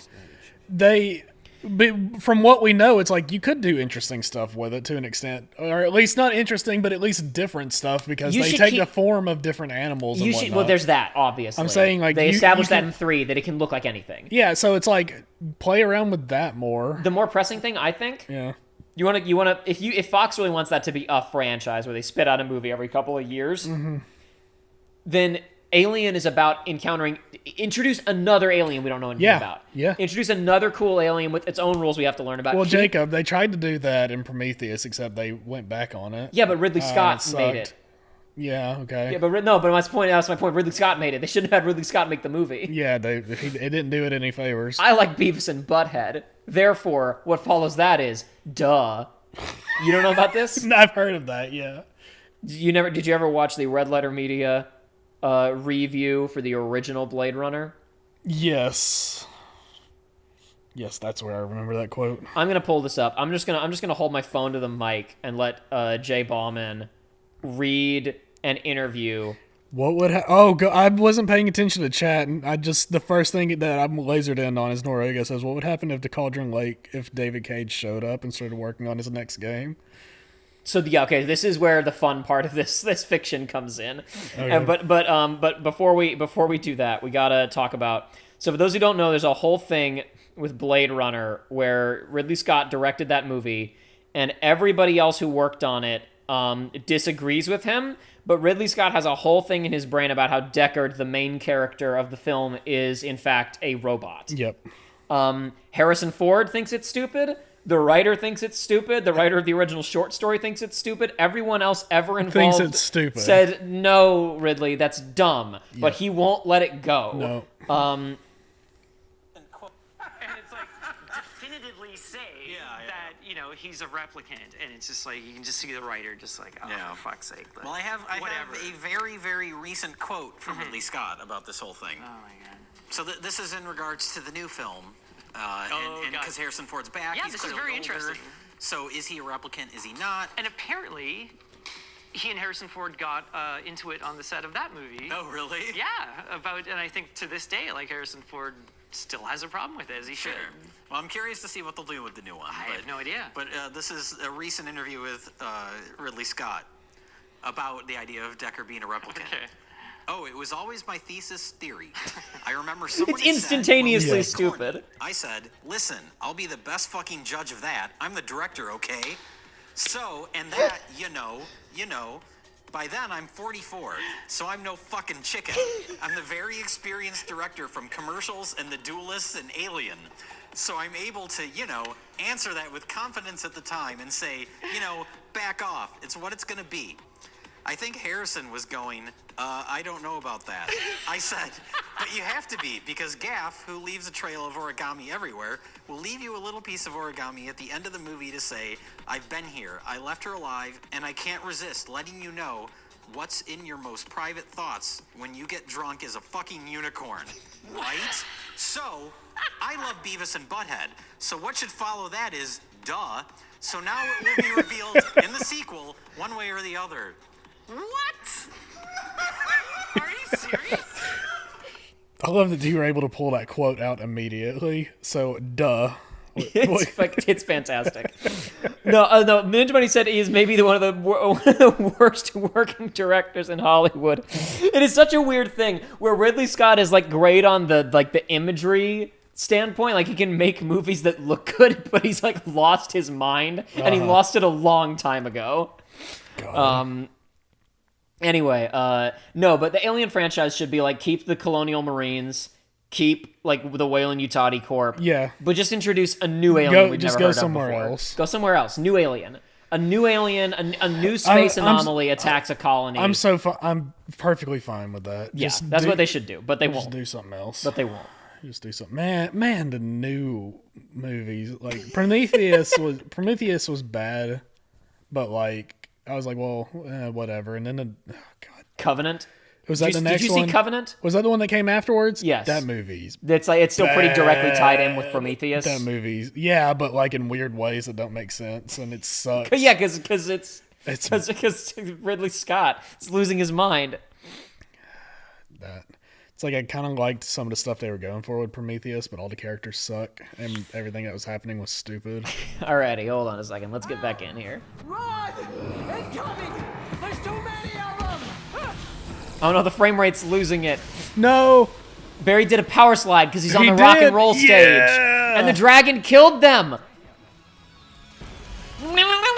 This is like Left 4 Dead.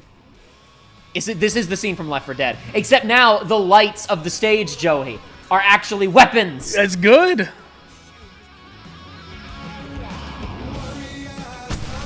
I hope we had to pause because we had to finish that conversation before this started. This isn't copyrighted, is it?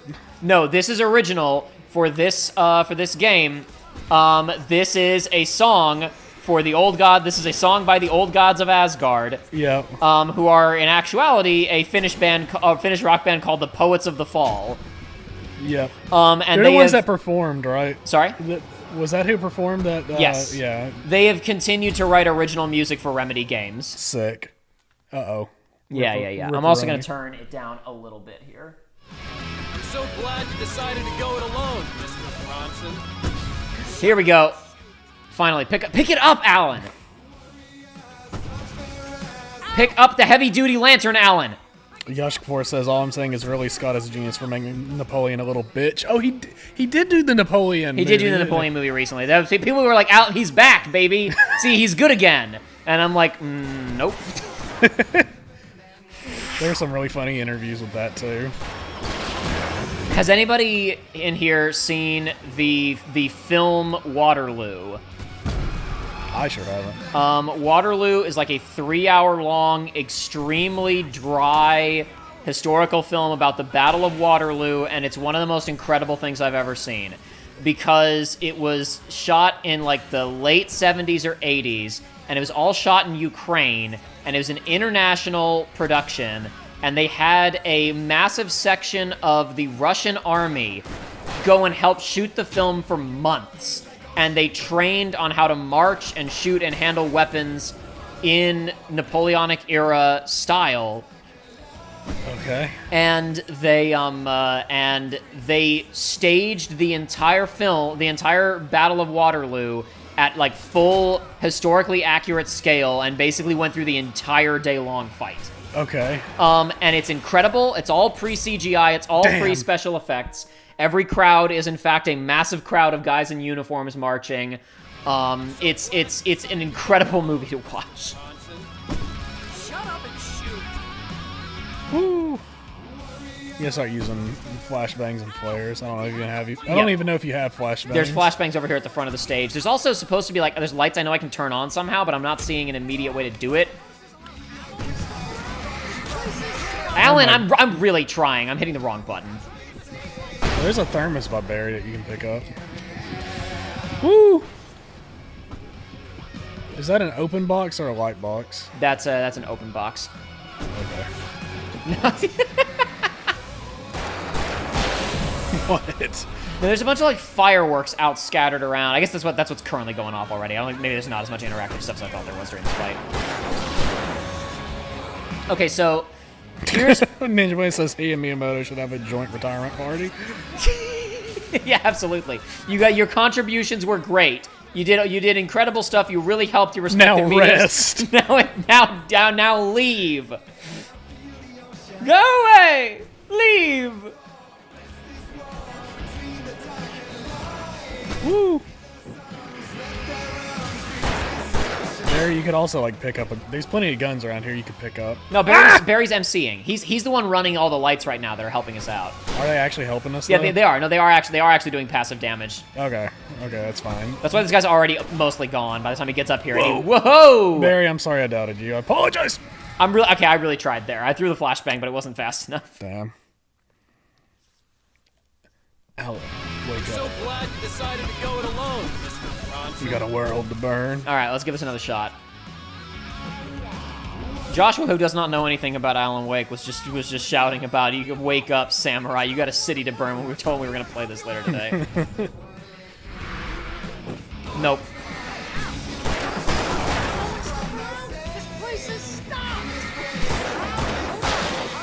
After I finished Dragon's Dogma, I was booting back up Persona 3, and then I looked at my shelf. I recently put my games on my shelf out of storage. Uh-huh. I was like, I looked at Cyberpunk, and I was like, I'm gonna have to one day. Yeah, I mean, you got a PS5, and it's patched up now. You can play it. Yeah, correct. Sure good. I mean, I'm glad I got it for like $10. Yeah, exactly. Whatever. That was the reason you got it. Is because it was on super cheap. See, he just killed that guy. Okay. Barry killed that guy without my assistance. Good shit, Barry. Good job, my man. I'll get them working again, I promise. But if some of the lights died, so we don't have assistance anymore. Damn. If anybody saw the way I put my games on my shelf, they'd have an aneurysm. How so? I put them. Oh, okay. So if the flashbangs make direct contact, they explode instantaneously. That Sick. makes sense. Okay, so my shelf is not a real shelf. It's like segmented in a weird way because it's a really cheap entertainment system stacked on its side. Right. So there's just like different little cubbies in it, and I have my games in there based on how likely I feel I am to play them again. Okay. All right. That makes some sense. All my PS5 games are at the top, but then aside from that, it's like at the bottom. Like at the bottom is games like Call of Duty or games that I have like gotten digital versions of over the years, like Bloodborne and stuff. But it's like I was thinking about, I was like I could do it right and make it alphabetical, but I was like no. I tend to sort by like franchise and genre, or even like the color of the spine if there's not an immediate obvious connection. But it really puts certain things in perspective where it's like I pick up Sword Art Lost Song and I'm like, where does this go? It goes into garbage. It goes into trash. I put it above Never Play Again. I put it like I'm probably not going to anytime But who knows? soon. Maybe someday on a rainy day. But who knows? Maybe one day when you're watching like the finale of Sword Art Online Abridged, and you're like, God, this is really good. I kind of wish I could hang out with these characters. And you like, but you're old and delusional because they only release an episode once every year. So this is in your 50s now, your 60s, and you're going Cena. That's not nearly far enough out. You're in your 70s, 80s. You're starting to lose your mind. You know, it's and funny. you put in the game. I was thinking about the other day. I was like, now it's like if you see like, you know, like older people streaming a game on Twitch, it's like that shit rocks. That's so cool. Yeah. Right. But it's like by the time I'm that Alan, age, pick up the shotgun. It's gonna be like sad and pathetic. I think. It's like the market is gonna be saturated. Twitch 3 is going to Twitch 3 is going to be all boomer streamers. They're not going to be boomers anymore, of course. Yeah, exactly. The spirit is there. They're like, can you believe they still play analog games? What a bunch of idiots. You have to use your hands. That's like a baby's toy. Yeah. Miyamoto was right. You did it! Yippee! Woo! Oh my god! What was the point of that? It didn't even blow a hole in the fence, did it? Or I guess it did. Bright Falls, rock and roll capital of America. You did it, Barry. So, this is something I'm going to talk about a lot more as these go on. That didn't seem very horror story, Alan. No. No, it didn't. So the opening Stephen King quote where he's talking about, you know, like horror needs to be, you can't explain things or else it's not scary, right? Yeah. So we were talking about, that's not it's a good guideline, but it is not, strictly speaking, a Correct. rule. Alan, I think this is deliberate. Alan has somewhat conventional ideas of what makes something a good story. So whatever he was driven to write during the missing week took the form of a horror story. Yep. And now he's realized that this is a problem and he's trying to stop it. He's trying to figure out other ways to do it. There's only one rule about how stuff that comes out of the dark place works. We'll get into later, but he basically said it a minute ago. He said the story has to be true. What he means by that is it has to be a good story. The reason Alan can't write, and then he picked up a machine gun and blasted the enemies away, and all of the enemies died as light spilled out from him, is because it wouldn't be very dramatic. The reason he can't write and then Goku showed up and fixed everything is because it would break genre convention. Goku it would be a bad story. But one of the questions that's a little bit at the heart of this game, but I think is very central to what Alan Wake 2 is about, is does something have to conform to genre conventions to be good? Right. And the fact that we just did this stupid nonsense... What is that over there, that light? Where? Where we just were. Look back at where you just were. That glowy light. Is that a manuscript? That's a manuscript page. That's absolutely a manuscript page.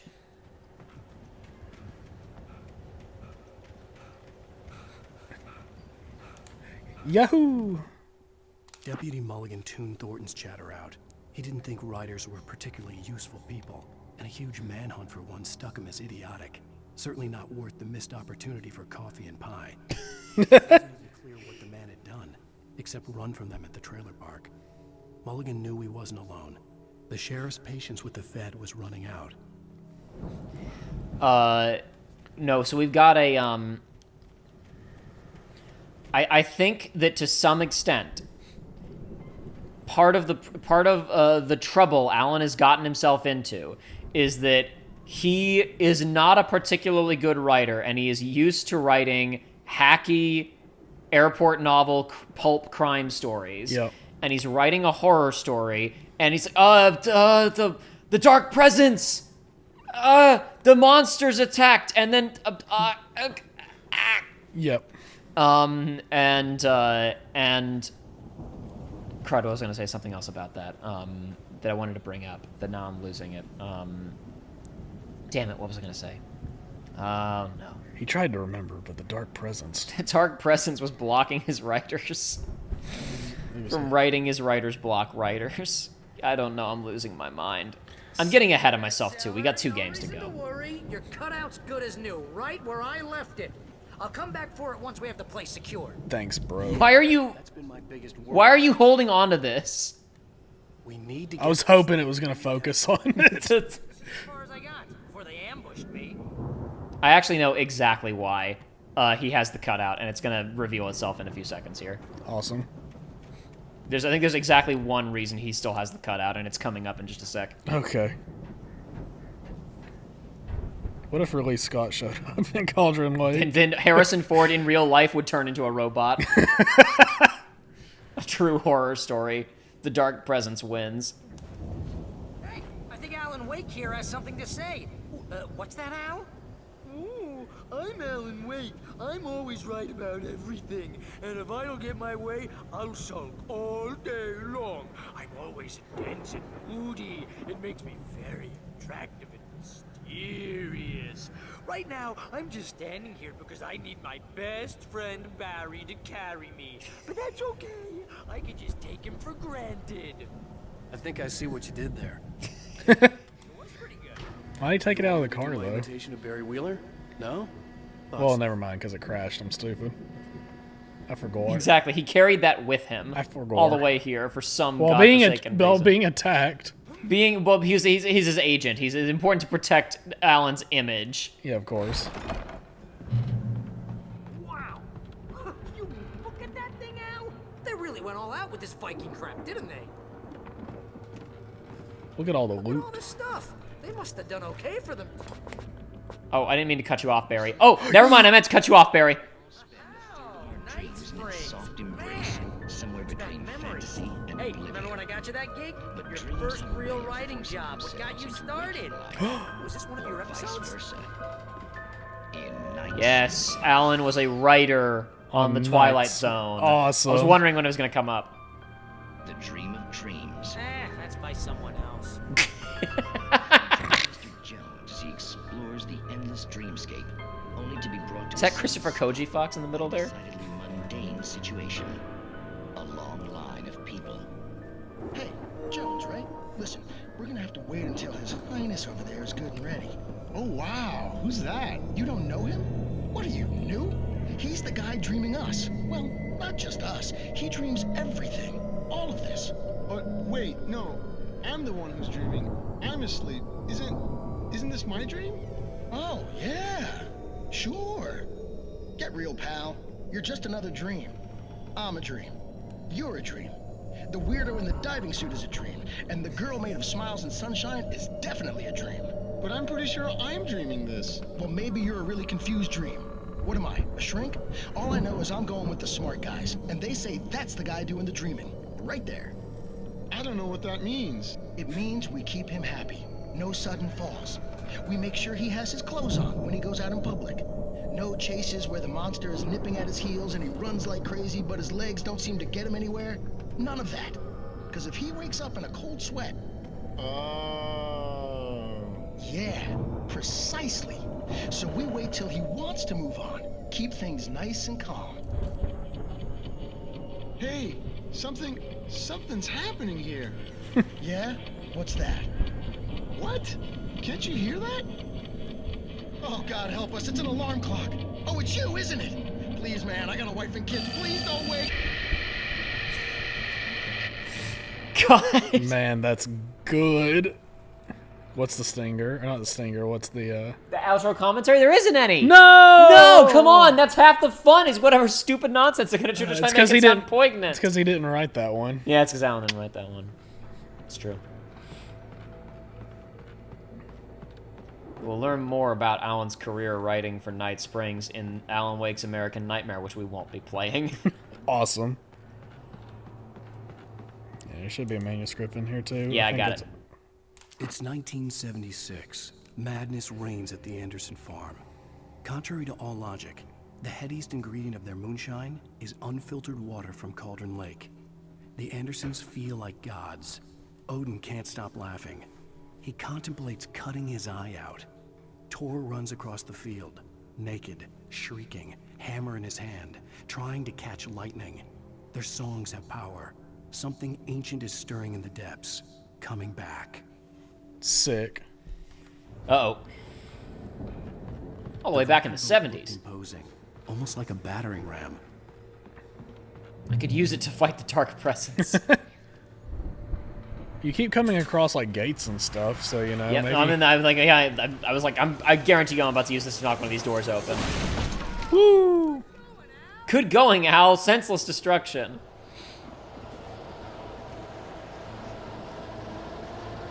Awed by celestial the wrath Ragnarok and tour. fury. Sick. Okay, now what? What is that noise? I was about to ask. Is that the weather attacking again? It's the weather attacking again. Aw, jeez. So that is again a leftover of... Okay. Yeah, I don't care. I'll see you later, buddy. Oh no! I have to care! Oh my god, they're everywhere. Throw the flashbang out. Not fast enough. Can you dodge after you throw it, or are you just like walked up? It seems like he just stances up for a second. Fine, I guess I'll kill this guy first. Except he ain't there no more. I think you have to... I have to re-battering ram. Yep. I bet I have to reread this thing too to make sure I get my achievement for reading everything. Speaking of everything, I believe the last radio is going to be in the next, whatever the next building you go. The last radio in the whole game? Yeah. Or in the, all right. Oh well, I mean, if I understood it right, it's at 11 out of 11. I love that you can keep doing this with the flashlight during this stuff. All right, where's the dark presence? Yeah, I was watching. Come on, buddy. I was watching a guy play a part of the sequel to Two Worlds, whatever that Two Worlds 2 or whatever it's called.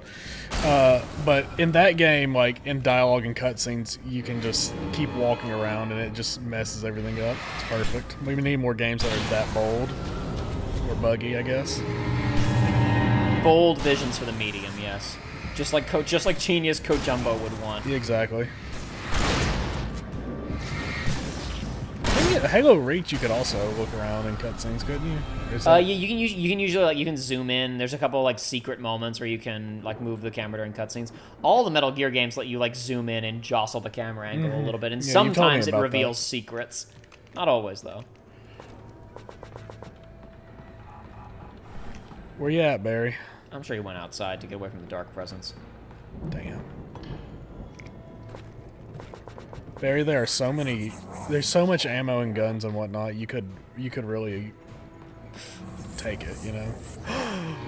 Oh no! He doesn't want you to have it. He's got a massive knife. That is a Monster Hunter like carving knife. Oh, he's a special. Yeah, I heard somebody doing their Taken lines. So I was like, I wonder if. Wow.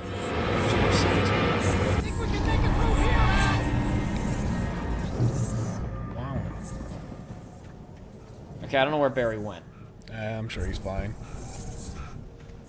He said we can make it through here, Al, and I don't know where he went. I'm trying to follow you, Barry. I'm trying to help you out, buddy. Why do you have that giant knife? I feel like a flare is like almost needed. Oh no, you got it. Oh, I thought you could only damage them when they weren't teleporting around. No. We fought a couple of guys like that already. It just takes a long time to wear down. Oh come on.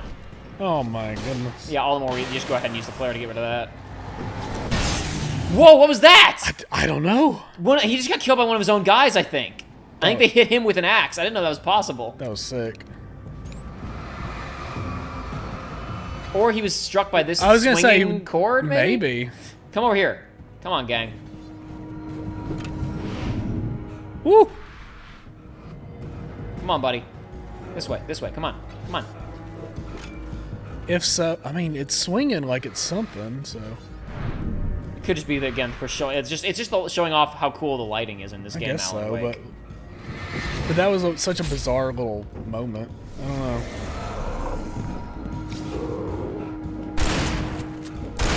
Oh, that's what it is. He does the elite roar whenever he's gonna charge. Yeah. It's a specific tell for his charge move. But no, you're right. It is silly, and that it doesn't have. We were talking about it should have like a bark accompanying it. Oh, Barry's over there. Oh, I do have to go around. Okay. I was like, how did I miss that? It's because there was no way to get there. I had to go around through the truck. How did he get here? The truck was there when he tried this. Maybe it wasn't. Maybe it wasn't. Maybe it was up here because of the dark presence. We're not sure how Alan wrote it this way. Woo! Okay. Those geezers had quite a production going on. Oh, you know what, Al? If we make it through this alive, I'm gonna start representing them. Yep, sell this stuff online, maybe get a reality show going, release a new single. Good luck with that, pal. Hey, you find us a way out of here, okay? I'm gonna take a closer look at this stuff. Let's take a closer look at those falls. The door was barred from the other side. I'd have to find another way. Alan, solving puzzles is not an important part of the horror genre. You didn't have to do all of this. Oh. Man, this game gets dark sometimes. It does get pretty dark sometimes. It makes sense. We could also turn off the lights in here now that it's starting to get a little bit darker outside, and we would probably the screen would be pretty bright comparatively, but. See you later, Norway. Oh, come on! By. Where did you come from? And why are you standing between me and that coffee thermos?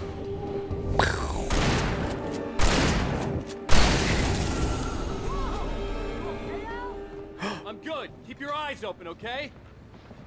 Why? Seriously, why hasn't Barry picked up a gun? It's stupid. Barry is going to do something pretty smart pretty soon about the dark presence, though. It's pretty funny. I wish every time you picked up a thermos, you got a big, long animation of him popping it open and drinking. And just guzzling the whole thing down in one go. Yeah, he's just absolutely wired with coffee. Like, I mean, just like a truly, absolutely unhealthy amount. 100%. Turn on. As you regular listeners know, I should be the last one. But I'm not the only one. Deputies Mulligan and Thornton are taking a couple of moments off their busy schedule to join me here in the studio. Boys, how busy are you now? Deerfest is almost here, isn't it? I bet that keeps you in business. Pretty busy, yeah.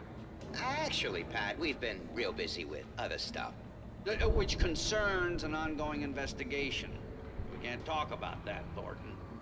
I wasn't gonna say anything. I was just saying we got, other irons to fry. And how would you compare your workload to last year's? Things have seemed relatively peaceful to me, but people do tend to get a little wild this time of year. Oh, it's wild, Pat. It's pretty wild. There's been all sorts of trouble this year. Vandalism, fighting, public disturbances. A lot of people gone missing, too. Yeah, it's pretty much... Like, how many people? Because Alan's shot a lot of people. Yeah.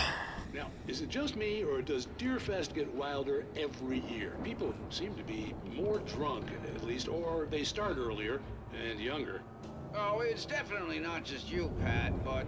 Definitely, Pat. Hey, I'm talking here, Thornton. Oh, shoot, I lost my train of thought. Not just me. Oh, yeah, it's wilder, Pat, but actually most of the trouble seems to be coming from grown men. People who ought to know better, you know? Kids are doing fine this year. Well, that's nice to hear at least. Boys, I want to thank you for stopping by. I'll let you get back to your patrol. Sure thing, Pat. Yeah, sure thing, Pat. Moving on. That man sounds like a rat. Yippee! Oh, boy.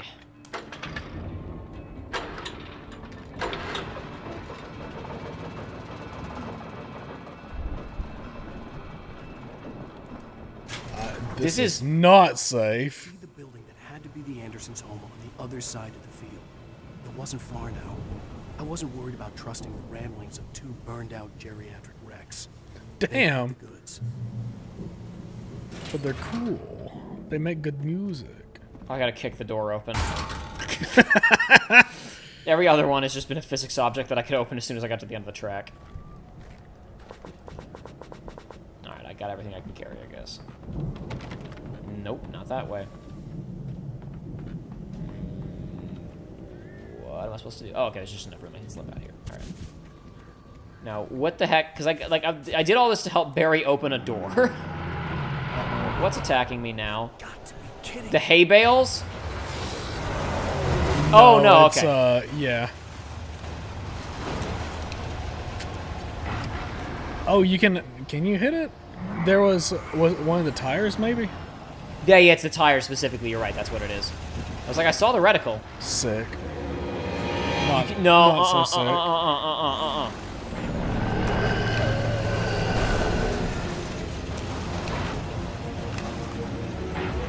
Can you throw that? Or no, you can't throw it. Just drop it at a spot. I just need a little bit of distance from those guys. If I was in this situation, I'd simply handle it. I would simply handle it. Oh. Yeah, I had a feeling. Yeah, okay. I had a feeling. All right. That was a good call.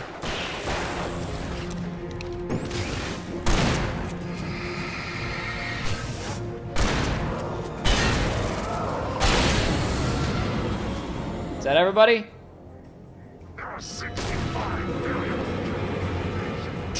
All right. That's a lot. That's a lot of pigs and cows. That is.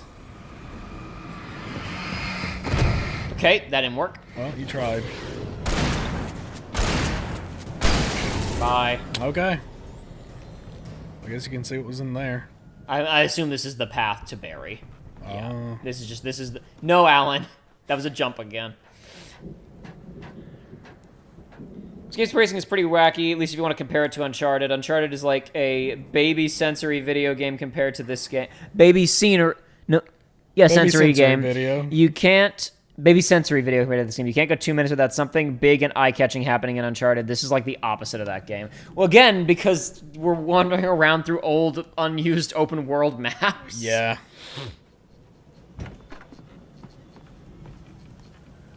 Oh, yes.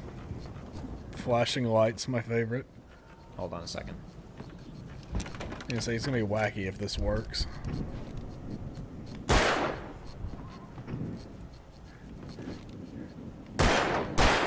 Okay. I guess it's not real. It's not a real one. There's physics objects blocking this door. I figured we could knock them away and there were secrets, but that's not real. That's an unused part of the open world map. Yep. They did not feel the need to texture the inside of that or populate it. Or it might be, maybe that was like part of the level we were in previously, because again, they've tried to turn an open world map into a maze. Here's the door. This is the door Barry's behind. I recognize it. Is that you out there, buddy? Yeah, it's me. Hang on. Hey, let's go, man. I agree, Barry. Let's ride. Okay, these gates don't open. Oh, Barry's gonna open them using magic. Watch this. Have to work together to open this gate. Oh my god. The magic of friendship. Yosh Kapoor says, Star Kid uploaded Working Boys. I'm sorry, I'm finding every urge not to watch it right now. You can go watch Working Boys if you want, that's fine. I think that's the farm on the other side of the field. We're almost What's that? Working Boys is a, We should feel right at home then. in... So, several of Star Kid's recent plays have, like, taken a second out of their time to, like, make fun of some particular, like... to make fun of other theater stuff, basically. Okay. This is the short version. Nerdy Prudes Must Die has a scene that is making fun of something that I'm sure I'm supposed to... I would know if I was a theater kid, but I don't really. It's still funny, but, like... It's clearly a parody of, like, a type of play. Okay. In The Guy Who Didn't Like Musicals, one of the characters reveals that their secret passion is... Very, very late in the game... reveals that their secret passion is musical theater, and they have hog-tied a couple of the characters to force them to listen to the demo of the opening song for their musical Workin' Boys. Okay. And so they've now released Workin' Boys as an actual, like, I think it's just like a short musical. I don't think it's one of their full-on shows. It said it was half an hour. Yeah, it's not one of their full shows. Old gods know the truth. Wow. No, maybe you shouldn't go watch that. Maybe you should stick around here for some truth. The lights are out. Guess we better check the fuse box. That does seem like a thing we should do in this game about light. Mm-hmm. I think it's only look the at second that time. poster. I think it's only the second time we've heard someone say check the fuse box, which seems like it should have happened a lot more than that by now. What does it say? In the valley of my shadow. That kicks ass. I love that. I saw a prompt. I saw it too. What happened? Barry, did you do that? The power downstairs was out, but I was sure I could fix that at the fuse box. So I just can't interact with that yet. Well, if we have learned anything recently, the fuse box will be in one of the bedrooms.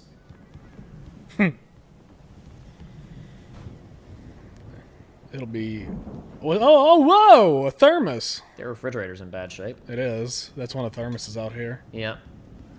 Get out of my way, Barry. Thermos is one of those words where you look at it and then you say it. And it's like, that's not pronounced the Another way I coffee want it to be. thermos. Oh my god, in the bathroom? Oh no, don't drink that coffee. This place looks kind of lived in. I thought the Andersons were in the booby hatch. Come on, Al, let's get the lights on, huh? I'm working on it, Barry. Again, Alice's screams rang in the stillness of the night. I saw myself run toward the cabin, flashlight in my hand. I followed my past self. I was an out-of-body observer, a time traveler in a crazy drunken dream. This was the beginning. The night Alice had disappeared.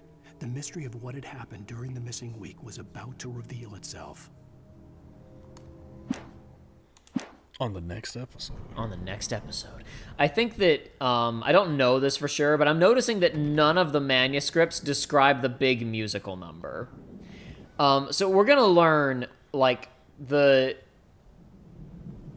whatever, like, when the magic of Cauldron Lake affects things, like, it can cause active changes to the environment, but it doesn't necessarily rewrite literally everything. Maybe this is just me already, like this is me projecting, knowing, like, a bit of what Alan Wake 2 is about, but it was written, like, 10 years later, so who knows. I think it might be deliberate that there's, like, hey, yeah, the Old Gods of Asgard setup was already there. Like, that wasn't in any of Alan's manuscripts. That was just there, and they happened to use it. I don't think that was part of the horror story that Alan wrote. Right. Which is why it was a cool sequence, but doesn't it feel like not the rest of this? Because Alan wouldn't have written it. Yeah. Because he's too self-serious. That's the message the Andersons talked about. That's the whole reason we're here. Lady of the Light? Oh, that's gotta be... What's-her-face? The crazy lamp lady from the town. Cynthia Weaver. Right. Must be. The night. CW. Heart. TZ. Yeah.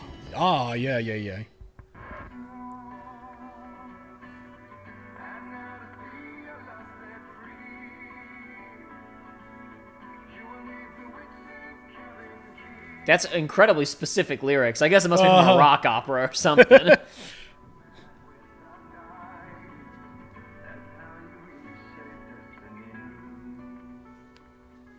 Okay. We need to find Cynthia Weaver. We'll stay here for the night and head back to town as soon as it gets light. Hey, Al. Lots of hours before dawn. Might as well get some rest. And by rest, I mean drunk. I disagree, Barry. This is... Yeah. What the hell? It's so stupid.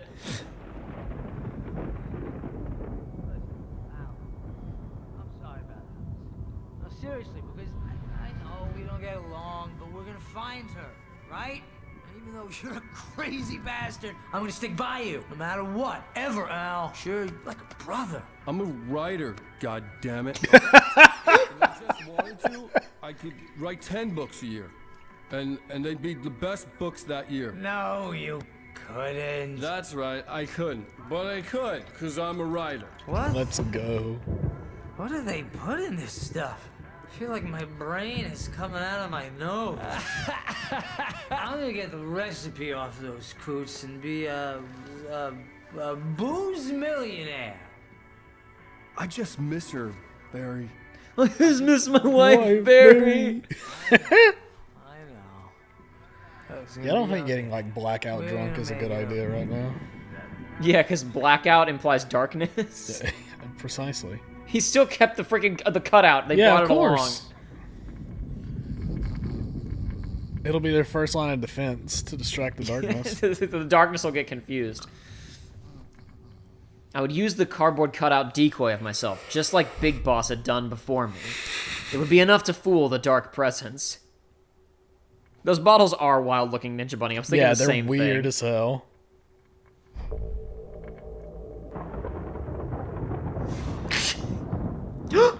He's astral projecting. This is his Toblerone. What was it called? Oh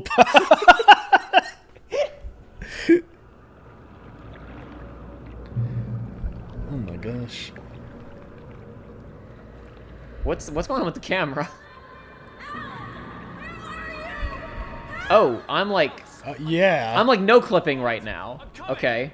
It was a crazy drunken dream, and yet it was more than that. It was the truth, a suppressed memory unearthed by the Andersons' moonshine. I was there, an out-of-body... This is very Stephen King. Yeah. I'm gonna do a lot of drugs, and then the truth will be revealed to me. This was the night Alice and I had arrived at Bright Falls, the night Alice had disappeared. I had a chance to find out what had happened. I remembered being surprised to see the cabin dark. Alice would have never turned the lights off. Alan, the lights were off because the power cut. Did you not remember that happening when you were dead? I caught a glimpse of her form underwater. I guess it cut out again after he left the into building. The darkness. Diving after her was the last vague memory I had of that night. After that, the next thing I could remember was waking up behind the wheel of the crash car and finding the first pages of the manuscript. The lighting really does look pretty good in this game. It does.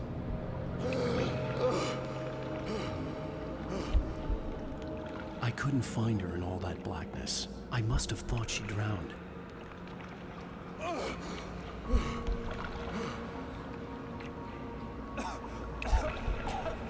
Alice! Jagger had Alice, and so she had me. Alice!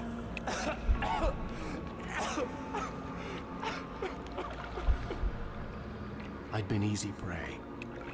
Look at the cabin. Is there someone in the window? Alice? Maybe she didn't drown after all. Maybe she's inside.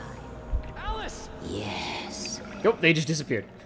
Yep. I guess I was supposed to be holding down L3 and the camera was supposed to pivot somewhere else. Well, these have been disappearing. But I think they kind of faded intentional. previously, didn't they? Maybe No, I'm they crazy. just like no, they just been popped. popping in and out. Okay, whatever. There should have been a fade and like a see. Okay, yeah, no, you're right. Listen, you know, making games is hard. It's a lot of work. It's weird though. It's a lot of work. It a lot of work is. to make a game. She must be here somewhere.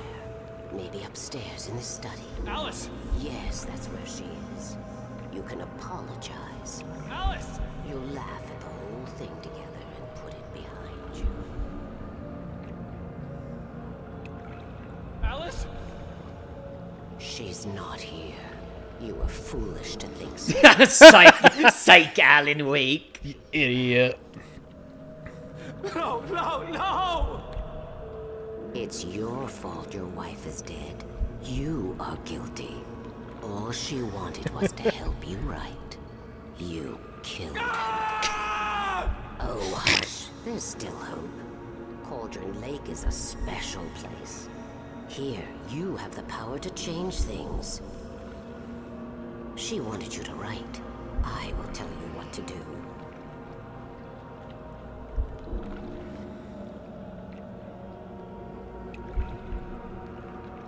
You can write her back.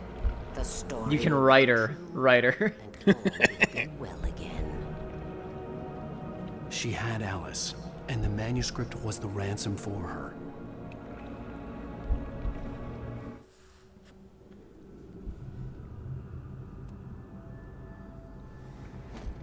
Yes. I'll write. I am a writer. I'll fix it. I'll bring her back.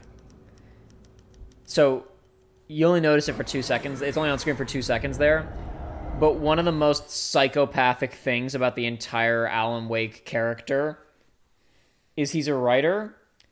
He was picking at individual keys with his pointer fingers. Yes, exactly. No. It's real messed up. I remembered it all now. In the dark, I'd written for days, a week, almost a complete manuscript of a novel entitled Departure. Jagger had been my editor, whispering in my ear, making sure that the unfolding story would make her more and more powerful. I thought I was saving Alice.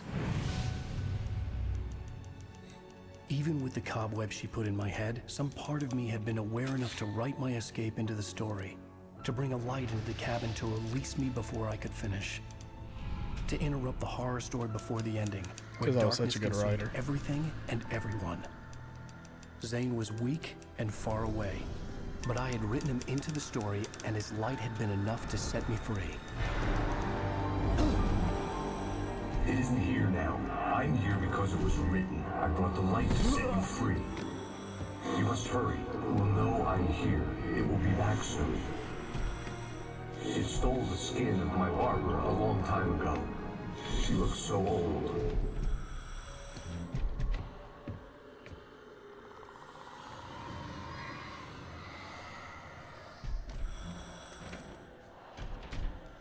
I had woken up, confused and groggy, my mind consumed by darkness and fear. All I could do was to escape.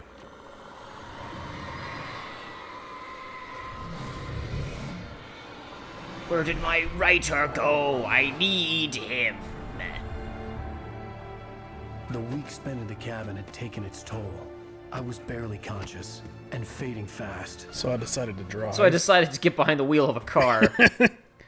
I know what I'm doing. Zane terribly, thrown him even deeper into whatever dark place he now haunted. But he had managed to weaken the dark presence, kept me safe that night.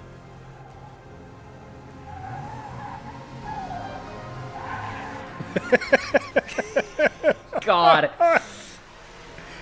Oh my God. I was making jokes about. I made a joke last video. We were talking about the birds, and I made a joke about North by Northwest, and that looked like a lot like a shot from North by Northwest of a guy who's forcibly made to drink and then shoved into a car. That was good. That was real good. I like that. That guitar riff almost sounds like Roundabouts. Yeah.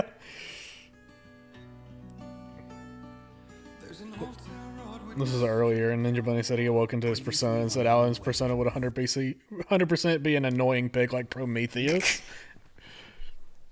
Because I bring the knowledge. I bring art to the people. The story has to be true. I bring the truth. I bring the truth. I bring the light like the fires of Prometheus. So bright. I'm a writer. Please. Under the influence of the dark presence, I wrote a horror story that is coming true. Jagger had been my editor, making sure that the unfolding story would make her more and more powerful. Some part God, I of me love had been aware enough old to diving write my suits. escape It's into the peak story. aesthetic. Yeah, I know you're a big fan. I sure am. You're a big old sucker for that stuff. Something to the works of art created. We killed his orderly. We still didn't kill, what's his face? Not yet. Maybe he got properly eaten. Oh, they brought up the clicker again. The clicker. It's your fault, and you're gonna pay for it. Well, so what's your episode The 5? The clicker. clicker. So what's your deal? What's your deal, Nightingale? My wife was killed by a rider. Ladies and gentlemen, some people have asked me, what's the big deal about Deerfest? No, my wife was killed by a book. This feels so weird after the amount of time we spent running around in the woods at night. Yeah. Let's try to hold it in until tomorrow and get through the... My wife was killed by a flying, vibrating book. It sailed through the air and hit her in the head. Hit her right in the side of the head in that one magic spot. When the time is right, Thomas said so. He wrote it. The key is insurance. It's my job to keep it safe. Safe in the light. Always in the light. Hello.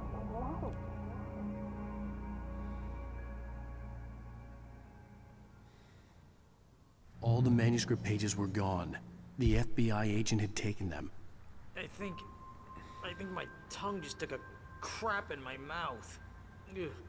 Oh, wait, we're in jail now? Oh, this is not good. That about sums it up. Barry, the toilet's right over there. We gotta Yeah, share come this cell, man. Oh, I am never drinking again. It'd be really funny if the door was just unlocked. I need to talk to Weaver. She's the one in Nah, the song. okay, never mind. The Lady of the Light. What, the crazy lady? Ugh, whatever you say, Al, but we're stuck here. They're not gonna... I had some reading to do first, Sheriff, and let me tell you, it was an interesting read. Well, I've got you now, Raymond Chandler. It's all here. Who's that? All the evidence, including conspiracy to murder a federal agent. He's got another one down there at the Brett bottom Easton. of the bottom of the line. Oh, God. Bret Easton Ellis. Ah. Agent Nightingale, I want to talk to your superior. Well, we all want things, Sheriff. I wanted my... Look, that's not... I didn't He's want Alex tweaking. Casey to die in the sudden stop. Whoa! Whoa! Wake, what's wrong? Lady, are you stupid? It's a trick. It's an obvious trick. Okay, I've had enough of this crap. Wake, I'm gonna trust you with this. You're joking. Agent Nightingale, your opinion would matter more if you were sober and if I actually believed you were here on official business. Whoa! Get back in the cell, Stephen King. The only way you're leaving this place is over my dead... Wait a minute. I know this... Oh! Well. So much for that. Light. We need light. It's the only way to fight this thing. We need Linkara. Oh, man. He's got a bunch of pages. Oh, my... Oh, jeez. Nightingale reads the manuscript. It was disjointed and strange. He didn't understand half of it, but it all rang true. Impossibly true. He took out his hip flask when he reached the page that described how he reached the page. Ninja Bunny said, I'm looking at... Oh, God! What? It wasn't the booze that made his mind reel. He took out his hip flask when he reached the page that described how he reached the page that made him take out his hip flask. No, I'm saying Ninja Bunny said looking at Raymond Chandler on Google right now, and I haven't heard of any of these. Nightingale felt the situation veering out of his control, but the gun at least felt steady in his hands. He was ready to fire, resolved that he would let this happen over his dead body. Bang. And yet he hesitated. He had seen this moment before, read it in the page. He was transfixed by the deja vu and the horror that he was a character in a story someone had written. Then the monstrous presence burst in behind him and dragged him into the night. So this is also a little bit in line with a broader Sam Lake thing in general. Okay. Because one of the more famous moments of the original Max Payne is when Max Payne has a drug-induced episode where he becomes aware of numbers, statistics, images of guns just out the corner of my eye on the periphery of my vision, shooting at barrels that exploded, a seemingly endless number of goons. It all began to add up. I was in a video game. Funny. It was funny as hell. It was the worst thing I could imagine. The door, the dark presence locked the door. He didn't write that the door was open.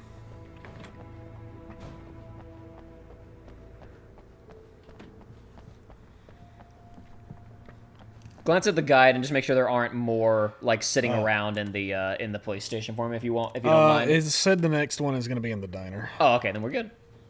There's thermoses and whatnot, but Who gives a shit? That's for New Game Plus.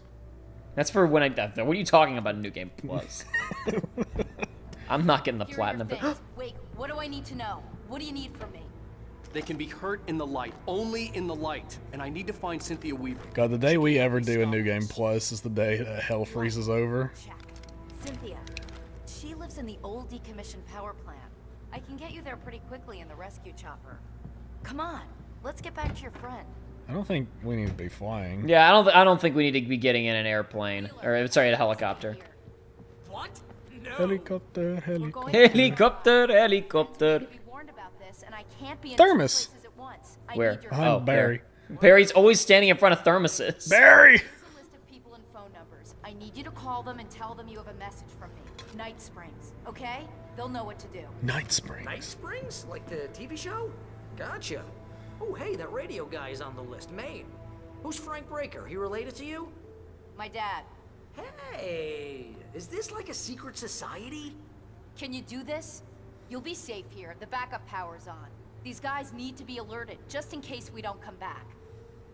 You'll come back for me though, right? As soon as we get the chopper ready. Thanks, Wheeler. I owe you one. Okay, let's go, Wake. Through the back. My hangover wants a pizza. You think there's any way I could order one, Al?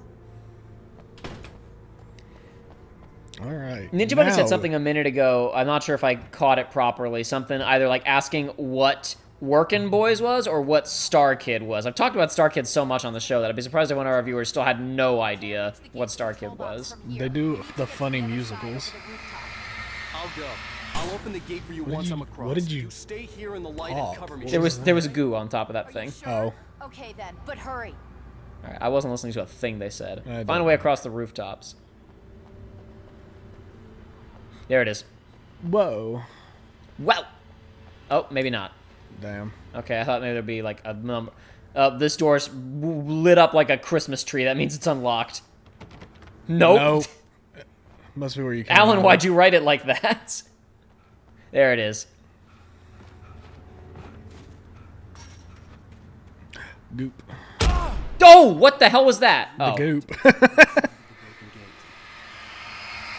I didn't realize that you were trying to warn me about something. I thought you were just like having a Tourette's tick about Gwyneth Paltrow. You're trying to warn me that you spotted Gwyneth Paltrow nearby.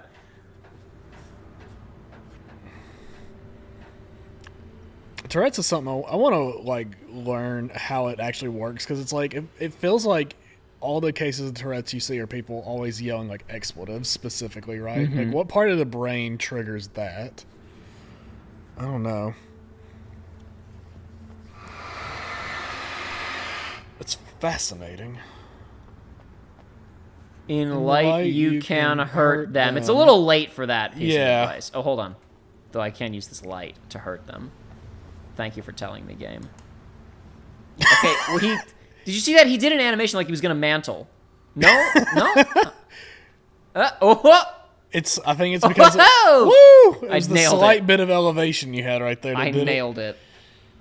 Video games are magical. As intended. Working as intended. I can't believe nobody takes this medium seriously.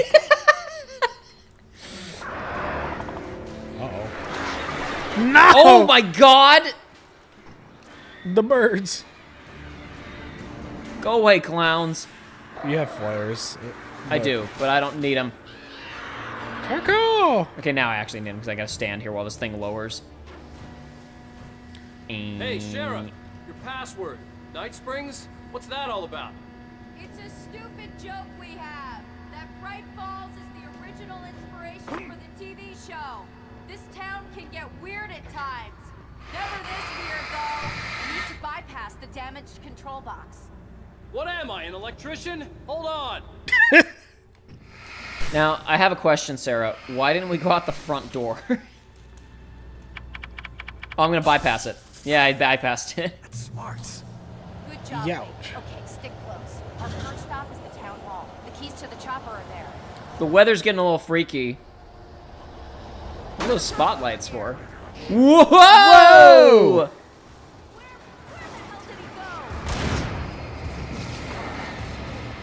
You have to shoot off their limbs first. I mean, shine the light on them first, lady. Is that one just done? Okay, it's not. It's decided it doesn't want to hurt me anymore, I guess. How kind of it. I'm gonna go ahead and kill it anyway, just in case. Okay, all right, here we go. Finally, a competent, reasonable person helping me out. He's dual wielding. You gotta really watch out for him. I need my strong flashlight back, please. She said, "Here's all your stuff," but it wasn't my stuff. It was someone else's stuff. Damn. There we go. What are you shooting at? Oh, there's another guy I didn't even see.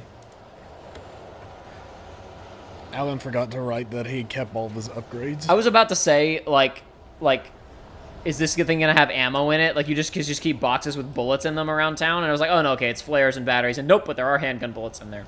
All right, this way? Sarko Duck says, I saw a lady with Tourette's whose tick was exclaiming, "I got rice." That's a good one. That's a good one. Like, this is like you're collecting Pokemon? Yeah. Well, I mean, it kind of is like a Pokemon thing, right? Yeah, I guess so. No, it's there's a post I think about a bunch where it was like me and my roommates didn't know, like, this one guy we were with even had Tourette's. We just thought he was a cool guy. He'd randomly say jacking off, and we'd be like, hell yeah, dude. The Deerfest float! It's coming back for revenge! Oh, no! What was that? I think that was Sarah shooting him. Damn. Now, what's weird is, like, I don't think it was like it was possessed. It was but possessed. I don't think it was but, like, a real... Taken could just, like, you know, get in a car and drive it, presumably. Like, wouldn't, like, or is a Taken capable of that? Well, if they're capable of using guns, I would assume. Well, no, I'm stupid. They don't use. They're guns. not using guns. Yeah, sorry, I'm thinking. I had my wires crossed with a different game.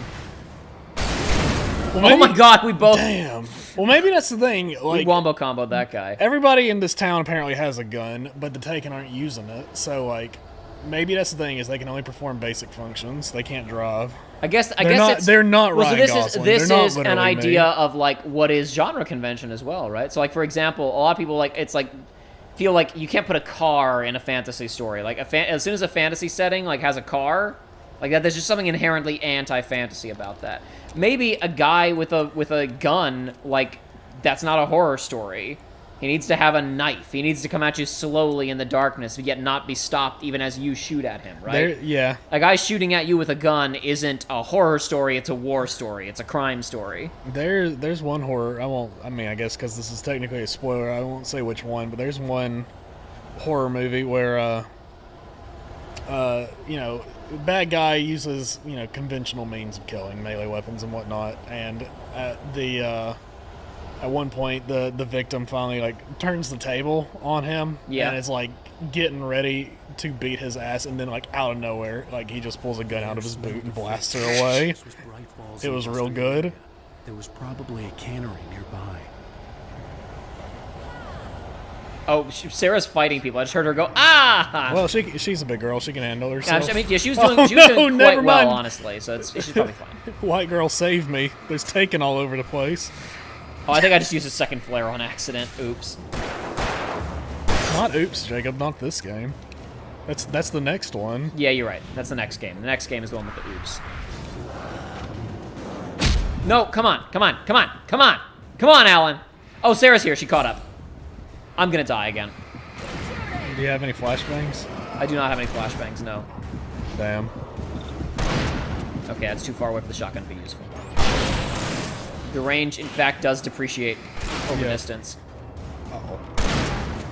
He's not he's not busted yet. I wouldn't, I'm about to bust. Use that. Oh, good heavens, I'm about to bust. I'm about to bust. I think Sarah left because she doesn't understand that I'm on a trinket quest. So as soon as the enemies were dead, she heads back for the main path. What's going on in chat? Yes, see there, she's leaving. It's like, I don't know what the hell the writer's up to. What the hell is all this? He's not writing, so it's a little confusing.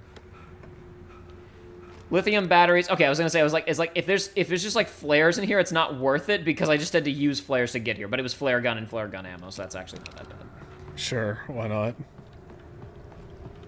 That is the thing. It's like oh, okay, wow, the chest is resources, but you had an extra encounter to get to the chest, so it's the sticker star problem. It is 100%. It all comes full circle, baby. Oh, See, knew there was a reason we talked about Paper Mario at the beginning of this stream.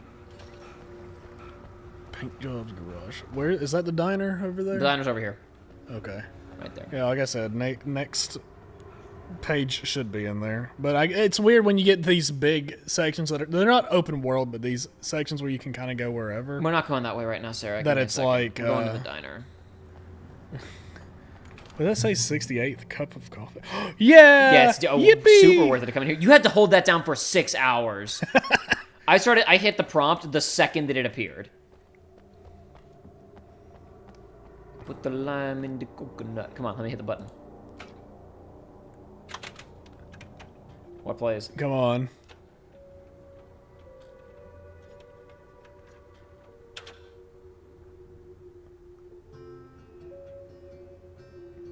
Is it real or is it not? Because we don't want to get copyright. There we go. There it's okay. It's playing it. All right. Now we're gonna move on. Yep. Let's go back into the dark hole where this whole thing got started. I'm sure there won't be anything bad back there. Did you pick up the manuscript page in here? The manuscript page I haven't found it yet. I'm looking for it. I'm betting it's back here where the whole journey began. Probably. Yep. There it is. Barry was in his element, making calls, making things happen. Barry's an agent. He's a producer. My name is Barry Wheeler. I'm a producer. And he heard plenty, made him jump. He had only paused to text Al a message, told him to hurry up. Suddenly, Barry froze in mid-dial. A window broke somewhere in the building, and then the lights went out. No, Barry! No! Don't get buried in debris. The next one should be in Sarah's the just like, what are you office. doing? I'm looting. I'm looting your town. Where is everybody? There's no one here anymore. Well, it's a sleepy town and everybody's sleeping. Everybody's sleeping. This isn't no big city. People don't stay out past dark. You're right, you're right. Oh my god! Whee! Somebody said something about a New Yorker. Was that her or was that the ghosts? The ghosts. You have the right.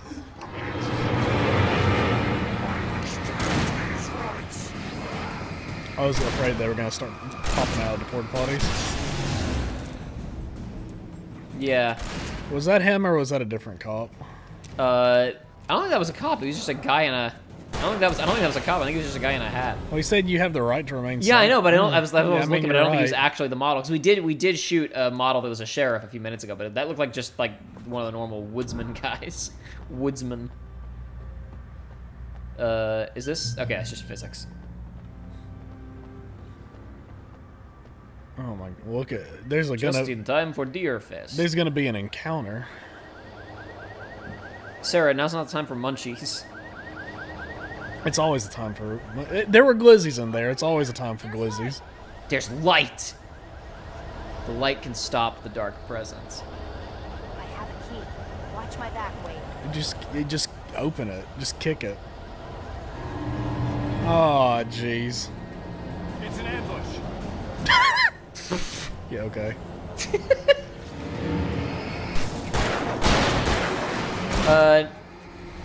Why did you write an ambush then? No, Ninja Bunny Wheeler's a real last name. I used to know somebody named Wheeler.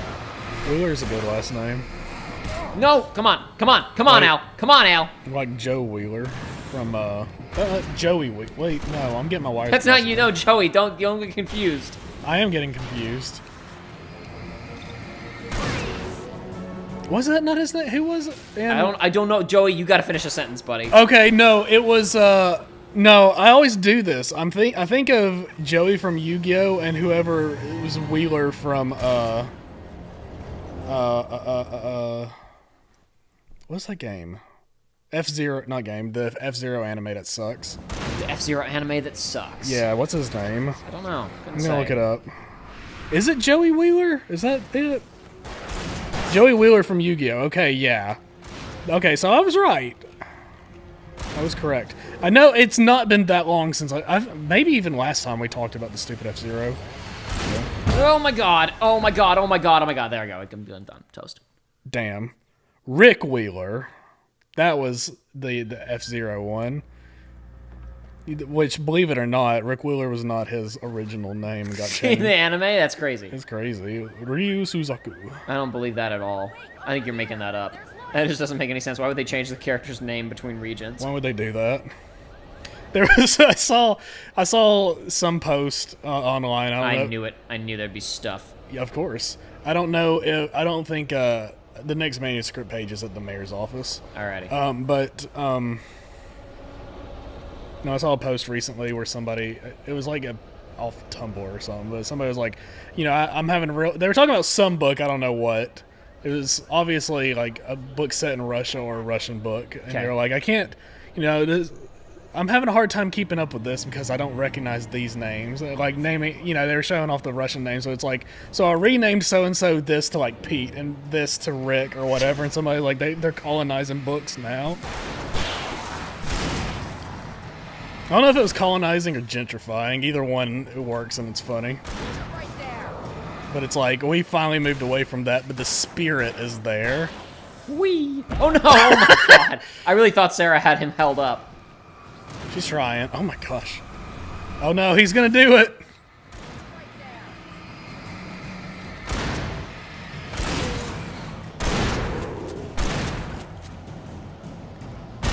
Woo! You're about out of shotgun ammo. I mean, I had 0, but there were 4 shells in the little lockbox. There's another guy. Awesome. With a chainsaw. Well, I already knew about him. He showed up last time. Yep. Oh, and drop this right here. And see how you like that. Yay. Yeah, I guess he is like an actual mini-boss. I really hadn't noticed that yellow circle before until this playthrough. Or until this session, I should say. I don't think we saw much of it in the previous one. No, maybe there it was. I think the one chainsaw guy we dealt with was probably the only guy. Yeah, maybe it was just a way to ratchet up the encounter. I thought for a second there we were being attacked by that dumpster, but it was just that there was a guy hanging out behind it and it's a physics object. Oh, okay. I am certain. With how big this area is, I'm certain there's going to be like stuff flying at us. And when we did it, the Deerfest float flew at us. Yeah, but that wasn't real though. That wasn't real. That was your imagination. Can you just open it already? Yeah, thank you. Good grief. More coffee. There are so many of these. It is insane. The coffee thermos density is ridiculous. Like, he would be dead by the end of this if he drank all the thermoses he found. But maybe that's how he's keeping up. Maybe that's how he's a real gamer. You should be able to jury rig it while I don't drink coffee, so maybe that's my problem. Maybe that's why I'm not good at FPSs. How about I look for the keys and you get burned for a change? Fine. They should be in the clerk's office on the other side of the building near the main entrance. There it is. The darkness that wore Barbara Jagger's face was furious. The story in the manuscript had been making it stronger all the time, but now the light had set the writer free and hurt it, weakened it. It was only a matter of days before the dark presence would be strong again. But meanwhile, it would be difficult to recapture the writer. A matter of days before the dark presence would be strong again. That's not what's important. What's important, light had set the writer free. What's important is near where the sheriff starts working on the fuse, there are stairs leading up to the second floor. Climb them and you'll see a TV hanging on a wall. TV. The keys aren't upstairs, Wake. Yeah, shut it. Gonna take a quick look. Yeah. Yes. A fusion of vigilance, conscience, and uncompromising clarity of vision. A need so fundamental, it permeates our very being. And yet, a man may be brought to his knees in a single heartbeat. In Night Springs. Tonight's episode, taken in his prime. For young Manny, the night hasn't been kind. He's a marked man, selected for a lifetime of servitude after answering an ad in the newspaper. But first, a little field surgery is required. Well, well, look what I found. Please, no! Yeah, I think you're just about ready for it. Best if you don't resist this, kid. We gotta beat it out of you. What? I don't understand. What did I do? I just wanted to get a job in the service industry. Well, you're gonna serve all right. No, please. I just wanted to get a job in the service industry is a line and a half. Between the self-esteem and the childhood traumas. What are you doing to me? It's Corbin. There, I got it. Believe me, kid, this free will thing is more trouble than it's worth.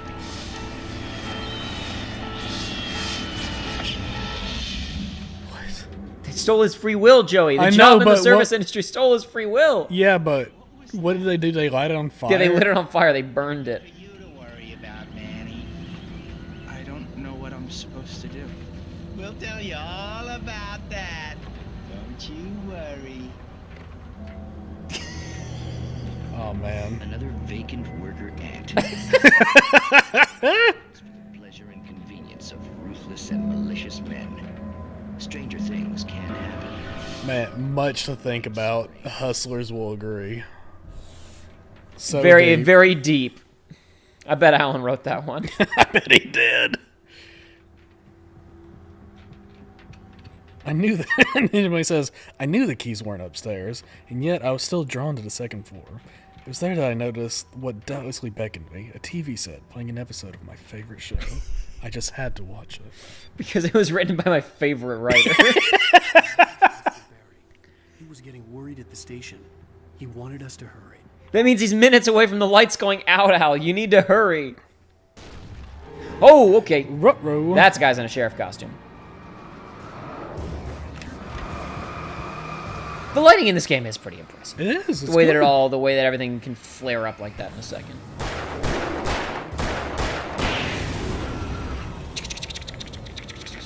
Reloading. Yeah, I'll take the hunting rifle because I got no ammo for the shotgun anyway.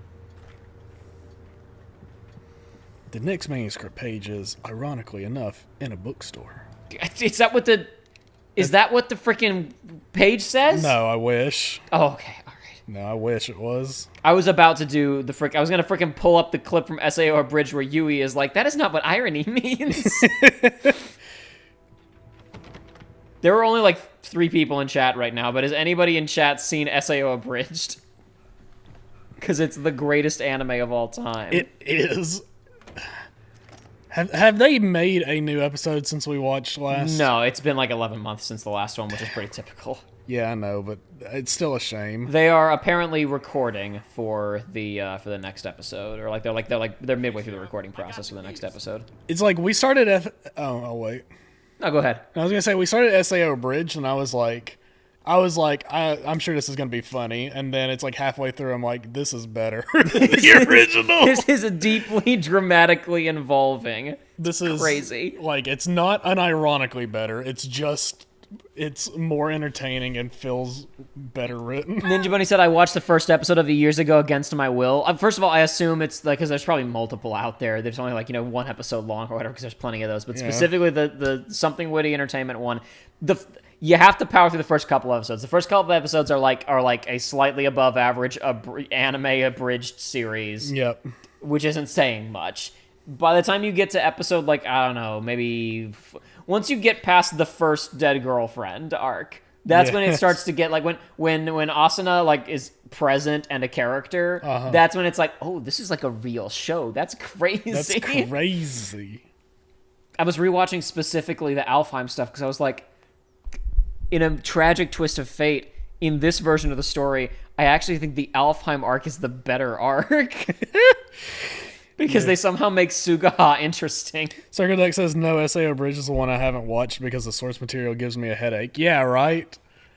But do yourself a favor, or maybe don't, because then you'll be like, why wasn't it this good before? Yeah, no, watch SIO Abridged. It is what we talked before about, like, sometimes, like, a parody or like a joke, it takes you a second, like your instinct is that was the real thing and you forget. Yeah. Like, no, I don't even think about Kirito, the character from Sword Art Online, anymore. Yeah. It's like you said it and I heard the abridged voice. Yeah. I can't play Lost Song. It'll shatter the ending illusion. of part 1 of season 1 is a stroke of genius I could never have come up with. How when they were explaining why SAO was a thing. Do you remember? I'm not going to talk about it on stream. Do you remember what the reveal is of why the whole thing happened? No, I remember one of the lines and okay, but it's basically he goes, you know what? It's been so long, I don't remember. And they're like, dude, what? And he's like, I'm just joking. Kidding. Wouldn't that be crazy? Wouldn't that be crazy? Wouldn't that be crazy unsatisfying? And then he gives an explanation that's very funny. Yes. Barry? Why isn't he inside? The dark presence. Oh, God. Oh, my God! Oh, jeez! You're gonna get attacked by geometry again.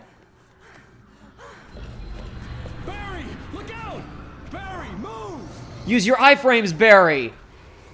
Oh my god! That's a problem. Barry! He made it inside, Wake. He's okay. Leave him. He's safe. He's safe from the We're dark the presence. ones in danger. Let's get out of here. Any goodies? Any goodies in this map that is, like, bigger than it should be because it was supposed to be an open world?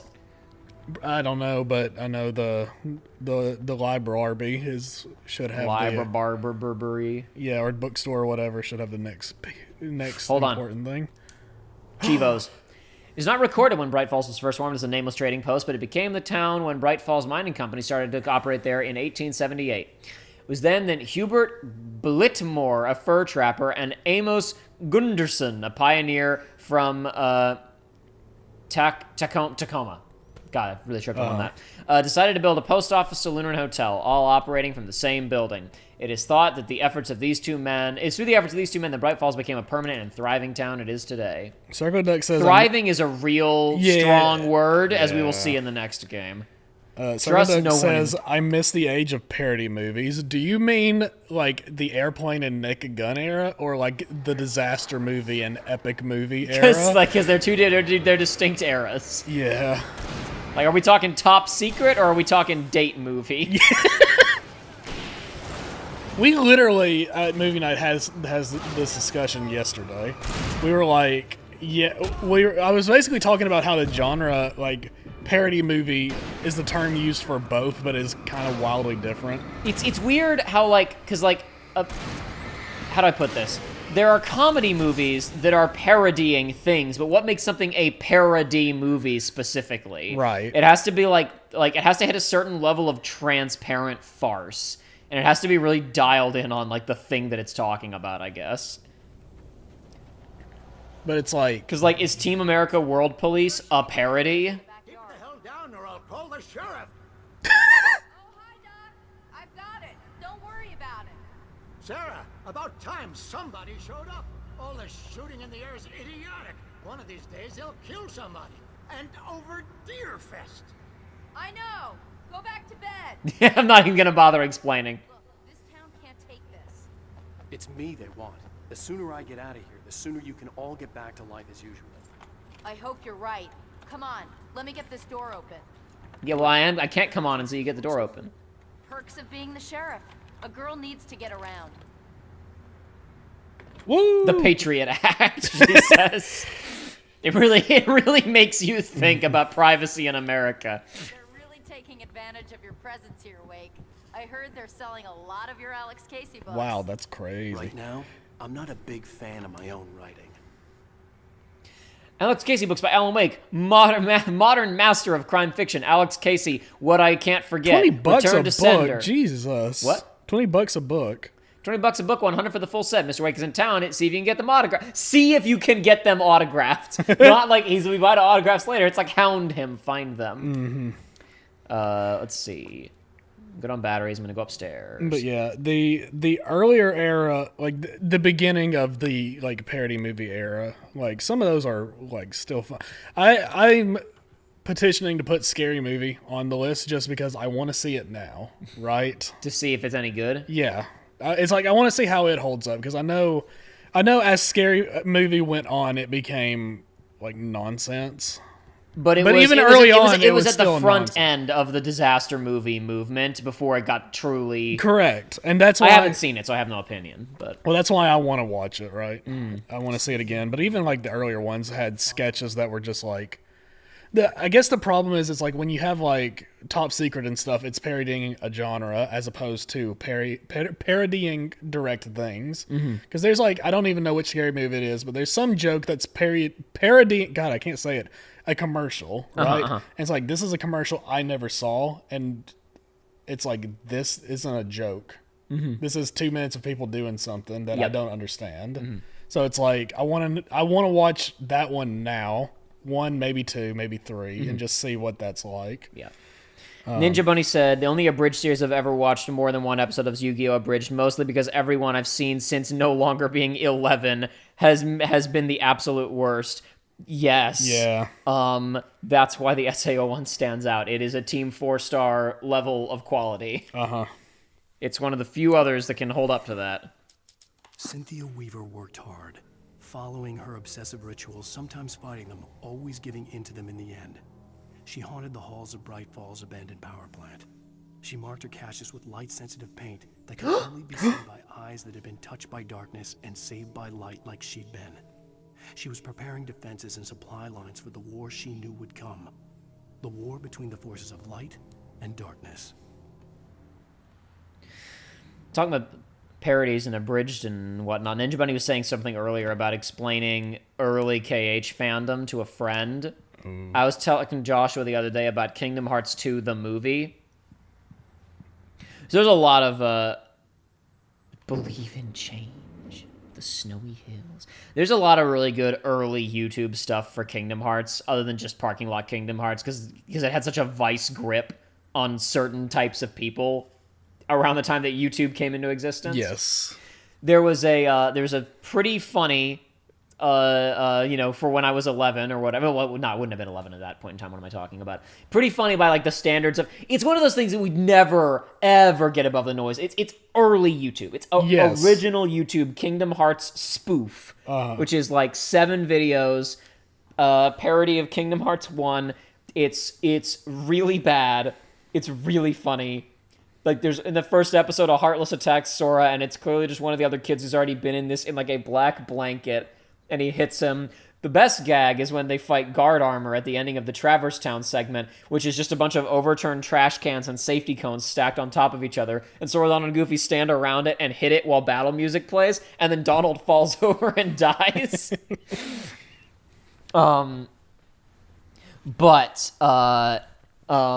Kingdom Hearts 2, the movie, I still haven't watched it, but I've glimpsed in at it. I keep trying to convince myself to sit down for an hour and grit my teeth through the cringe and ride my way through it. It is an hour-long movie that was not even uploaded by the people who made it. Somebody found a DVD-R of it at a Goodwill and uploaded it to YouTube.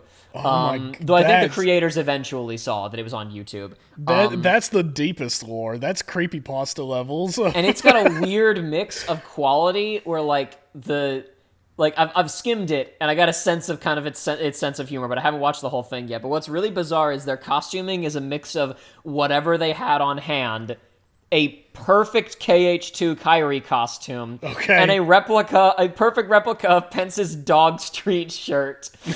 But then Olette, who becomes a main character somehow, instead of Donald and Goofy, again, I haven't watched the whole thing, is just wearing like an orange tank top and khaki shorts. It looks perfect, but it's not like a cosplay. But they made a Dog Street shirt, and Kyrie is wearing like a Halloween costume, Kyrie KH2 costume, like it's perfect. I would wear a Dog Street shirt. I'd wear a Dog Street shirt. Nobody would know what the hell it was. And it's a reference to, technically it's a reference to the bouncer. Oh no, it's one of the bots is calling in an airdrop. Oh no! Oh man, I have an idea for a shirt that's the most nothing shirt in the world. The most nothing shirt in the world. It's the I most love nothing shirt in the world because it's so many layers of stupid. Okay. So okay. I don't know if I've worn it here, but I have a shirt that says "I am what I am" with a picture of a yam on it. Okay. This is a direct reference to the shirt that Steve Martin wears in Cheaper by the Dozen when he's playing tennis. Okay. He wears that exact shirt, and it's always stuck with me. And I mentioned that to a friend, and he got it for me one time. Thank you, Josh. I love that shirt forever. But I was like, for some reason, I thought about take that shirt. It's blue, right? Take that shirt. The yam has eyes and a face on it, right? Okay. Take the shirt, make it black, make the font red. Take him, give him angry eyes, and give him shadow hair, and it says "I am all of me." That's good. That's solid. I like that. That's my idea for merch. That's my idea. That is like if I could show that shirt to everyone in the world, at least one person would probably be like, "That's funny," and take it. Yeah, absolutely. That's no. You're a man of vision, Joey. It's rare. Barry got back to I'm glad you found this one without me having to say it. Store and dusted himself off. Right next to the cans of baked beans was a locked case filled with flare guns. And yet here was a conveniently placed barrel of crowbars. Barry's smile widened as he realized that this was the classic movie scene where the hero had to gear up and arm himself to the teeth. Barry threw himself into the role.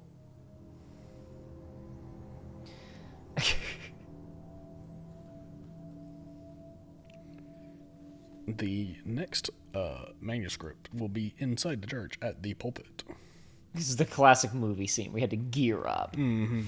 Ninja Bunny said, I watched so many cosplay skits. One of them legit had blackface in it. 2007 was a wild time.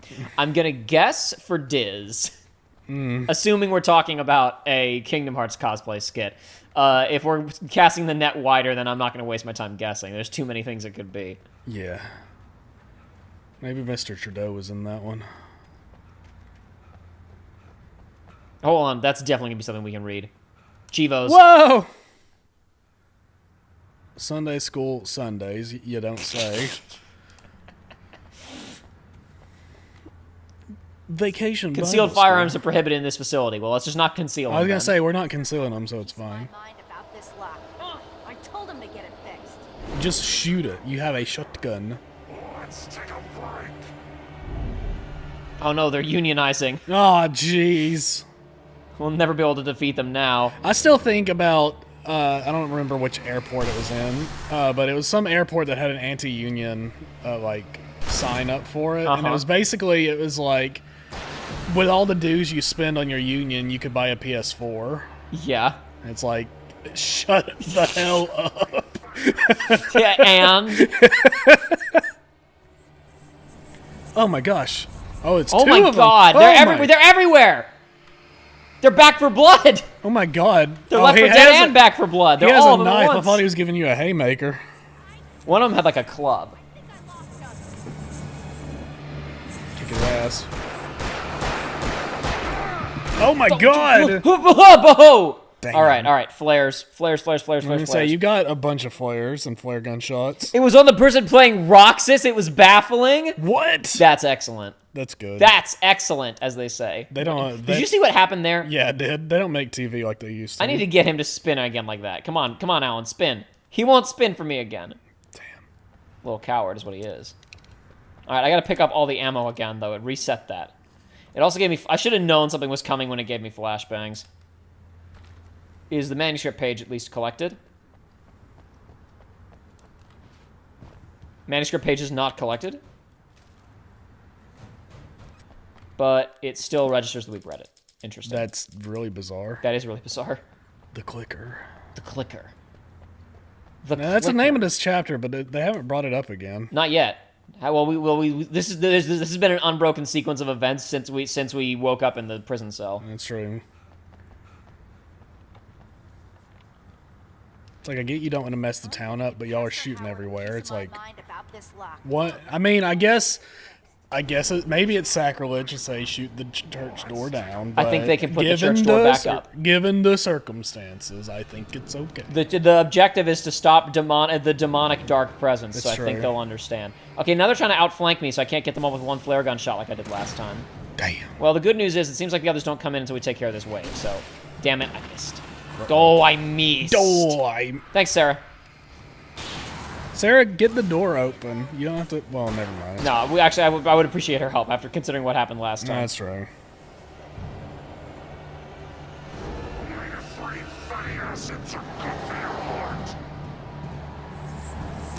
Oh, I gotta reload the gun. Forgot. Oh my gosh. He came at me with a knife. He did. But I stopped him. They're not on you. They're not on you, Sarah. You're fine.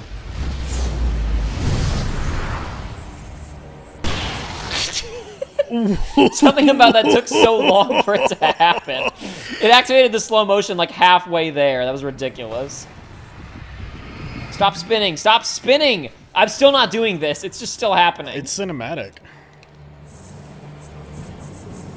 God, that's like, I mean, there's a few, but you'll see clips in Skyrim of somebody like shooting an arrow at something, and then it'll do the cinematic camera because it missed the target and like killed something way in the distance. Yeah.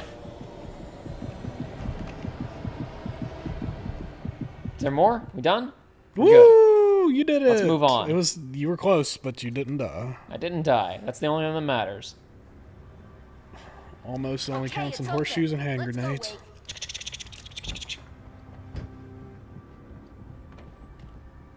Why did it ask me to hit focus? Shut up, Norwega. He's an Alan. I suffer from severe mind goblins, so my mommy showed me this very cool game called Cookie Clicker. I promise it'll protect us against the darkness, Sarah. Oh, there's a manuscript page on the pulpit. Exactly. I knew my writing was important. For it to be free, the Dark Presence needed the writer to finish the story. Again and again, the story let it get frustratingly close to the writer without letting it capture him. It was bound by the events depicted in the manuscript, but it could pursue the writer indirectly, put others on the task, and stop those who would help him. It took over everything in its path, made them its puppets, and sent them after Alan Wake. Trying to find a way to stop the story. We're almost there. We'll have to go through the basement to get to the parking lot. Are you sure there isn't a more direct way? I don't even know how that, like, what do you mean? Well, hold on just a second. What do you mean a basement. crypt? Ooh. We're in the Pacific Northwest. Don't worry about This it. church can't be more than like 100 years old at absolute most. Sarah, can you take care of your colleague, please?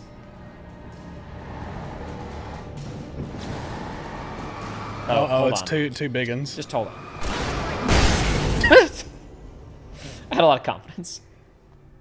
Maybe it was misplaced confidence, but I had it. Maybe he wrote that he's immune to flashbangs. Yeah, he did. He must have written something about how he was so cool. Like he himself is so dark and brooding that he's immune to flash grenades. Exactly. Alan, just open the door, you clown. Oh. I didn't do that. Guess that one saw the light. There he is. You didn't like that one? A tough audience. Well, I got plenty more. What? He's the light bringer. He is. Like garlic against vampires? I love this. This is what I was talking about. Barry's gonna do something great soon. He is gonna contribute soon. God, what a Chad. Now we have a team. We have a Scooby-Doo gang now. God, we have a JRPG party. It's him, the light bringer. There he is. It's him. It's the light bringer. Get him out of here, folks. Get him the hell out of here. Don't give him his He jacket. said Power Rangers Red. It's coming when it's ready, and we like that. We like to hear it's coming when it's ready. It'll be out when it's out. It'll be out when it's out. We like that. It's my flaming eye of Don't you talk about me, you son of a bitch. I wish I could say that. The next flaming eye of Mordor. Oh, there you go. I was about to direct you to it, but I didn't even need to. Also, it seems like, according to this, there's not a lot of manuscript pages left either, honestly. Alice had screamed until she had no voice left to scream. Around her, the darkness was alive. It was cold and wet and malevolent and without end. She was a prisoner, trapped in the dark place. The terror would have burned her mind out, but one thing made her hang on. She could sense Alan in the dark. She could hear him, She could see the words he was writing as flickering shadows. He sensed her too. He was trying to work his way to her. That's interesting that she could see the words he was writing as flickering shadows, because we will literally see words as flickering shadows in the Alan Wake DLC if we play it. Hey. Also, Ninja Bunny said, with regards to the Roxas blackface skit. Okay. That skit was wild because it was just one of those skits where nothing actually happened. It was just people in cosplay saying stuff like, damn, I'm so hot, to thunderous applause. And Roxas was just like that for the whole skit, and no one acknowledges it. Awesome. We have the paladin, Sarah, the cleric, Barry, and the writer, Alan. That's either the main, like the special main character class, or like the very special like utility class. No, that's the secret unlockable joke party member. Because how would a writer ever be useful? But he's a writer. He's so good at his job. Someone who may or may not have a pilot's license, you're cleared for departure. He could write 10 books a year, and they'd all be bestsellers. Hold on, guys. Hold on, gang. There might be loot. I can see it glimmering in the darkness. There are flashbangs. It was good loot. Oh no! Run! Barry, help! Save me! Alright, Barry, you didn't... Yeah, that's fine. Save your flares. There's only the one guy. I was gonna say, he's got a flare gun. I wonder how much he'll actually use only the it. one guy, but it was only the one guy, so it's fine, Barry. Oh my god! Only you can prevent forest fires! That's so good. All things considered, it's actually pretty wild that Alan hasn't started any forest fires yet. Yeah. Yeah. Well, I guess... No! No! Barry, help me! Thank you. It's... Woo! It's always just so... I guess it's all damp around here. I mean, you see all this mist and fog. That doesn't... I mean, that wouldn't necessarily stop it. It does help, but don't stop it. I just mean that it... Usually that indicates that the area is, like, wet. It's true. Anything hidden in this car? No. All these cars are just abandoned, sitting around. Like, like, not even half. The entire town has turned into these things. Yeah. Don't take too long. I want to get out of here. I'm sorry, guys. I'm checking for trinkets. I'm checking for loot. Doesn't really make any sense. It says the next manuscript page is through an electrical area where an enemy attack. Okay, well, we'll pay attention when we get to an electrical area. They just gave me a lot of flashbangs and shotgun ammo. Something very bad's about to happen. And there's explosive barrels everywhere. What do you mean? The helicopter's right there. We're just going to hop in. Everything's going to be fine. And there's a light here to turn on. Door's locked. Okay, gang, let's get on the elevator and the helicopter, and have nothing happen. There's more flashbangs. Uh-oh. Is the helicopter taken by the dark presence? That would be very funny. No. Okay. Just more guys coming in. Oh, it was Barbara. Barbara said we'll never get her back. Barbara's throwing everything at me. Oh, jeez. God, this is confusing. Barry, you could help. Woohoo! Oh, you have turrets. Awesome. Yep. Ow! Didn't work. Didn't help very much. It helped enough, I guess. Shoot, Alan, shoot. Okay, that's not being active. Oh no, it is. Some of it is being actively thrown at me, I think. I gotta be ready for it. Oh no, okay, no, that's just sitting there. It's not a geometry item. Or I would say it's not a you know what I mean. They're being thrown at you, but it's not a poltergeist. Yes, it's not a prop hunt weapon trying to kill me. Turn the light on. They're coming. Why do they turn off? Imagine they run out of power. Imagine this like in real life. Like, yeah.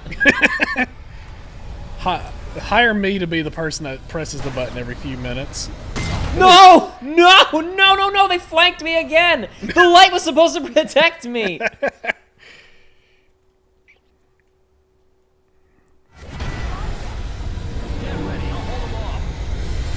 God, there's a lot of them. Has anyone here seen In Mouth of Madness by John Carpenter? No! Come on! It's on our list. We've got. Oh yeah, it's on your guys' movie list. Yeah. Well, eventually we're going through the John Carpenter movies. I see. Not in any particular order, but we are. We've been going through a lot of what's his name? Go away. Tarantino films recently. Uh-huh. Pulp Fiction is next on that list. I mean, shock, right? But we've gone through. I think that'll be the 5th one we watched. I know you wound up watching Jackie Brown like precariously close to when you watched it. Yeah, with it was me. like a week later. Not a week. It was like. Hold a on. few weeks. The most important item. Oh my god. Yeah, we watched Reservoir Dogs, Jackie Brown, Kill Bill 1 and 2. I don't think there was another one that we've watched yet. Yeah, I'm not messing around. I mean, yeah. I'm gonna take all my stuff from me anyway. anyway. It'll probably be. Well, I don't know. Actually, I can check. Into the chapter, you mean? There's still a decent amount left. We're probably gonna stop in a minute here anyway. It's getting late. It's really funny how backloaded this stream was. Yeah. Not our fault. Ah!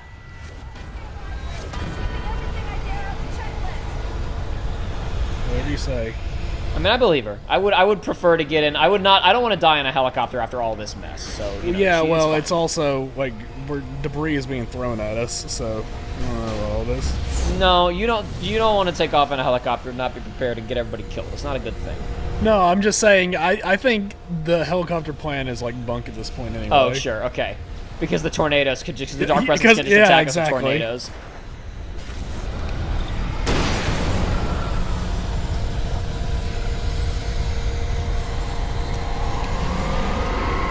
Now what, Dark Presence? It made growling noises. It's throwing more stuff at me. Just parry it. Yeah. Wow, that thing's sturdy as hell. It didn't even flinch. Didn't even quake or shudder. Didn't even break a sweat. Why did I forgot I had the flare gun out. That was unnecessary. But it's fun. Maybe the explosion will get the guy below me. It did. Sweet. All right. It was worth it. It was worth it. It's fine. Sick. Even though that didn't make any physical sense. Well, it's the yeah, the light bursts more when the flare hits a flesh target, Joey. I know, but it was obscured. We should have. Oh no! Whoa! It's the raincoat Where'd you killer. come from? It was the raincoat killer. Are we good to go? I haven't used any of my batteries. I'm so good at Alan Wake. He's juiced. My batteries are maxed out because I'm just that cracked at Alan Wake. He's cracked at COD. Yuki, your dog is cracked at COD. That video kills me because, like, the immediate cut to the battle theme of Persona 3 Reload. He's so cool.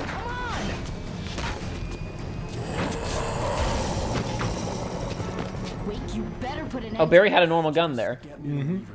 You're taking a big chance on a local crazy lady, Al.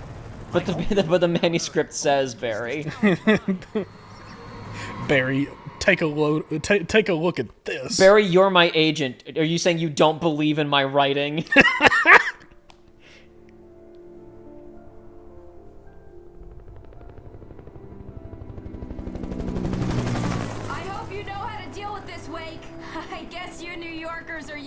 Situations like this. Right. The city's a war zone. King Kong, mutant alligators, and Alex Casey shoots the place up every weekend. Look, I never even carried a gun until a couple of days ago. Well, my dad used to be a cop there. Tells some pretty wild stories. Stuff like this? No, just... Barry, you need to turn that headlamp off while we're in here. You're casting a lot of glare right into her eyes. He was just like Alex Casey. You've that picture's a little rough when you really zoom in on You're her face pretty like good that. writer. A little heavy on the metaphors, maybe.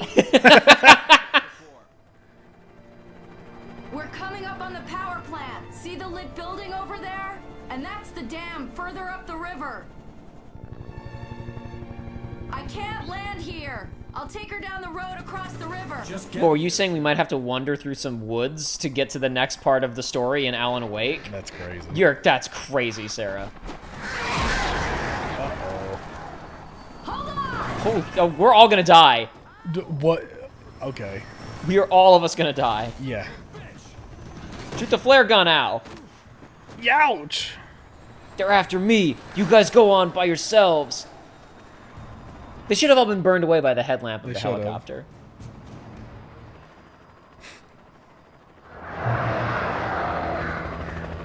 We don't even have like a walkie-talkie. We do have our cell phones. phones. We do. Oh, you're right. No! Alright, we're gonna deal with these birds and then we're gonna stop for the evening. We're getting pretty close to this game wrapping itself up. We can probably we can finish it on the next stream. We may as well stop now before it starts to get any crazier. You think so? Oh yeah. Oh my god, it took all my stuff! I have a normal flashlight! It's not even the next level either. Alan, I didn't have any of my... He jumped out of the helicopter without any of his stuff. I just have the normal basic bitch flashlight. Sick. Actually, it's the middle tier flashlight, so they didn't take everything from me, but they took most of it from me.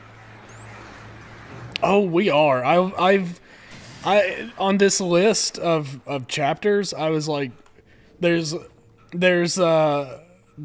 you know, special 1 and special 2 at the bottom. I didn't notice that, so it's like, yeah, we may also, especially if we make really good, like if we meet up to film again soon and we get to the ending of the game fast, we may go ahead and do the DLC. It's not exactly like crucial for controller Alan Wake 2 comprehension, but the main thing is we could beat both DLC chapters in like 2.5 hours. Oh, okay. So if we get through this, About the chain for the door to open. I'll do that next time, Alan. We'll press the focus button again next time, Mr. Wake. Oh wow, a preview of the level we're gonna have soon. A confrontation on a dam, just like Half-Life. A classic video game trope, where you have a very linear level for the action to occur on, but actually but it looks big and open, so it feels like it isn't. It's like the final battle of Fallout New Vegas at Hoover Dam. Half-Life's actually a poor comparison, because in Half-Life you can jump off of the dam into the water. Yeah. It's actually more open-ended. I went to Hoover Dam once, and I was like, wow, this place is big. It's pretty large. That was my takeaway. It's pretty big. That was my hot take. Did you know that the Hoover Dam's kind of big? People don't think like that. People don't think about that sort of thing. I don't think that the Hoover Dam's large. But I'm here to tell them it is. I'm here to preach the truth to them. Why do video game helicopters always have doors open? Yeah, because we can see the characters. So the character can fall out because it was written this way. We killed 401 birds. Wow. Used 54 batteries. I've been very abstemious with those. 78 of 106 manuscript pages. You've only gotten 8 kills with vehicles. Yeah, because you gotta get the light, the darkness off of them, and then throttle into them, right? Yeah, Night Springs video games found 0. I guess that's what you were talking about. Captain CJ says, "Great stream. We gotta end with a Ruby talk." Was somebody in chat talking about Ruby, or are you trying to trick me into talking about Ruby? Because if it's the latter, it ain't gonna work. It's probably somebody talking out their ass, but I heard that Ruby's coming back. Somebody acquired it. That's what I meant. Somebody bought it, and somebody else is going to be doing it.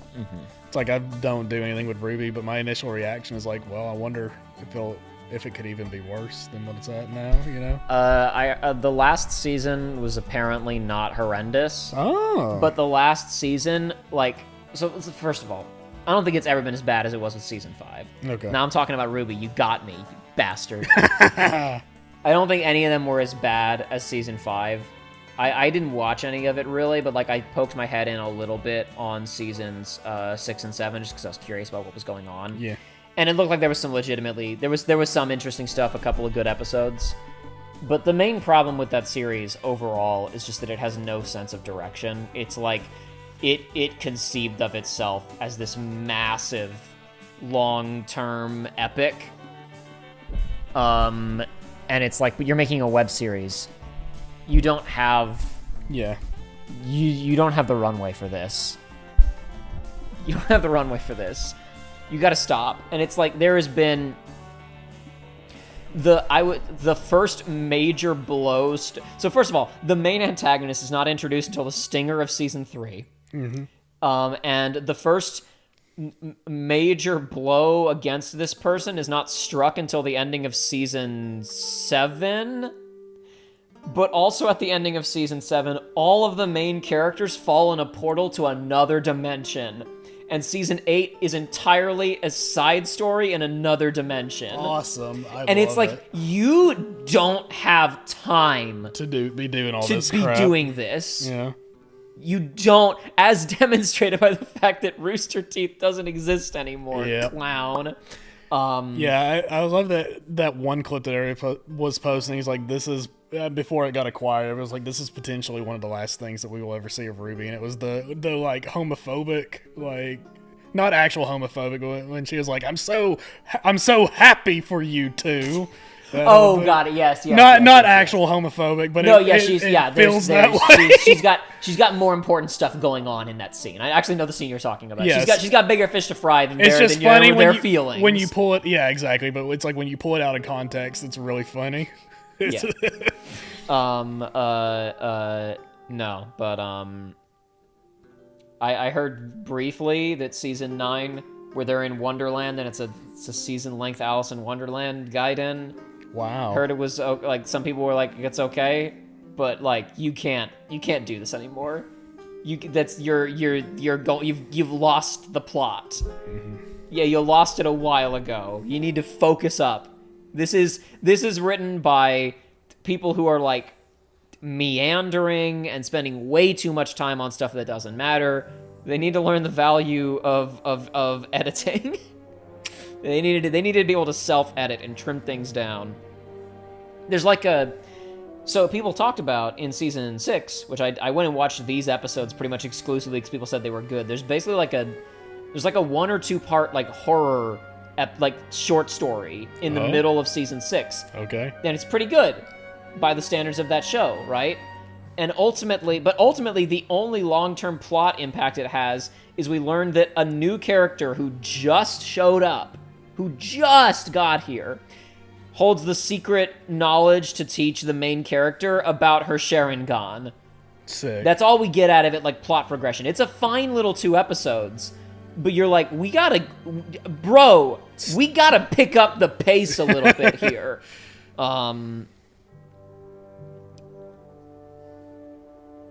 I watched the first season, and I was like, this is cool. And then...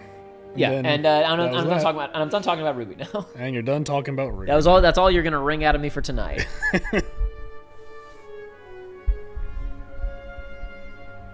That's all you're gonna get out of me for tonight. We'll play BlazBlue cross tag battle so that we can talk more about Ruby.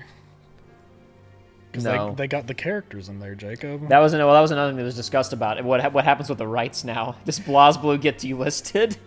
Dude. That would be Does Zaslav say, "What's this shit? It has something I used to own in it." Into the pits of hell. The pit. Into the fiery depths you go. He's so brave. No, we're not playing the Ruby game, Ninja Bunny. Shut up. Go away. Leave us. Also, there are like 5 Ruby games, so you haven't narrowed it down. Yoshibor says, why does the screen look like Dragon's Dogma? It 100% does. Like, right now, with this font, with everything, with the background, this looks like Dragon's Dogma. We have not found a single Night Springs video game. That's what I was pointing out. That must be Nightmare mode only. Or one of the DLCs, or what have you. You're totally right. It's the DLC episodes. That's got to be what it is. Because there's got to be something like Look this. at all the collectibles, that's gotta dude. Look at Alarm them clocks found. Cardboard standees found. Night Spring video games found. Yeah, you're right. It's the DLC. Mm-hmm. That's totally the DLC. We only got 2 TV shows left. Ninja Bunny says, I have a Ruby friend, and she has the Ruby game on the Switch, and I played it once, and it's maybe the worst game I've ever played. Jesus. There are multiple Ruby games, so you're really going to have to narrow it down from there. It's funny. I remember back when there was they showed off like a demo for one of the games. I was like, wow, this looks pretty cool. Yeah, this is back when Ruby was small. Mm-hmm. And it's like, I haven't heard anything about the games that have actually come out. It is the East, and the flare gun is the sun to 50 taken. Alan, shut up.